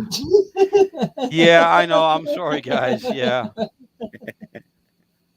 I didn't crossed mean- the weird Nothing I hour. won't say. Nothing I hour won't say ago. to you guys in front of my wife. Thank God I don't have one. Oh, I'm losing you guys. There you go. You're back. Yeah, my internet sucks. It's Yeah. the router and my whole connection here is 20 years old. I haven't updated it because I haven't been online, haven't needed to. The kids and the grandkids, the nephews and nieces, they all bitch about it, but I'm like, hey, it doesn't affect me, so I'm not going to do it. And then you go Um, start a YouTube channel. yeah, so now, yeah, I'm going to have to upgrade the damn thing. Yeah. Do you know what the one nice thing about my streams is? Because I live off grid and my home's a motorhome and there's not much room in there. When it gets dark out, you get to see the moon. Yep. Yep. Well, hey, And been that bear watching you that's too. looking at me, that bear. Don't mind But me, I gotta go deal with something. yeah, when I you got seen that here, on the the movie sun once. I don't was want to up. see it again. But when you started here, the sun was up. Now the moon is up. Yep. But oh yes, That is pretty cool, though, Sayer. yep, it is. That's awesome. Actually, Actually, Thank God. one of the these Thank days, God look you back in the have. background is great. Thank God one you of these still have days I hair, gotta get though. up. Hmm? I said, thank God you still have a head of hair because if you didn't, that moon would be just like shoo. If I move this down a little, Yeah, I yeah. don't want to blind you. Now, I'll put it back. I'll put it back. yeah, you still good enough there. Yeah. You still good enough. So, It's like my nephew who's a year older than me. He used to have a full head of black black hair, dark black hair. Well, he skipped the whole gray thing, went straight to white, and now he actually almost shaves his head. And I'm like, Kenny, why are you doing this? He said, because my hair turned white. I said, Kenny, you realize you're 57 years old and you still have a full head of hair. It don't yeah. matter what friggin' color it is. Be happy you have a full head of hair. I mean, there's guys in their 30s that are friggin' my other nephew, Yeah. my nephew Claude, who I've talked about before. He's pretty much bald. All right, got the Larry from Mo Larry and Curly, got the Larry thing going on there, just Oh, on the yeah. side. I'm like, dude, yeah. Uh, I said, just be happy My, you have hair. This is one of the reasons why I don't wear a whole lot of hats. my brother used to have I hair just down to like to show off. my brother used to have hair down to his butt. We all us kids, we had massive lion's manes. Our hair was just horrifyingly like we looked like always looked Me like his too. 80s rocker. We were poofed up, and he had the hair. He started going bald in his 20s, and he was completely bald in his 30s. And I went all the way up till I was about 40 before I started losing my hair. But I until I was like 35, I like my friends used to call me Leo because I had a lion's mane. I had this big poof of hair that I couldn't do anything with. I looked like an 80s rocker most of my life. And then one day I woke up and someone said, "Hey, look, I can see myself in the center of my head." I'm like, "Oh crap, it's over." That's like 80, 87, I think. Yeah. No, that was the thing. We had to have big hair. It was the thing. We had to have long, big hair. Oh yeah. Like we were worse than women. Like the honest in the 80s, a lot of men were worse than women with the hairspray. Oh yeah. Aquanet. Honey, where did When my I makeup The go? I'm big going up to can the of bar tonight. Aquanet. yeah, I had Christ, when I was 17, I had a ponytail. Yeah. I mean, long, went down past my belt line. Problem was, I used to like to ride motorcycles too. I had a Harley at the time. And all right, it got to the point where, if I didn't put it in a ponytail or anything, I couldn't see anything. It Yeah. You whipped had me a in the face. windshield. Yeah. Yep. So I put it Yep. in a ponytail. Now I had a chopper at the time too. So I'm sitting way down low. It tugged the chain, Oh, tugged on my Yep. hair one time. I was like, Yeah. nope, nope, nope. I cut it off. And ever since then, I've kept it, not anywhere below my shoulders. But yeah, I just like that. It scared me. It scared me. Yeah. Because I was like, how the hell? What's going on? What's pulling my hair? And it's like friggin' chain. A Yeah. My hair was convertible, getting caught. Yeah. same way in a convertible, your hair goes Yeah. right in front of your face and you can't see. Yeah. Ah, See, the funniest thing about the '80s, though, that was the period of life when majority of men wore more makeup than the women did. I never did that. And now, I was gonna say no. we're seeing the same thing happen nowadays, and there's a problem. But back then, it was like, nah, he's a punker, he's a rocker. No, he listens to Kiss. Yeah. Like, why can't we just Well, do that? Yeah. again? Well, Like, A couple of times I did paint my nails black. Yeah.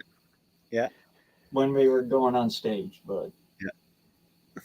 oh god, that was a long time ago. See what happens when you break out the old pictures. Hey, there you go. oh, jeez. Yeah. no. God. And again, I apologize for everyone that's in the chat still. Thank you for still being here, but you got a bunch of old guys here talking about old times. Yeah. I remember getting my hair caught in the zipper too. Oh, that wasn't the only thing I ever got caught in a zipper. Yeah, No. it still made me cringe. Yeah. Oh,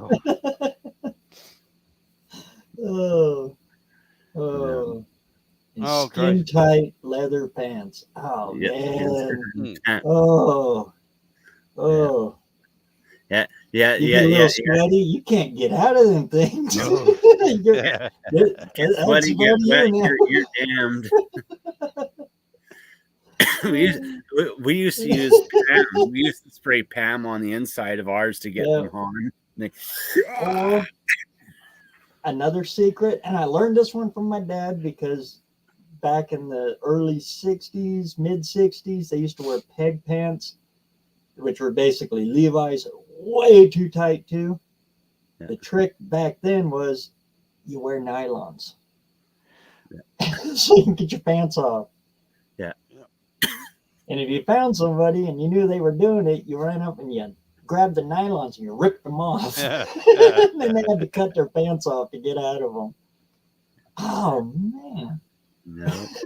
No wonder I'm fucked up. Our generation went through things that these generations are never ever gonna see. Ever. And again, let me reiterate to the younger generation that might still be here watching us. You're listening to the friggin' survivors. Some of us just didn't make it. What happened to the dumb ones? They didn't Yeah. make it. Darwinism at its finest, but that was the way we were brought up. But yeah, our parents promoted it. They told us to go play in the streets. They told us. Yeah. They told us to do this stuff. They promoted. It was their way of weeding out their children. The ones that they were going to keep. The ones that, like, population control was actually kept in the family back then. Yeah. Like, I mean, we have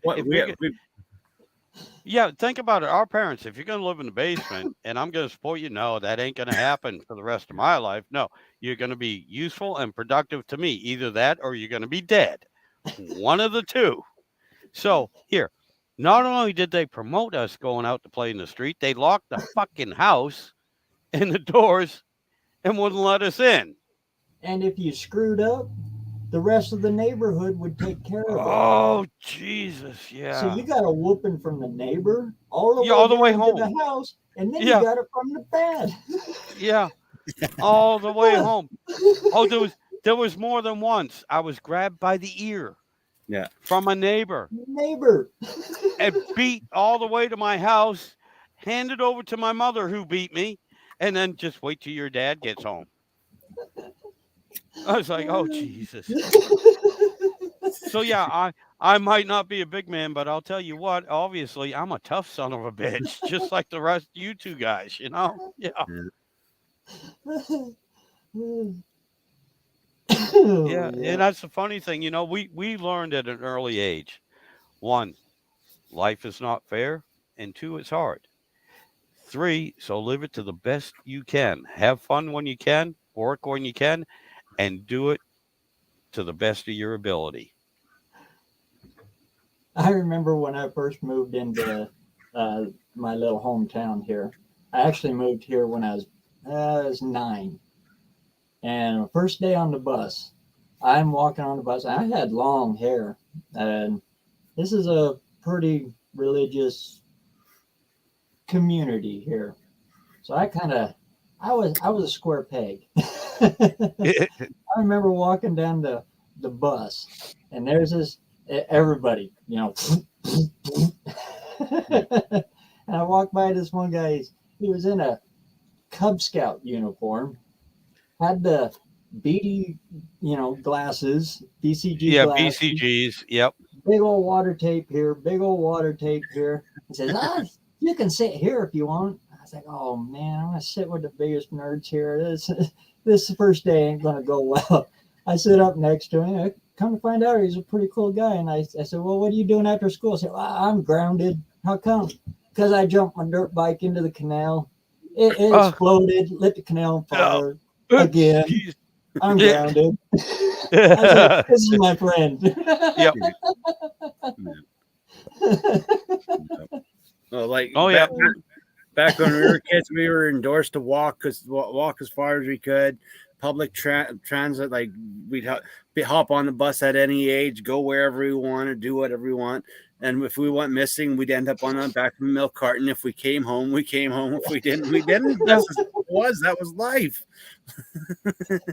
Yeah, during the school year, when school started until school ended, same thing. You come home after school, doors locked, nobody's home. Yeah.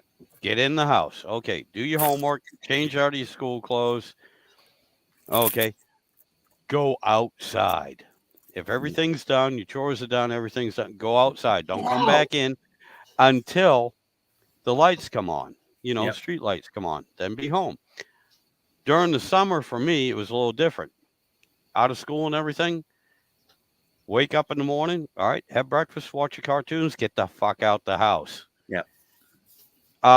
Be back by, Wednesday, whatever. Again, I lived a bit in the woods. Yeah. And so, me and all my friends, we spent the majority of the time in the woods, building lean-tos, riding our bikes. First, the pedal bikes, then the motorbikes, the dirt bikes and everything.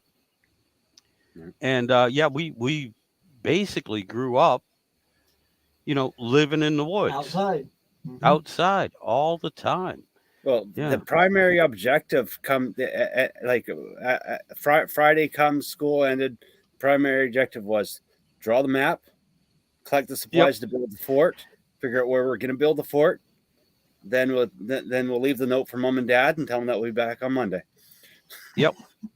Oh yeah, even in the wintertime. I mean, we had 4 different forts that we had built. For all the seasons. We had the summer fort, spring, summer, fall, and winter forts. And the winter fort though, it was an old basement, an old dirt cellar from an old house that had gone down. We covered it over the top. It still had the damn chimney in it. And we set that up because in the wintertime we could start a fire and stay warm. And we had no problem, even in the winter, in the New England winter, spending the weekend out there.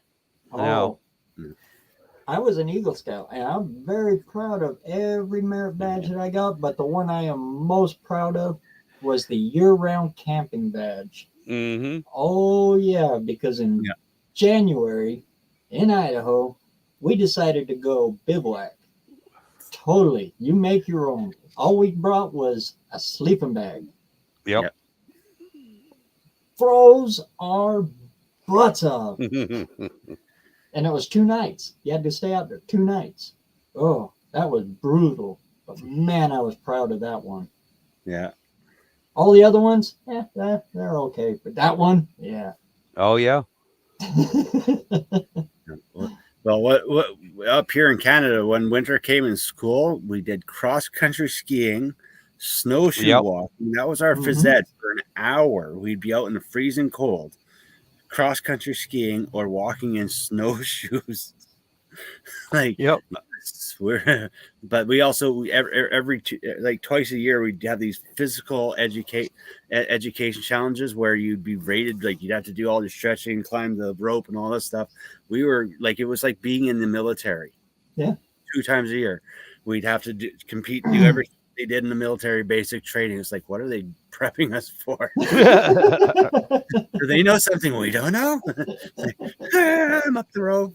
But like that's like I don't know if they still do that in schools to nowadays, but like we Those used to. Americans are going to set up swing sets on the border. We got to Yeah. be prepared. I remember we used to do this thing called Mission Impossible in school. We'd set up all the teachers would get together on a weekend and set up these massively impossible obstacle courses in the gym. They take out all the gym equipment and that make all these obstacle courses, and they walk us through it. And that's what our weekend was. We'd go back to school and compete in these friggin' impossible challenges. It's like, seriously, you want me to go under that, over that, through this, up that, swing over to this? There's no mats on the floor, just a wood floor. Yeah, okay, we're down for it. Well, it was either that or gravel. Yeah. Yeah.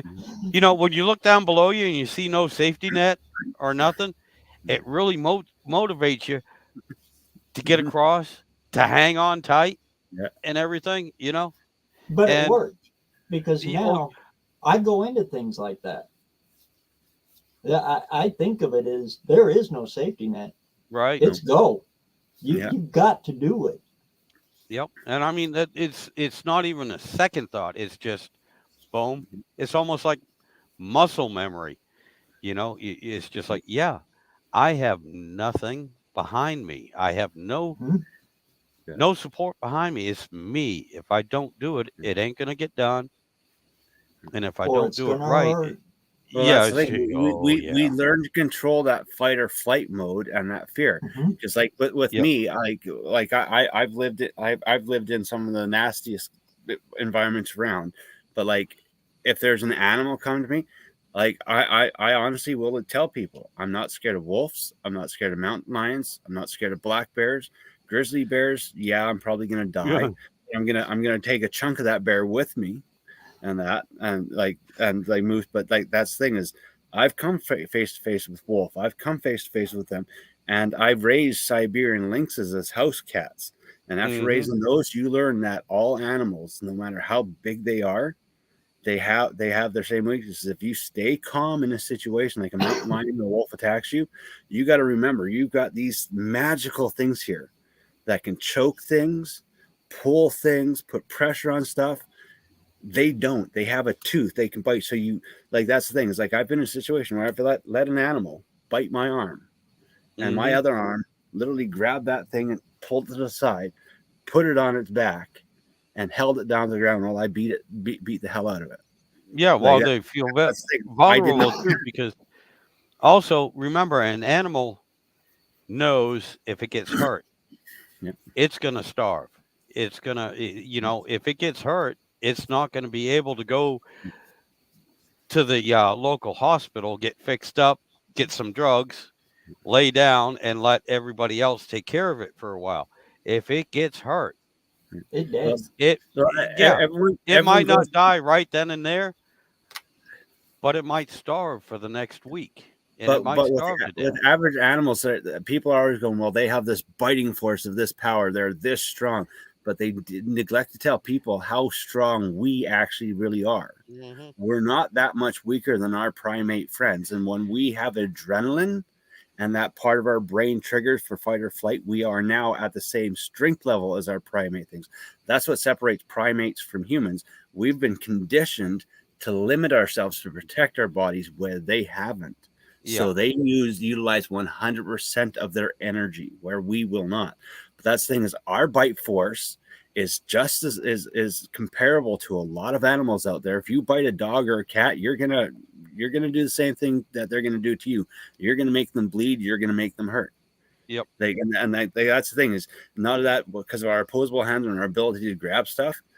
A wolf's leg can be snapped with a human hand. The average human can break a wolf's leg. Same with a mountain lion. You can actually rip it out of socket. The average human has enough strength to do that. But that's the thing. We panic. Humans are conditioned to panic in dangerous situations now. Where if we're conditioned to give it all, don't panic and fight to the death, you have a better chance of surviving anything. Especially a black bear. A black bear, if you stand up to them, they'll mock charge you, but they know they're at the bottom. They're not top of the food chain. And grizzly bears, they're only going to eat you if they're starved to death and they're hungry. And if they're in an environment, they're going to charge you. They're going to try to scare you. They're going to pester you, and they'll play with you. Like they'll actually play with you more than and I don't mean like friendly play. Like they'll follow you, they'll stalk you, they'll do this. But very rarely will a great grizzly bear actually ever attack human. Because as long as they're in an environment where they have food, they're not going to see you as. Now, polar bear, on the other hand, you're damned. Yeah. They're assholes.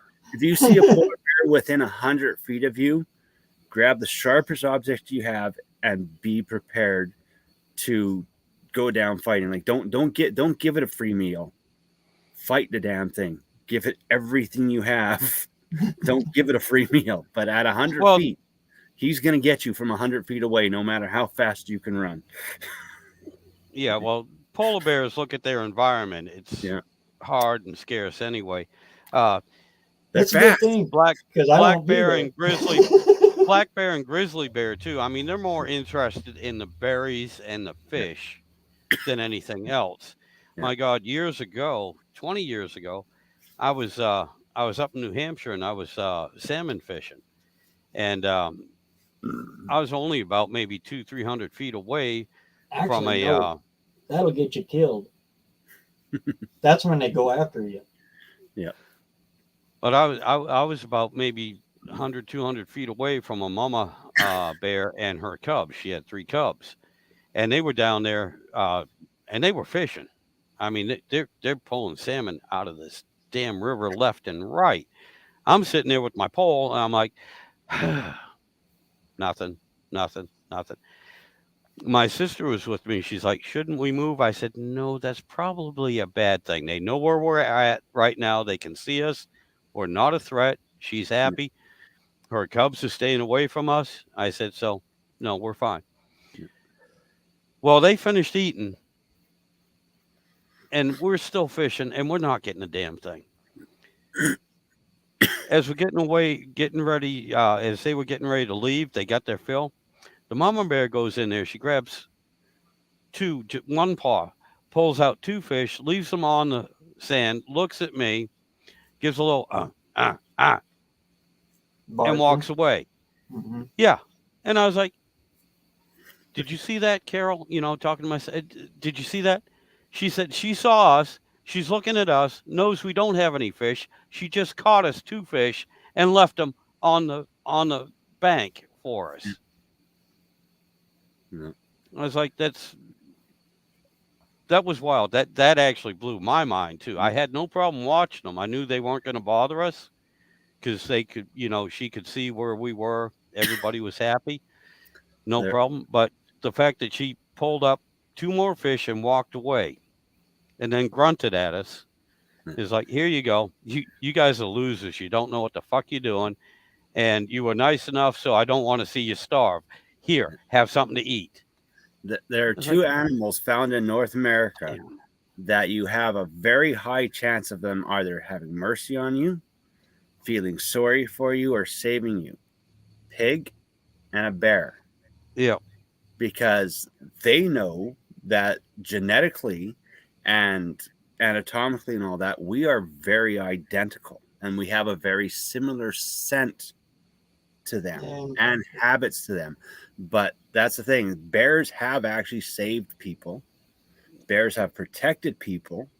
Pigs are renowned for saving Oh people yeah. and helping Yep. people.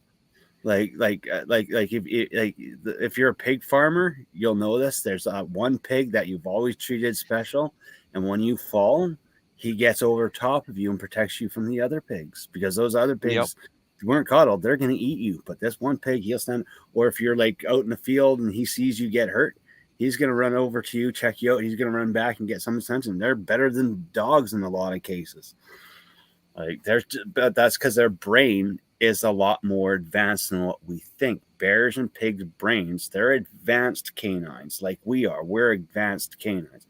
They have speech, like they actually even also have the ability of speech if it wasn't for a tendon that blocks Yep. off the vocal cords. But there's been recorded in history of pigs not born with that tendon, and bears that had that tendon damaged that were able to mimic human speech. And there's a story of a bear up here that used it to hunt hunters, and another story of another bear that used it to guide people out of the forest that were lost. And I've both heard these that. bears were captured, and like the one that was hunting people was killed. Big Ben, legendary Yeah, bear, we're just monster. gonna say that. Yep. And then there was another bear that we named Gentle Ben, and when they captured them, tranquilized him, they put a little collar on him, but they checked him out. The thing could mimic words, and he was literally see someone in the forest and assume that they were lost, and he start making noises so people would follow him. And they say that that could be part of the Bigfoot legend. Yep. Like it's And I've never done it, but supposedly people taste like bear and pig. pork. That's what I've heard is heard. Okay, seriously. The other No, white meat. We but are yeah, the other I've white heard meat. people taste like pork. Well, I mean, the thing is too, we are, believe it or not, so close genetically to actual pigs and everything. It was not an uncommon practice that a pig's kidney for people that need dialysis. Yeah. You could filter human blood through a living pig Yep. and let their kidneys filter your blood. In That's in the war, we use pigs for blood for blood Transfusions. for soldiers and Yep. stuff like that. And here in the 80s, they experimented with transplanting baboon hearts, primate hearts into humans. They all failed, Yep. except for an Asian people. The Asian people, they grafted, but they took a pig's heart, they grafted. A pig's heart did not refuse the human host at all. It did not graft in the Asian. Or segments. They'll use the valves and Yep. That's the thing. Parts. That's a little bit of science from the 80s that got forgotten. That kind of shows us that there are two different species on this planet that evolved at the same time. Because if you look at like a lot of people in the Asians, they're compatible with the primate, with the heart transplant and valve transplants and that, but the rest of the world is not compatible with it, and it failed. But the pig, and like if we were to take a bear, which is the almost same animal as a pig on a genetic level, probably would have worked too. So there's two whole different evolutions of species, and this is why it's another thing that's not spoken between Asian and northern people, like Vikings stuff like that. There are high risks of birth defects and disabilities from children of those breedings until we started really interbreeding. When we didn't interbreed on the level that we do now, where everything's so mixed up it doesn't matter anymore, there was high risk of there's even chances that a Viking could not get a Japanese person pregnant or a Chinese person pregnant. There's a good chance of that not even being a possibility back then.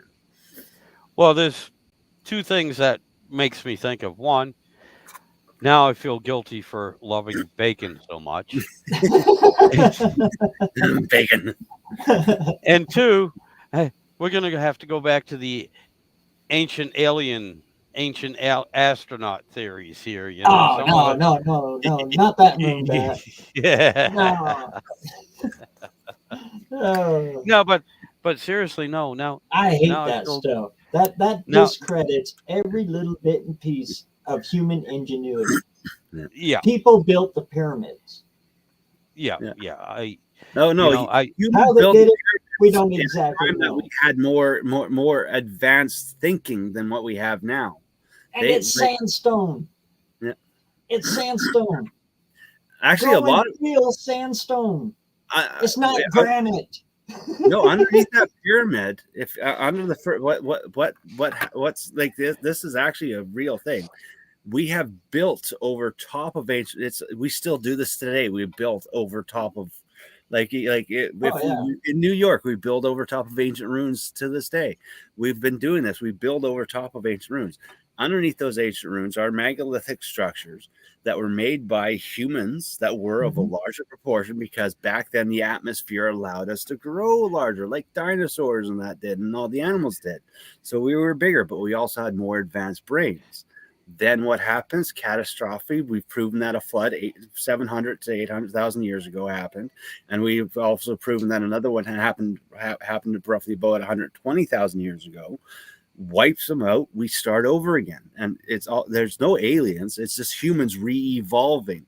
There are a couple smart ones left that try to teach the new generation their stuff, and they evolve from that. So we're just starting to get to the point of back then they had the ability to think faster and better than us. They just didn't have the tools and equipment that we have right now. Now, with the technology we have, if we had their brain capacity, we would be in space stations. So that's the thing is there were no aliens. It's just humans just keep re-evolving after we get wiped out. Somehow we survive and we re-evolve over and over. And over again. It all comes in cycles. And I'm just riding this one out as long as I can. yeah, yeah. Same here, same here. But it just, but it is amazing. Some of the older, especially the stone technology. You know, I mean, to this day, would be hard pressed to move 100-ton stone. You Yeah, know, but that's the it thing is is amazing. if you understand hydrodynamics on a higher level, moving the Yep. stone is pretty easy. Cutting a stone with laser precision back then would have been relatively easy using water. And Yeah, well, think about it. It had to be It's fun. easy because you know, human nature again. We're not going to take the hardest route Yeah. in order to do something. Hey, if we figured out how to do this and it's fairly simple, all right, fairly easy, we're going to do it because hey, we're gonna take 100-ton stone. We're going to cut it perfectly to fit with another 100-pound stone. Why? Because we can, and it doesn't take us 30 years to cut these two stones so they fit together. All right. Takes us a couple weeks, whatever. And we keep doing it because we know how to do it. It's easy. We lost that knowledge, you know, and I mean again too, not only the thousands of years and hundred thousands of years you're talking about, there is a gap between the last what they call the last ice age, but roughly 12,000, only 12,000 years ago. You know, that's when we start figuring out, you know, hey, there's signs of advanced civilization for that time, you know, and that's when civilization started. Well, what happened the 10,000 years before that, too? You It know, was a there's a bit of a catastrophic, like gap. you said, Yeah, a catastrophic event that event. Yeah, knocked us down to bare minimum population level that could survive, and then it slowly grew back up again. And it's happened about but 3 times. the funny thing Yeah. about the whole entire pyramid thing is if you look at it, it's actually built in layers, and each layer is a different, like, is a different stone, different carbon dating, because every time that a civilization finds an old civilization that's been destroyed, what do? We worship it. Yeah, you We rebuild it. We build on top of it, we rebuild it, and we use what we have available to us at that time. And that's why you go through this. That's why the pyramids are so big. Is because when they were probably first originally built, they were probably not as massive as they are now. But because we kept building on top of them over hundreds of thousands of years, they became huge. No, it's like the Sphinx. The Sphinx didn't originally have that head. It was originally a lion's head. Well, that's the thing. That's where that's where a lot of the flood research for that area comes from, because it used to sit in a pool of water. It used to actually, those things, there are two of them, and they sat in pools of water. There were water around them. Oh yeah, the Eye of the Sahara, they say, is actually Atlantis. Yep. That's the harbor of Atlantis, because that was an inland sea. Yeah, and it's interesting too. But think about this: 100,000 years from now, you know, this is what gets me to. 100,000 years from now, they'll dig up an old Wendy's or Arby's or something. Oh no, McDonald's. They'll dig up an old McDonald's and go, well, this was their place of worship. See that big M? That stood for their God at the time. 1 million, sir. Yeah. They were sacrificing 1 million people. Exactly. To the golden arches. Yeah. This species has amused itself to death. They'll find an old premise lying on its side. They'll prop them up, and they'll start making towering statues of them. Yeah, exactly. They had this redhead girl that used to in a swing. Yeah. What kind of strange torture device is this?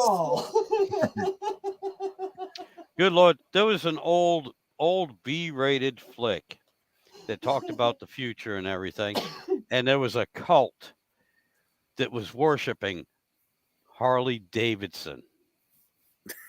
Oh, and the main protagonist went in there. You know, I guess he was a time traveler. I can't remember it. God, it's back in the 80s. And somehow, you know, 10,000 years later, he finds gas and gets on the damn thing, starts it up, and they freak out because he's stealing their God, Harley Davidson. And it's like, no, that was not a religious thing. No, it might have been a cult, but it's not religious.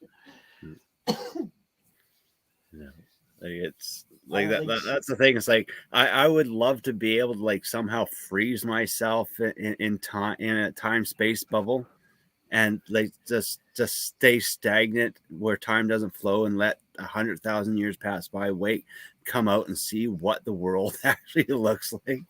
Like, God, man, it's like just look at us, and then you look at what the possibilities were before us, man. How insane the future is going to be, because when they start finding the stuff that we leave behind, we're going to give them all brain damage, and it's going to be a planet full of retards. I think we're there. It's going to be like that movie where all those where the Idiocracy. Yeah, Idiocracy. Yeah, that is going to be our future. Yeah. God. You know, why don't the plants grow? I honestly thought that was a movie. I didn't realize it was a prophecy.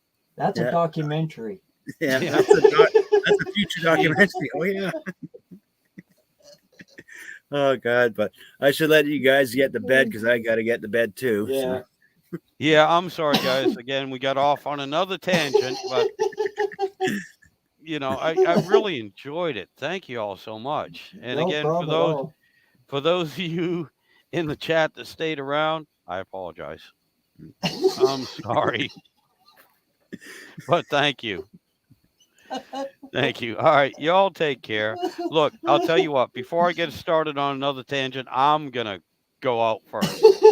Y'all take care. Thanks for coming, buddy. Nice meeting you. Well, it was a pleasure being here with everyone here. Thanks for I'm going to remember that swing forever, man. I am going to remember that to the day I die. Canadian torture.